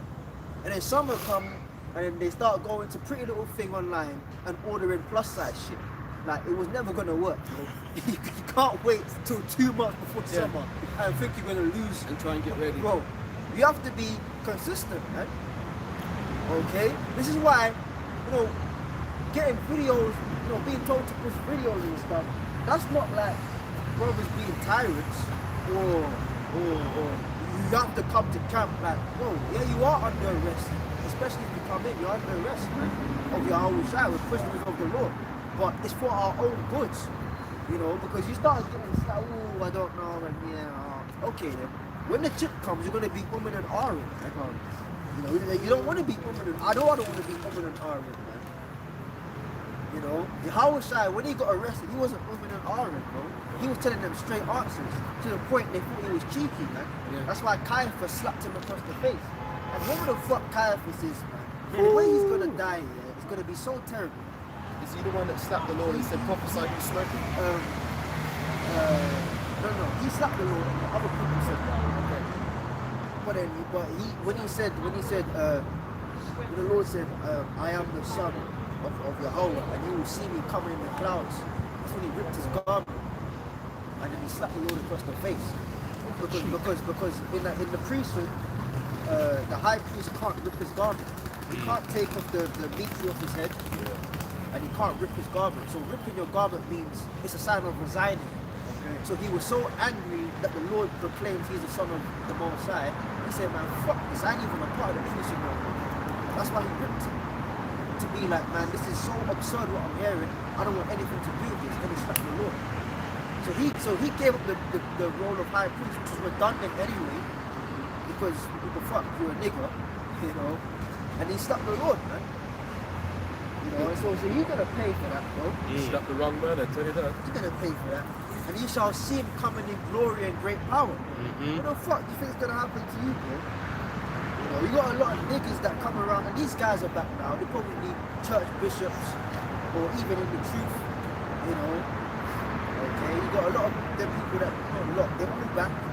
You know, probably preaching your Yahushua, but just, you know, not fully all the way there. Okay, read that verse again, then we're gonna go back to what we said. We're gonna get the flip side of the negative. We're gonna get the flip side. Go on. Amos 8 verse 12. And they shall wander from sea to sea, and from the north and even to east. They shall run to and fro. The crash course. Yeah, and when they say run to and fro, that is like the 4 corners of the earth. Yeah? Hotspots where brothers were. Yes. That's why that video, I keep harping on about it, but that video you did was very spiritual.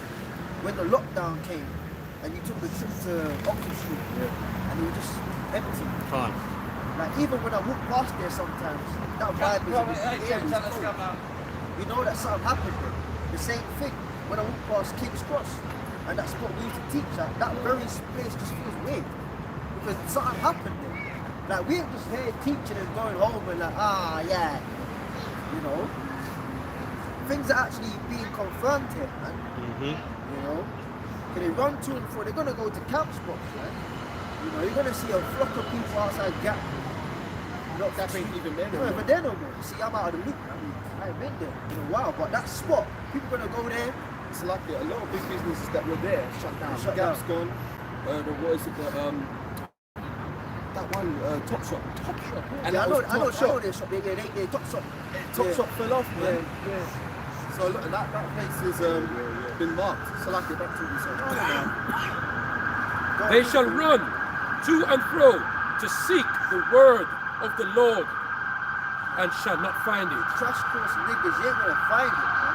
You're not gonna find it. Now you may find men in the Lord, but the Lord gonna come and spirit of brothers to even teach you. The scripture says that your tongue shall cleave to the roof of your mouth, man. You're gonna be asking brothers, oh, what's this? Oh, what's that? Yeah, I don't know. What's the name of the Lord? Tell me. And we're gonna take the piss. And we're gonna take the piss. Because the Lord said, I will laugh for your calamity coming. You see, brothers are jokers, not for no joke. Like the joke side of us is actually gonna come out. Oh yeah. The sadistic, jokey, taking a piss vibe of people is actually gonna come out. Man. Yep. People gonna be asking you questions, crying on their knees. Please tell me, what's the name? Precepts on your point. Go on, bro. Proverbs 1 and 24. Fucking game, bro. We're at that time, bro. We're at that time, man. And if you can't see the prophecies, you're not a man of the world. End the story, bro. If you can't, at this point, if you'll think, oh, the chick, it might be the white woman, and is there gonna be a war? Bro, forget about it, man. But I'll personally, don't worry about it. Don't worry about it. You see another side. Bro, Proverbs 1 and 24. Because I have called and you refused, yeah. I have stretched out my hand and no man regarded. No, next week I'm gonna come. No. You guys gonna be here? How long Sure. are you here for? How long are you here for? Yeah. All Yeah, that stuff. I'm just gonna. Back in a minute. Yeah. All right. See you in the kingdom. Yeah. After you die. Yeah. Where's that? Let's get into them. And that's spiritual Yeah, because when yeah. people, so like There you go, and that's bro, spiritual because when people say that and when they go away, who jumps on them? Satan. Satan. Back to Satan again, jump on him. Oh no, it's alright, man. You heard good things, but Yeah. you know, come on, you know what I mean? Yeah. See, no. You're right. But let's get into it. Yeah. Satan was already on them, Oi! and then when they leave the camp, more. Satan has an aftercare team see? with more demons. Thank you, Don't worry about it. Yeah, man. The aftercare team of demons are the ones that say, don't worry about That's it. it, yes. But the reason they never got it in the first place, because demons was already on their ass. Right. That the Lord didn't want to come off. Right. So you got the preliminary demons, Yes. and you got the customer care demons. Night shift. Night shift demons. Now, make sure you don't get it. Yeah, man. If I may, there's a lot of times as well where you get someone come to the camp, they'll be asking questions, and all of a sudden the phone rings. And it's like, Always happens. Yeah, I'll be back. Always And happens. it's a demon on the phone. Yeah. And it's take them away from the truth, man. That's the sower of seeds. You know, some fell on the stony holy ground, man. Let me just finish this if I may. Finish on that. Right, Proverbs 1 and 25. Let somebody hold that scripture the same shall know it, death by pain. Come. Keep going, bro. 1 and 25. But you have set at naught all of my counsel and would have none of my reproof. I will also laugh at your calamity. Yeah, you didn't want to hear it because bums, apparently we're bums. Apparently so, we're bums. You know, you didn't want to hear it from us because the garments are funny. You know, some brothers look too old, some brothers look too young. You know, you got the Nike Tech fleece on. Oh, what do you know? What can you tell me? Yeah, we're telling you the most important information available on right. planet Earth, man. But you didn't want to listen to it. You know, people get offended at the presentation, man. How many comments have we gone through? Oh, beautiful message, but the profanity, the swearing, the cursing. Oh, he hawked and spit. He hawked and spat, and that's very, you know, he has no decorum. Okay, all right then. What's decorum gonna do for you in the time of trouble? When you're going to be shitting yourself literally when you see You want chariots. to talk about cleanliness or he spat? Now you see a chariot and you're wetting yourself. Yeah. You know, you're vomiting at the same time. I hate to be vulgar, but all three holes are occupied. You're vomiting, you're shitting, and you're pissing, all at the same time. And just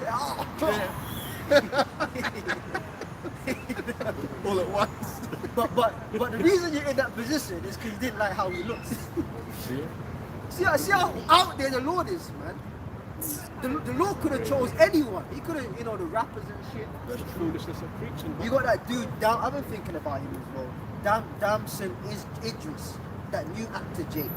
He just admitted that he Conjured demons. He conjured demons Yeah. to get into the role. In my area they got a Beyonce playing.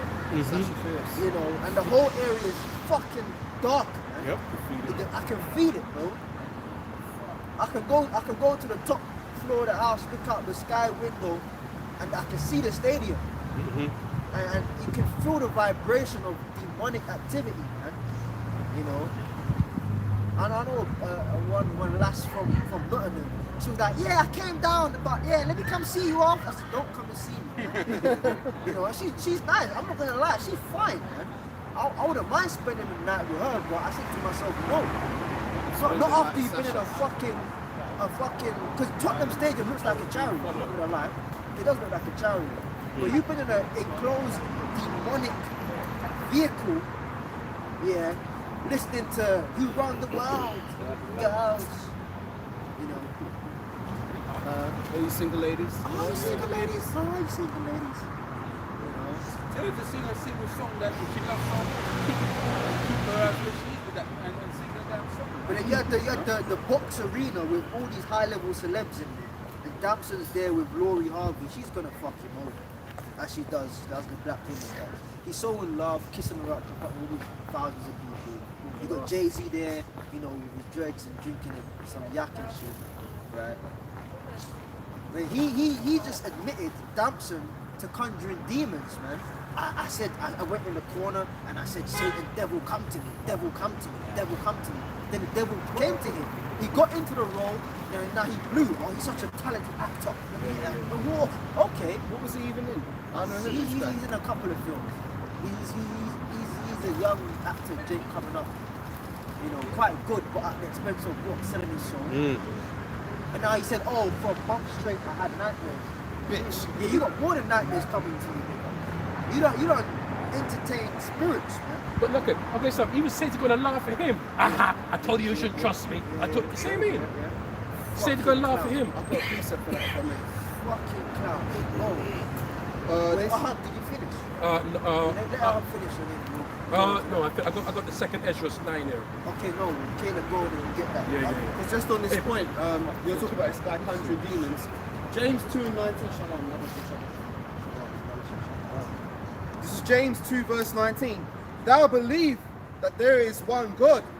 Thou doest well, because the devils also believe and tremble. Yes. You see, we was talking about the school system when I came in after you brothers, right? You got demons that have more of a righteous education than children in school. The demons know there's one God. The demons know that there's one God, man. But then you go to school and you're getting taught, nah, wear a dress. So the demons have a more on-point education, as it were, than the children in school, man. That's right. That's why the scripture says it's more tolerable for Sodom and Gomorrah in that day.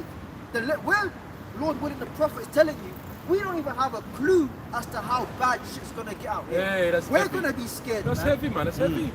You're in a world where demons, that their sole existence is to go contrary to the Most High. They're taught a purer education, as it were, than your children in school. Do you know how fucked up that is? Their existence is to go against what God stands for. But they're more on point than what you send your child to for 6 hours a day, 5 days a week. That's messed up, man. Read. I was reading. I'll read it again. James 2:19. And it says once again, thou believest that there is one God. Give me. Thou believest that there is one God. Thou doest well. The devils also believe and tremble. They believe, man. That's why you read it about the demons coming to your house, right? The legion, thou son of David. They believe, man. they believe. So that's why demons had that paralysis thing fucked up. That's why demons, they really laugh at you when you start losing faith. Yeah. Because the same power you're losing faith in, they believe wholeheartedly. Yeah. That's how fucked up it is, man. That's great. They believe in the Most High, but their game is to get you to not believe. Then you start, you know, Done a good job, man. you start scratching your head. Islam, maybe. you know, or should I go back to church? You know, but sometimes, you know, sometimes the demons, nah, it's okay if you call on Jesus, man. You know, they don't want you to say the name Yahweh Shai. They want you to say Jesus instead. You know, maybe Jesus will work. You know, even Elder Apostle Tahar said that, man. One time he was so sick, you know, he was calling on the name Yahweh Hashem Yahweh Shai, and the demon came to say, why don't you try Jesus? See? That's what I'm saying. It's not just saying it for fun's sake, it actually happens, man. They meant, ooh, maybe the name, maybe Jesus will work, you get better. You know? Even when you read in the scriptures sometimes, you know, we practice to say Yahweh Shai. We practice to say, you know, Yahweh Shai, because you know it always says Jesus.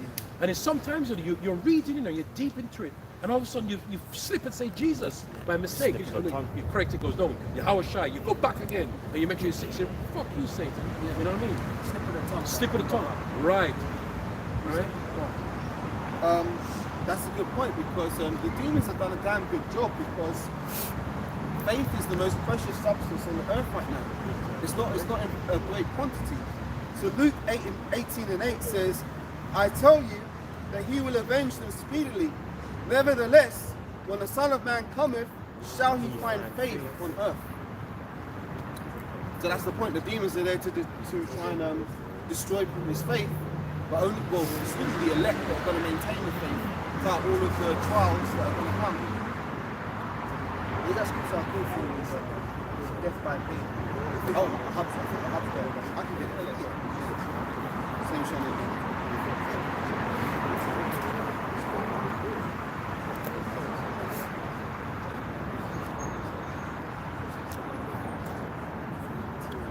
This And is then after this, we're going to get the scriptures of being in the Holy Spirit, protected by Yahweh Shai. We spent a long time talking about what Satan does. so. Could you repeat that?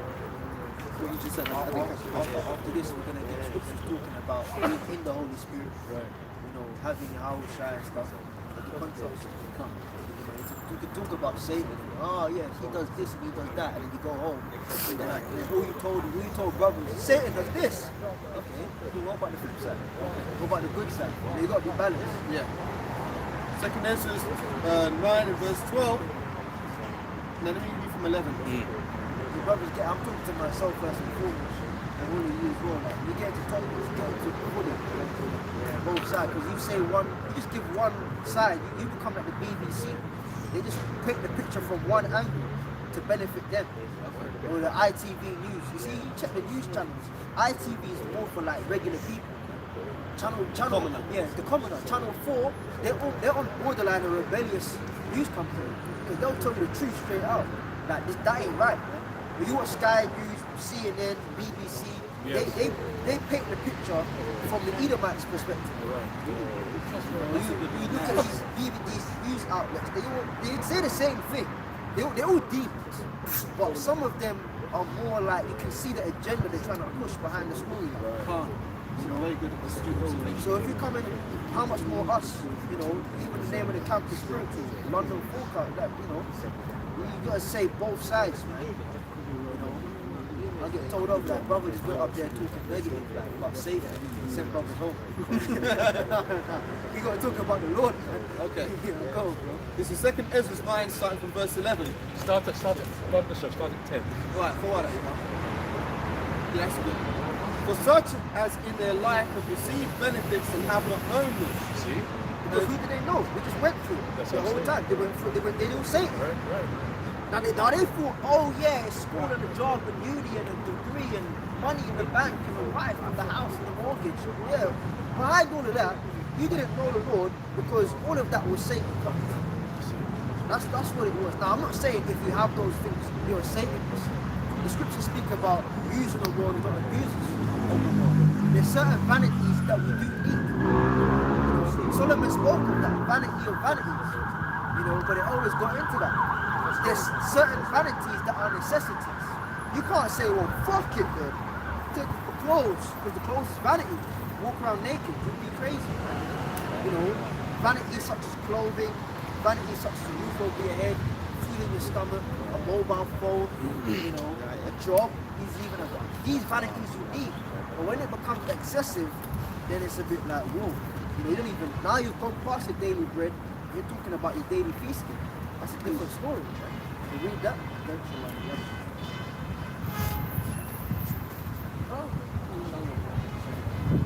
This is once again 2 Ezra 9, starting at verse 10. For such as in their life have received benefits have not known me, because then you say to God, and they that have loathed my law while they had yet liberty, yeah, law, they hated it, man. This is why people, your family don't like you, man. You know, you got family members, you know, asking you if you're still into that, you know, mocking you and shit, but big sister, you still into that? Still into that?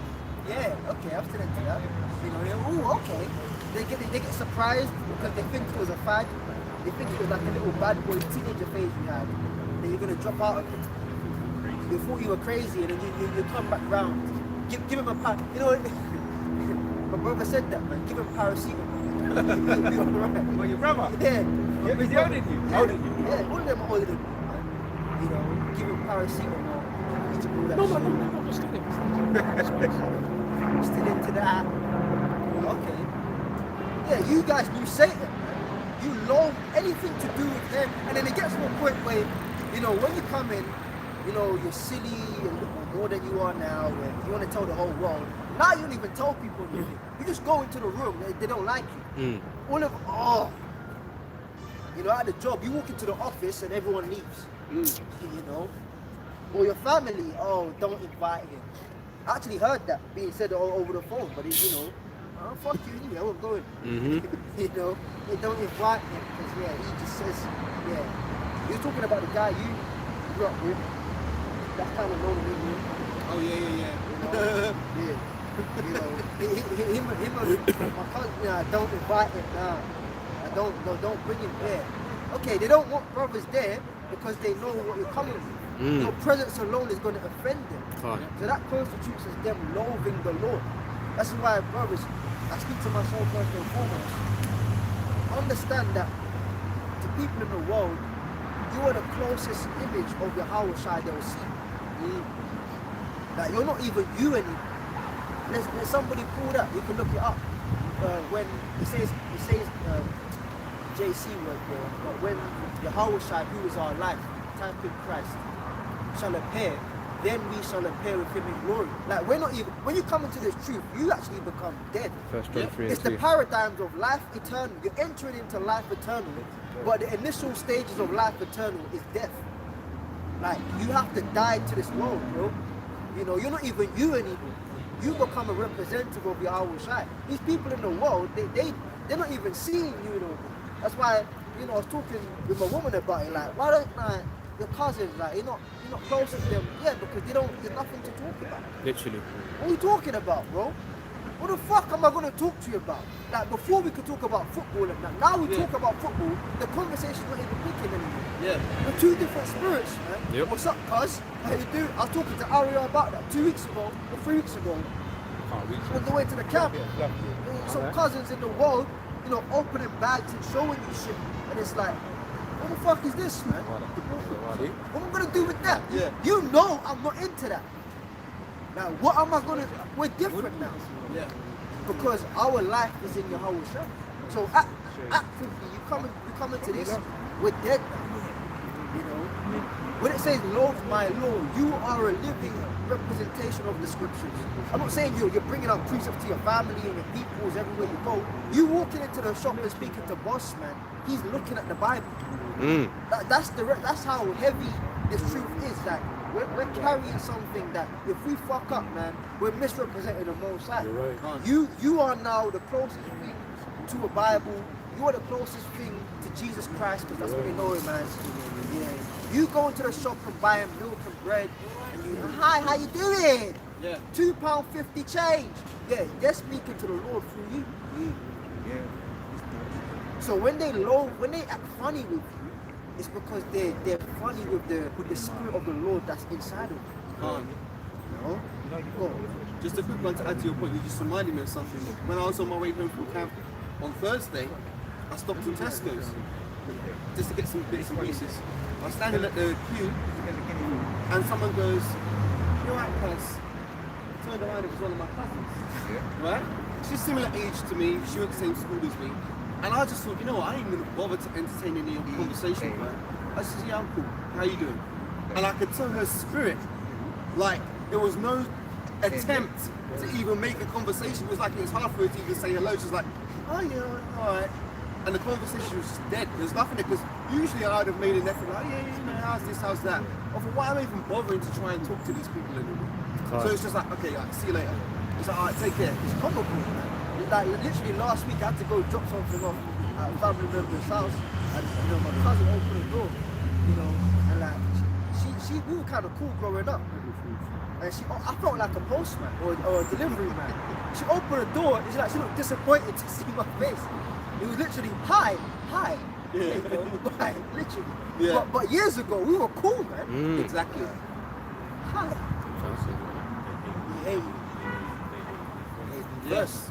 You see, I was shy there. Finish on. Right, Khan, this is back in, I was reading 2nd Ezra. It says, verse 11, 9 and 11. Let's have somebody hold that as well. This world is for many, the world to come for few. "And they that have loathed my law, while yet they had liberty, and when as yet a place of repentance was opened unto them, understood it not, but despised it.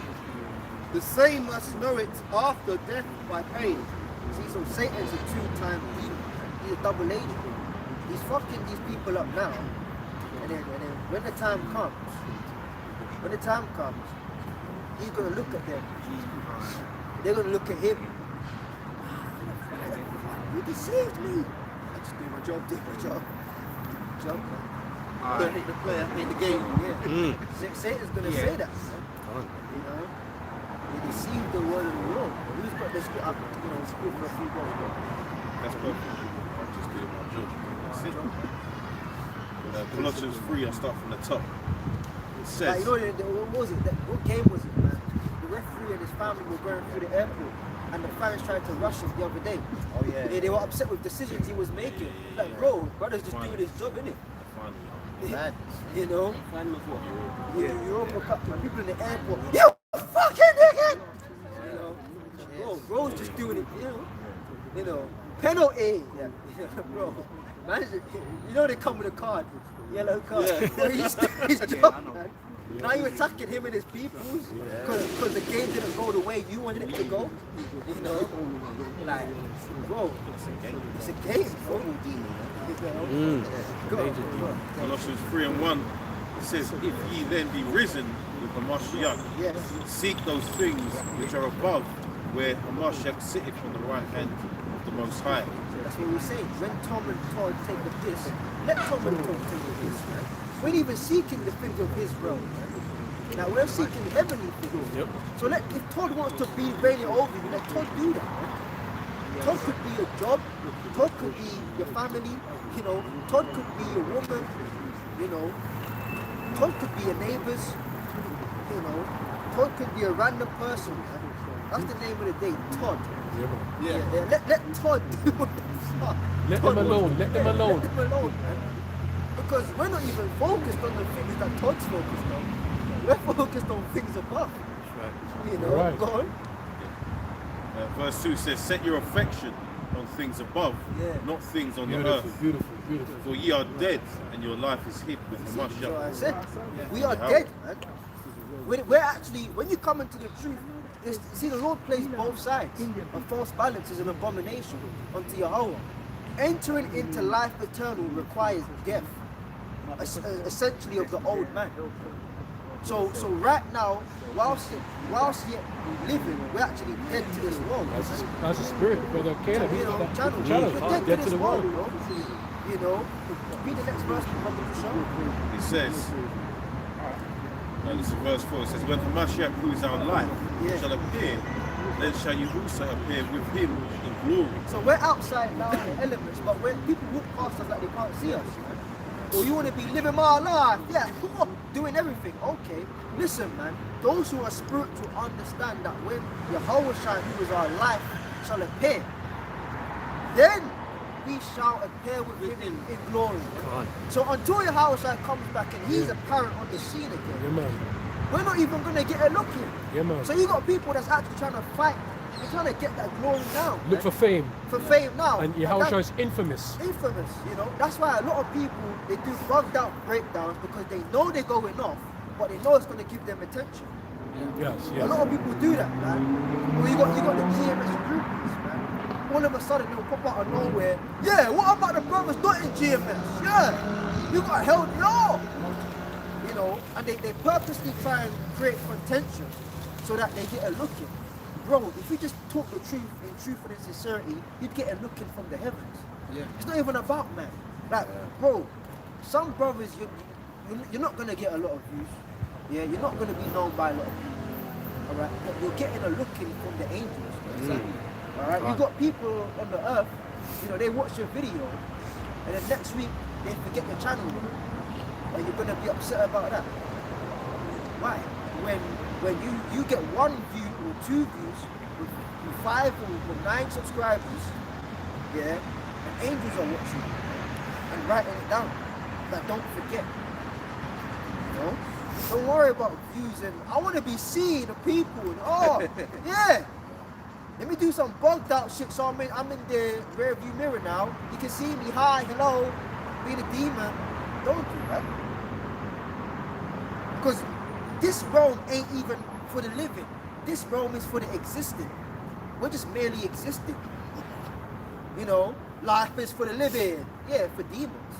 For the men of the Lord, this life is pretty much death, man. We haven't tasted of life yet. We tasted of life and how shine Comes back, man. All them guys out there that are watching them videos that aren't really in this thing, they're just watching it for entertainment's sake. Yeah. It don't matter about them. So we're here for the elect. That's it. If I may, it comes down to a maturity thing, because guys who are doing that, they want attention, and they want attention to be on them. When you become more mature, you learn, hang on a minute, let me lay back in the car and put the attention on the Lord. So what we're doing is we're magnifying the Lord. The guys who come into this thing and want to magnify themselves, that's where they go wrong. Somebody pull that scripture, if I be lifted up, I will Yes. draw men unto me. Finish on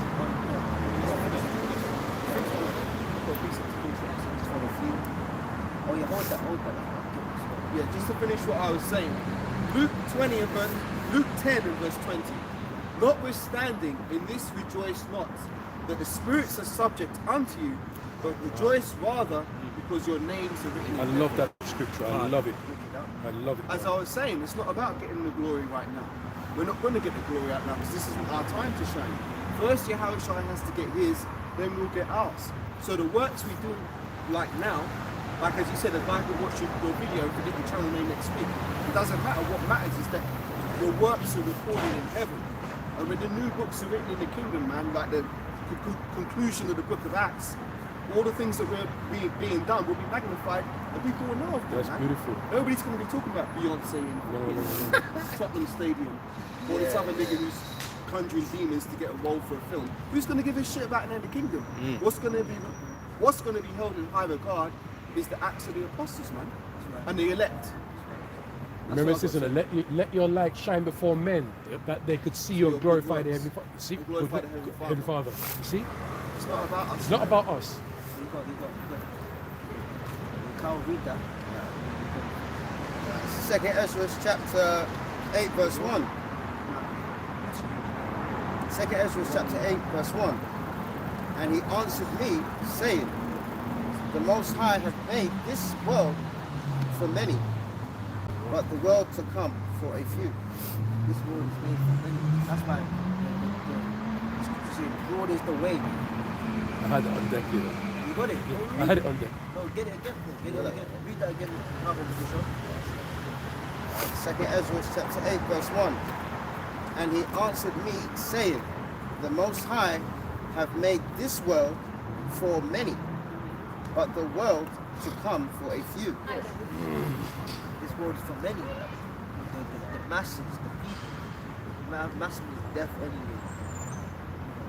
The large crowds. Man. That's why like yeah, you can have bro, I live in that area. And we got fucking people walking here from like the major train station, all angles, people coming from all over the country. You know? And you see them, you know, you got the girls, the women, they look demonic, man. Like they can see that the closer they get to the stadium, the more in tune they get with the demons, man. You know? You got guys there, you got them on Snapchat, Instagram stories in the crowd, you know. The Queen Bee, you know.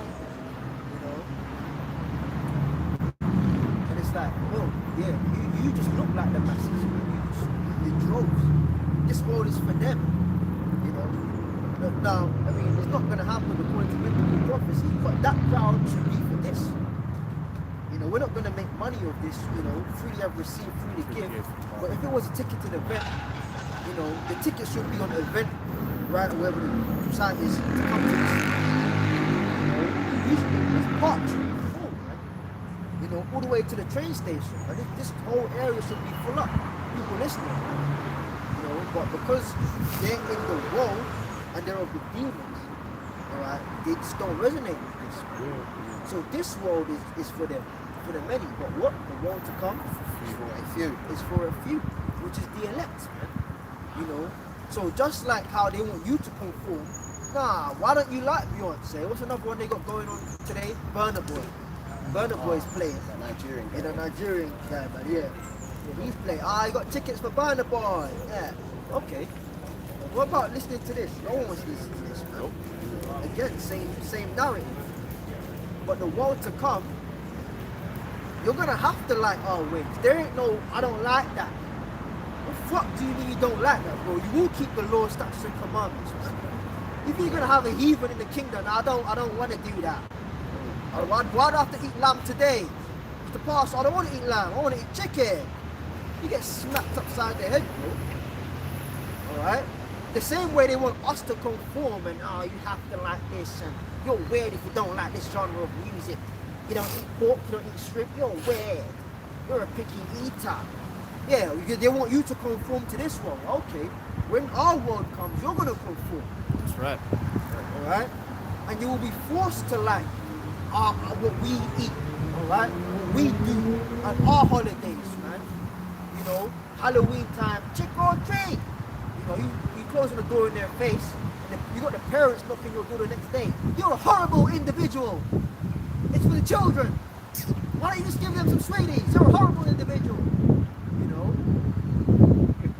when our high holidays come, you're gonna have to keep that. You know, you can call us horrible individuals if you like. Okay. On the flip side, that's the thing though. We're not horrible individuals. That's actually that's the good. That's the good, man. Yeah. So they're calling us wicked for not following these evil holidays. But that's the scriptures, isn't it? The Surely turn your your thing temple upside upside down. down. Good for evil, evil for good. You're a horrible individual. Yeah. You're not making it fun for the children. Okay. All right. You got some? Yeah, I got you. Because that Beyonce concert, Burna Boy, they've all sold out, man. So this And after this, we're gonna get back into like the Howard Shine, the spirit, being saved. yeah, all those entertainers, they've sold out. So this world is for them. That's why they're so-called doing okay. It's Mark chapter 8, verse 36. For what shall it profit a man if he would gain the whole world and lose his own soul? And that's what they've done to get the crumbs off their master's table. They've done sold out. And you should look at these people as traitors now. Alright, you shouldn't be buying their CDs, you shouldn't be downloading their music, you shouldn't be playing their music. Alright? You should have no part in these people. The Bible says have no communion with the forces of evil, but expose them. That's our job, to expose them now. Because 10 years ago I never knew that. So this world is for them, man. Alright? Flip side of that as well, that's very true, but if you put on some bullshit, you listen to it, no one can get onto it. Yeah. From time to time, you listen to some bullshit. Yeah. That's true. That's just the truth, bro. You can listen to that. I make a prayer with to that Brooklyn Park the other day. With this know this girl Kofi, this lesbian. Oh yeah. One of them girls, pure lesbian, the pure lesbian. That's the same thing. Yeah, Meg. Pure What's her name? demon. Meg the Stallion. That's an idol for you. What's the word? The Israelite women to worship. Yeah, It shows their poor spirit because the stallion is notorious for being a male horse, man. Like the pride of the it's the buck. It's the one that spreads the seed What daughters there is to create the strongest of the horses, man. She's out there calling herself a stallion. And there was questions about her anyway. There was questions about whether she's even Now Romelu Lukaku running around with her. Yeah, you never have thought that, right? Lukaku and Meg. Pretty set up. Yeah. Read that again, bro. What do you have? Matthew 8, verse 16.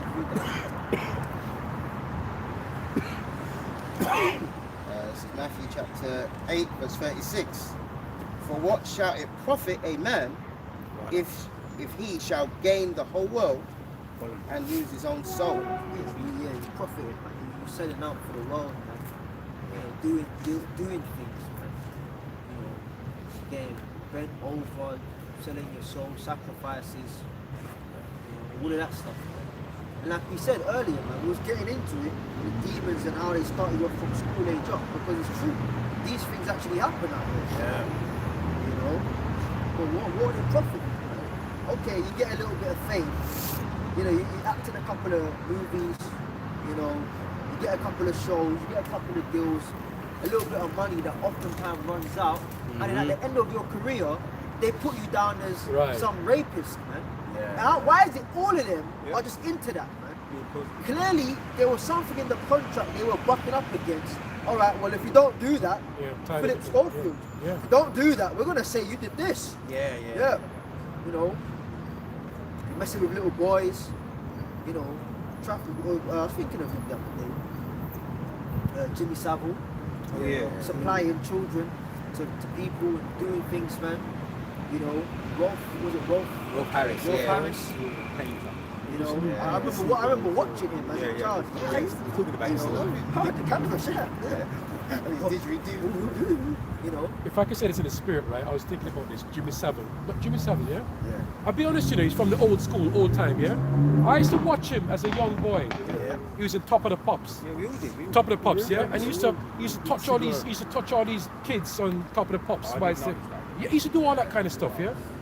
And would you believe though, when I came, Lord Rockefeller, when I came to this truth about 7 years now, I just realized about Jimmy Savile. I never know about him. Even them times there growing up, I never know. That's why this truth, man, it wakes you up, it sets you free. When you know about the truth, it opens up your, you know what I mean? They get on camera, you know, the makeup artists in the TV studios, they putting them stupid smiles. You know, 3, 2, 1, yeah, we're live. But then behind the camera, he's doing some weirdo shit. They all know. That's why when he kicked the bucket, they all started talking about it. And acting like they didn't know. They didn't know. Just the same thing they're doing with this fucking Philip Schofield. Trying to act like they didn't know what he was doing. Listen, the only reason we know about him is because he was getting too hot. So they decided to throw him under the bus. That's it. So this is John 4 and 15, just to get into the context. It says, if you love me, if you love me, keep my commandments, and I will pray the Father, and he shall give you another comfort, that he may abide with you forever. It says, even the Spirit of truth, whom the world cannot receive. It's the Spirit of truth, man. People talk about the Bible. Yeah, okay, but it's more than that. Because you got again, Illuminati people, they use the Bible in their sermons. You know, maybe read it from the scriptures, man, the inauguration. Oh yeah. Read it from the Apocrypha. They read the Bible. See, but we read it to emulate it. They read it to go against it. You know, or the Most High likes, he doesn't sacrifice dogs and pigs. Okay. He deals with turtle doves and lambs and goats. Alright, let's sacrifice a pig. So they read the Bible to do the opposite. That's Satan, Shaitan, adversary, one who goes against. So everything the Most High stands for, they do the complete opposite. But they very much use the Bible. So if the Bible alone was the Comforter and the Holy Spirit, that means the devil's got the Holy Spirit. That's impossible. It's the understanding. That's why it said the Spirit of truth. Oh. Read it again. It says, even the Spirit of truth, whom the world cannot receive. Yeah, the world of Israel, man. The other nations and also the world of Israel. Only the elect, are gonna get that, man. That understanding. So the only ones that have the Holy Spirit is the elect. I'm going to bring something. You finish it? It says, even the Spirit of truth, Spirit of truth. whom the world cannot receive, because it seeth him not, neither knoweth him, Yeah. but ye know him. Talk to Edomites about God, they don't like that topic, man. Yeah. It's not getting funny, you know. Oh yeah, what about the match? Yeah, 3-2. What do you think about the final score? Yeah. He pushed up midfield and he really ran that right corner. Yeah. What about tomorrow? Okay, do you believe in God? Yeah. You know, they can talk to you about anything. Yeah. You talk about God and they start getting shaky. See you later, alligator. You know, Yeah, man. they're not into that, man. Face starts twisting. you know. And just to back up. Oh, no, you're not finished yet. Read, Just to finish it. because read that last verse, bro. It says, because it seeth him not, neither knoweth him, but ye know him, for he dwelleth with you, and shall be in you. So the honest, bro, you know how precious it is to be a hopeful elect member? Out of all spirits created on the earth, Heavy. it's only us, Lord willing, that even know Lord the Most High, willing. man. Flipping. And that, when I say know the Most High, that's in terms of as much as our minds can perceive. We'll never really perceive the Most High. But as much as we're allowed to understand, only the hopeful elect has that, man. Of these people on the side. These people talking about, I believe in God. I'm saved. Yeah, Christ Jesus has saved me. Have you given your life to Jesus? And that's what I wanted to say. Brother? Lord willing, I wanted to say about to come out of these churches is a miracle, it's a blessing. Yeah? Because what they did, they used the Bible against us. Right? This is what I want to bring out. Psalms 83, verse 3. They have taken crafty counsel against thy people. And that's one of the ways they try to brainwash us through the scriptures, you know what I mean? The 50C1 charter, all that, yeah? They have taken crafty counsel against thy people and consulted against thy hidden ones. They have said, come and let us cut them off. The next time someone asks you, are you saved? Tell them, ask them, are you lost? You lost, man? You're asking me that for. And you know how random that is. You walk up to someone, are you saved? That's a demon, bro. That's a demon. You don't even know me from Adams. You walk up to me with some fucking leaflet in your hand. Are you saved, bro? Yep. Jesus loves you. That'll be their answer. Jesus loves you. That's what they even talk, and I've seen a lot of them shows standing around. Standing there.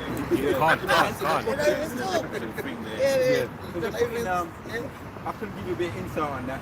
They have to do, they're putting some their hours in. Wow! Yeah, I'm clocking in. Clocking in.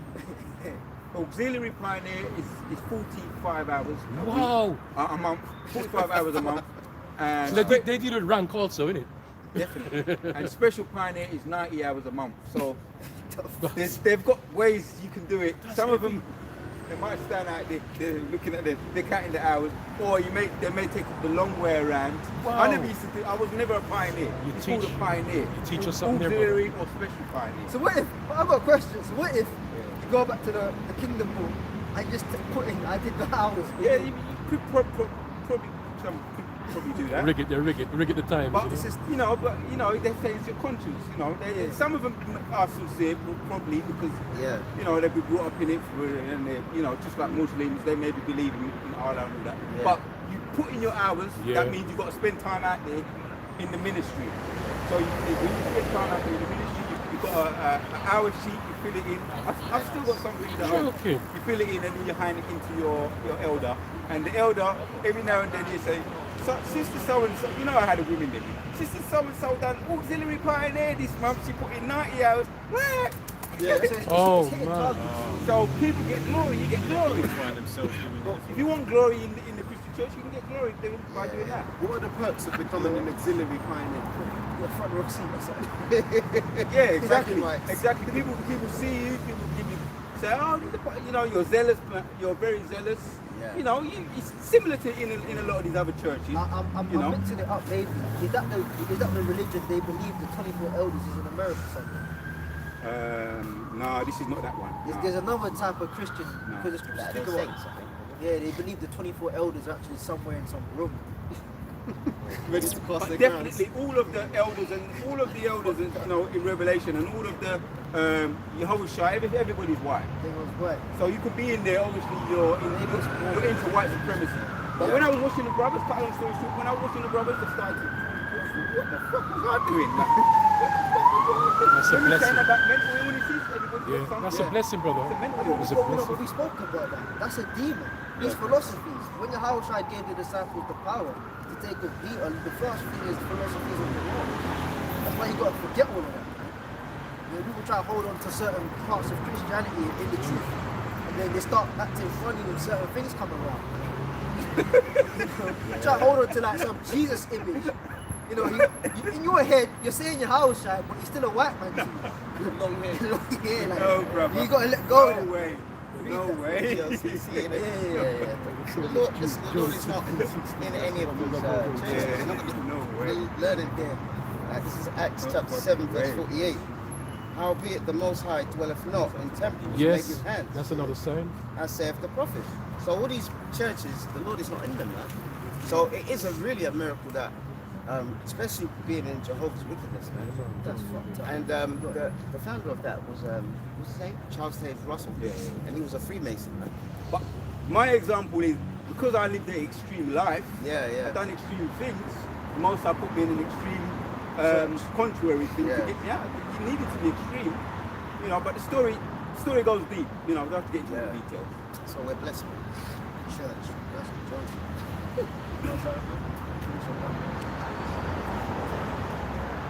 Someone's reading something, lit finish. I had something. I don't know if you want to go further. We read it again, we see what it's saying. All right, Psalms 83, verse 3. They have taken crafty counsel against thy people and consulted against thy hidden ones. They have said, come and let us cut them off from being a nation, that the name of Israel may be no more in remembrance. Yeah, so they gave us other names, man. You know, Spicks, Proverbs and Pirates, you know, blacks, coloured, Negro, tar baby. You know, how is it here that everyone else, that, you know, you're an Indian, you're a Caucasian, Thinking about this. yeah, you're this, but then when you're black, we're the only people that gets called like color, man. Yeah. Which in the grand scheme of things, it's the absence of life. You know, yeah. Everyone else gets a name, but then we get a color and a direction. You know, a West Indian. West is a direction. Indian means savage. So your whole identity is a direction and a low level savage, man. And you got. I was talking to you about it. You got people that they argue over that. Family members argue. You got like, even within the Caribbean, I can talk about that. Other brothers can talk. You can talk about that. We can. You know, you got the Jamaica. They're like the head of Benjamin, right? And then you got small island arguments. Which island's better? You know. No man, because no Jamaica. You know. In a Trinidad. And then you got and then you have a Trinidadian. Boy, I don't know about that, you know. You know, they be arguing. We make the best We route. make the best route. You know. Yeah, Bayesians, man. That's hard, man. Bayesian. You know. Alright, Julia. You know. Sound Irish and shit. But then all it is here is a fucking boat destination. And people are arguing for generations. Wow, it's terrible. Well, you got dropped off here. The rebellious slaves got dropped off in Jamaica for the most part. You know, the other ones just, we circle around. And then later on, years to come, no, we're better than you. You're all the same people, by the way. The same one tribe, you know. But then you argue. That's crazy, man. It's prophecy. Can't. Deuteronomy 28. Good. Brother shall be I've got it, evil I've got towards his brother. But before we read Deuteronomy, read that last verse again where it said, let us cut them off. No, you Oh, yeah. Yeah, because that's the names. That's the names. You know, they cannot know they're a Judah. They cannot know they're a Benjamin.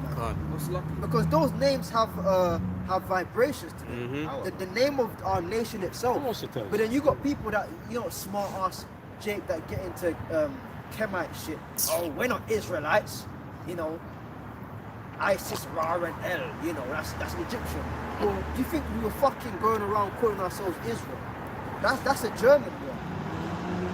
It's Yasser Allah. You don't get ISIS, Ra and El from Yasser Allah. So all you gotta do to disband that argument is say it in its correct tongue. But the power that Israel carries, that's why they invested and said, let us cut them off. Read that again, Ahab. Psalms 83 verse 4.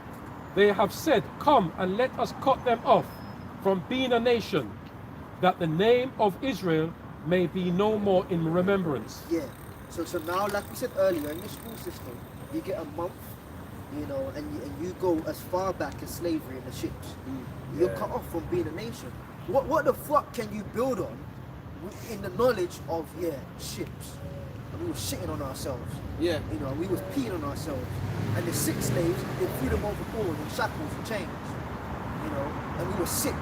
And then when we got to the land, you know, the white man's land, He civilized he us. civilized us because he threw cold water on us, combed our hair out, and Yeah. oiled us up with Vaseline. And gave us Bibles. Yeah, Bibles, and now, you know, buy a nigga, you know, auctioned us, and now we're a people. What the fuck can you do when your history apparently goes as far as a fucking ship, man? Let us cut them off. This is how important and precious the truth is, man. When you go as far as a fucking ship, you're a nobody, man. You're not even on the land, you're on a boat. You're on a boat in the middle of nowhere in the Pacific Ocean, just pissing on each other, man. That's Like, your it's history. bro, like, oh, man, and bro, that's what happened, man. We're just there next to some guy that just getting shot on, bro. Defecated. And you have to stay there for like 3 months, man. Yeah, man. Yeah. And then when people The say, heat. alright, cool, you know what, I don't even want to eat anymore. I'm gonna starve myself to death. What you know what they did? They punched your teeth out Yeah, and and forced to poured slop down your mouth, mouth. man. So you had to stay I alive. am. Swine. You know? Usually Porker was giving you. All mixed up. Yeah, cool. Yep. And then you had some of our people that said it's better to die, man. They showed you that in the that one, and no, it wasn't that one. It was the one with Nat Turner. When they started communicating with the drums, a certain drum beat meant a certain message. Meaning that tonight we're gonna try and overtake the slave master. And then the other people, the other side of the ship, they'll do a beat back, which meant I understand you. See? See, That's Jake is smart, man. smart, man. We were communicating through fucking drums. Beat the system, man. You know? And then they all came together. And some of them Edomites got. See, they won't tell you that in history, by the way. But it's true. A lot of slave masters died, man. And overseas died. You be in the field whipping a nigga, man. He turned around and smack your lights out, man. You know? He got caught and lynched, but he didn't care. Because he got to get you back. That's it, right? You know? People don't tell you that, like you said, because they act like that we never thought, man. Because they don't want you to have a rise up mentality. So, see, I see a lot of comments when it comes to certain things that happen in this day and age. I'm taking Esau, right? And you see dumb Jakes in the comments saying things like, oh, we're not our ancestors. But you're worse, because you're taking all the shit Esau's throwing at you. Our ancestors did fight, man. Yeah. Hold on. If I say something spiritual, right, you know, even down to the Nigerians one time. Remember back in the day, about 10 years ago, they said that Nigerians were crafty in this country. You know why? Because they're so clever, they know how to beat the system. Yeah, Judah. That's That's Judah. it, they know how to beat the system. Let me actually add on to your point. Yeah. Add on to your point. Yeah. They've been talking about it because they've been talking about the Nigerians using students to come over Right. to bring their families. Right. Because they beat the system. And Yeah, they the visa thing, and innit? Issa don't fucking like it. Yeah, Issa don't like man. it. Supplanters. Judah, you know, Yeah. Benjamin, they're supplanters, man. Yeah, All man. of the tribes anyway. But Judah's really good at it. He the you know, the man. technology. You have to be. Because this is on the same topic, but just to give a bit of context, we were talking earlier in the week about niggas stabbing each other and shit. Jake killing Jake, right? And you were talking about going into good areas and they're looking at you sideways. Yes. If you notice, the Jake who are running around stabbing each other up, they'll never go into the Edomite area and behave like that because they're scared of the so-called white man. Now this goes back to slavery because a lot of Jake who want to be bad on the street, they'll be bad to their own brother because that's the curses. Your eyes should be evil to your mother. But when it comes to the so-called white man, they don't want that smoke. Yep. But then that goes back to Genesis as well, because if I may, Genesis 4 and verse 15. No, verse 14, let me read it. Behold, thou hast driven me out this day from the face of the earth, this is Cain talking, and from thy face I shall be hid, and I shall be a fugitive and a vagabond in the earth, and it shall come to pass that everyone that findeth me shall slay me. Wow. And Yahweh said unto him, therefore, whosoever slayeth Cain, vengeance shall be taken on him sevenfold, and the Lord set the mark upon him, lest any finding him should slay him. So Esau's kind of got that spiritual protection at the moment where you can't take him out because the Most High set him up for an appointed time. So that's why, you know, we were just saying they don't show you Jake rising up against Esau. Yeah, it did happen, but at the same time it can't happen fully because the Most High ain't allowing it yet. Yeah, past the bounds, isn't And it? when it did that happen, it was 7 times punishment. That's why the lynching was so extreme. Burning, the cutting off the hands and burning them, setting them alive. See. It was Cutting off 7 their times. skins, Yeah. flaying Another thing that we spoke about earlier. See, that was Nat Turner's end. He got flayed, didn't he? Yeah. For the uprising. I was listening to a narrative about someone what they used to do. I can't remember who it was. This blink Jake, but they got the kids. They got a child to cut the man's brother. Because And this is like Charles cutting off no, his they leg. got the Edomite child to cut the man's brother while he was they tortured him. Because if they did it, they would obviously they could be judged for the crime. They get the child. Oh, because they're innocent here. Yeah. Certain age. In certain places, you hear about museums, Greek museums and all that, but in certain places in Mississippi, you can go and you can get these same items you just mentioned, pickled such and such, rod, all these type of things, the skin of Jake, hair of your head. In certain shops in Mississippi and other places, you can still purchase those things. You can purchase them online. Purchase them online, but in a certain shop, where only you get them extreme racist white rednecks, you can go and buy them. Tyrant the Sheep went into it in detail. Sundown times. Yes. This is Psalms 44 and 11. It says, Thou hast given us like sheep appointed for feast, and hast scattered us among the heathen. Thou sellest thy people for naught, and dost not increase thy wealth by their price. Thou make us a reproach to our neighbours, a scorn and a derision to them that are round about us. Thou makest us a byword among the heathen, a shaking of the head among the people. And it's like, you know, all the shit that you see Jake doing, that stupid misses. No, this nigga. I must be getting old, boy. I don't even know these people. There's a lot of them. There's a lot of them. And, That was a news one. you know, stealing women's dogs and shit like that. You know, Mizzy. Yeah, you're saying he's a plant, yeah. Because this, he probably is, because he's, you know, they do all sorts of things to set Jake up to paint us in a bad light. Yeah. You know, where Esau is the most violent, making us look like the most violent, off-key people. Yes. But the most off-key people on earth is Esau. So it says that that makes us a reproach to our neighbours in the school. You know, that's how people look at us. Like when you know, I remember when I was up around in my youth and at Jake's and having a laugh. You know, the same way all the other nations do. But when we're doing it, they're looking at us. Yeah, man. They're walking past the whole Clutching clutching their their hands. hands and shit. You know, doing that other bullshit. So that's that. The Lord has put that on us, man. He's put that spirit of, you know, look at those niggas over there. You know, they're crazy. They're murderers. They're thieves. They're Up to no good. They're up to no good. You know. We were talking about people calling ourselves black, but we're the only nation that goes by colour. But that's actually ironic because in the reality, the only nation that was called by colour was Edom, red. So he's kind of done the reverse to us by calling us a colour. Yeah. Turning the thing upside Yeah, down. so like the same with Gad, calling them, what's it called? He's called Red Indians and that stuff. When they are They're the real actual red red people. And when you see them on TV, on HD, they're red, man. Alright? You know Philip Schofield? Yeah, they saw the interview and that guy was red. I couldn't believe it. If it wasn't for my two daughters, I wouldn't be here. Yeah. See, that's an Edom might not even give you credit to the most. And then when it just says where it shows us soft shell people, because they, like you said, they fight for them to be called black. They actually fight. Yeah.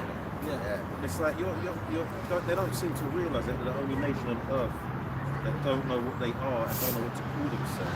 They're happy. They've let these crackers call them one name from one name to the next one. Yes. You know what I mean? What was it? Niggas, Negroes, Coloured. Afro-Americans, Afro-Caribbeans, people of colour now, and new shit. Coloured, they used to say. Yeah, coloured. Yeah, but when I was young, They it's got got culture. They got so much different. Yeah. You don't know which one to take. Afro-Caribbean, black, into black. Yeah, we don't know so much. Black British. Yeah. That's it. Black, Black, British, black. Let's get one more piece, huh? I'll get one more. You going to go? Yeah, I do have one. Yeah, so all of this is punishment from the Lord, so we just have to bear it, man. We ain't got no choice, all right? And we're not innocent in anything. And the Lord said he punished us least than our sins deserve. So could you imagine if the Lord actually punished us for everything that we did? It's extermination. Yeah, that's it. Extermination. So that's why there's going to be in our nation a great calling. And it has to happen, man. Okay? It's Leviticus 26:17. And I will set my face against you, and ye shall be slain before your enemies. And all of these nations that have signed up to the UN, they're our enemies, man. But they've all sold out. That's why in the scandemic, they all did the same thing. You know, the jab and all that stuff. So they're confederate against the Lord. So, you know, you Jakes over there in West Africa asking for Putin to come in to help you. That shows you how lost they are, man. Why don't you ask your enemy to come, all right, and save you? You can't do that. All right? They that hate you shall reign over you. Yes. Newsflash, we're hated amongst all these nations, but particularly the Edomites, man. All right? And ye shall flee where none pursueth. And that basically is saying that you blacks are scared of the devil. Yeah. We ain't scared of this devil, man. All right? And we can't wait to die for the witness of the house shine. Because we're going to come back, all right, in that spiritual glory, all right? And we're going to be with him when he's laying down vengeance. So that's something to fight for, brother. And I'm going to, just to finish it off on a positive note, this is Romans 11:25, and it says, "For I would not, brethren, that ye should be ignorant of this mystery, lest ye should be wise in your own conceits, that blindness in part is happened to Israel, and to the fullness the Gentiles will come in, and those Gentiles are Israel." That's right. It says, "And so all Israel shall be saved, as it is written, there shall come out of Zion the deliverer, and shall turn away ungodliness from Jacob. For this is my covenant unto them, when I shall take away their sins." So at the end of the day, man, whatever may be said, whatever may be done, whatever will be done, you know, we're all going to be in the kingdom. The victory. The victory is ours. We're already witnessed with it. Yeah, it's already there. You know, some of us, obviously, you know, some Jakes are going to have the majority of us will have to go out the hard way. But at the end of the day, the glory will belong to the Most High, and Yahweh Shai and us. That's it. That's that. That's it. That's that, man. Shalom. Praises be To Yahweh, Ba'ashem, Yahweh Shai, Ba'ashem, B'chak, Kodash. Shalom. Shalom. Wow, back, wow. What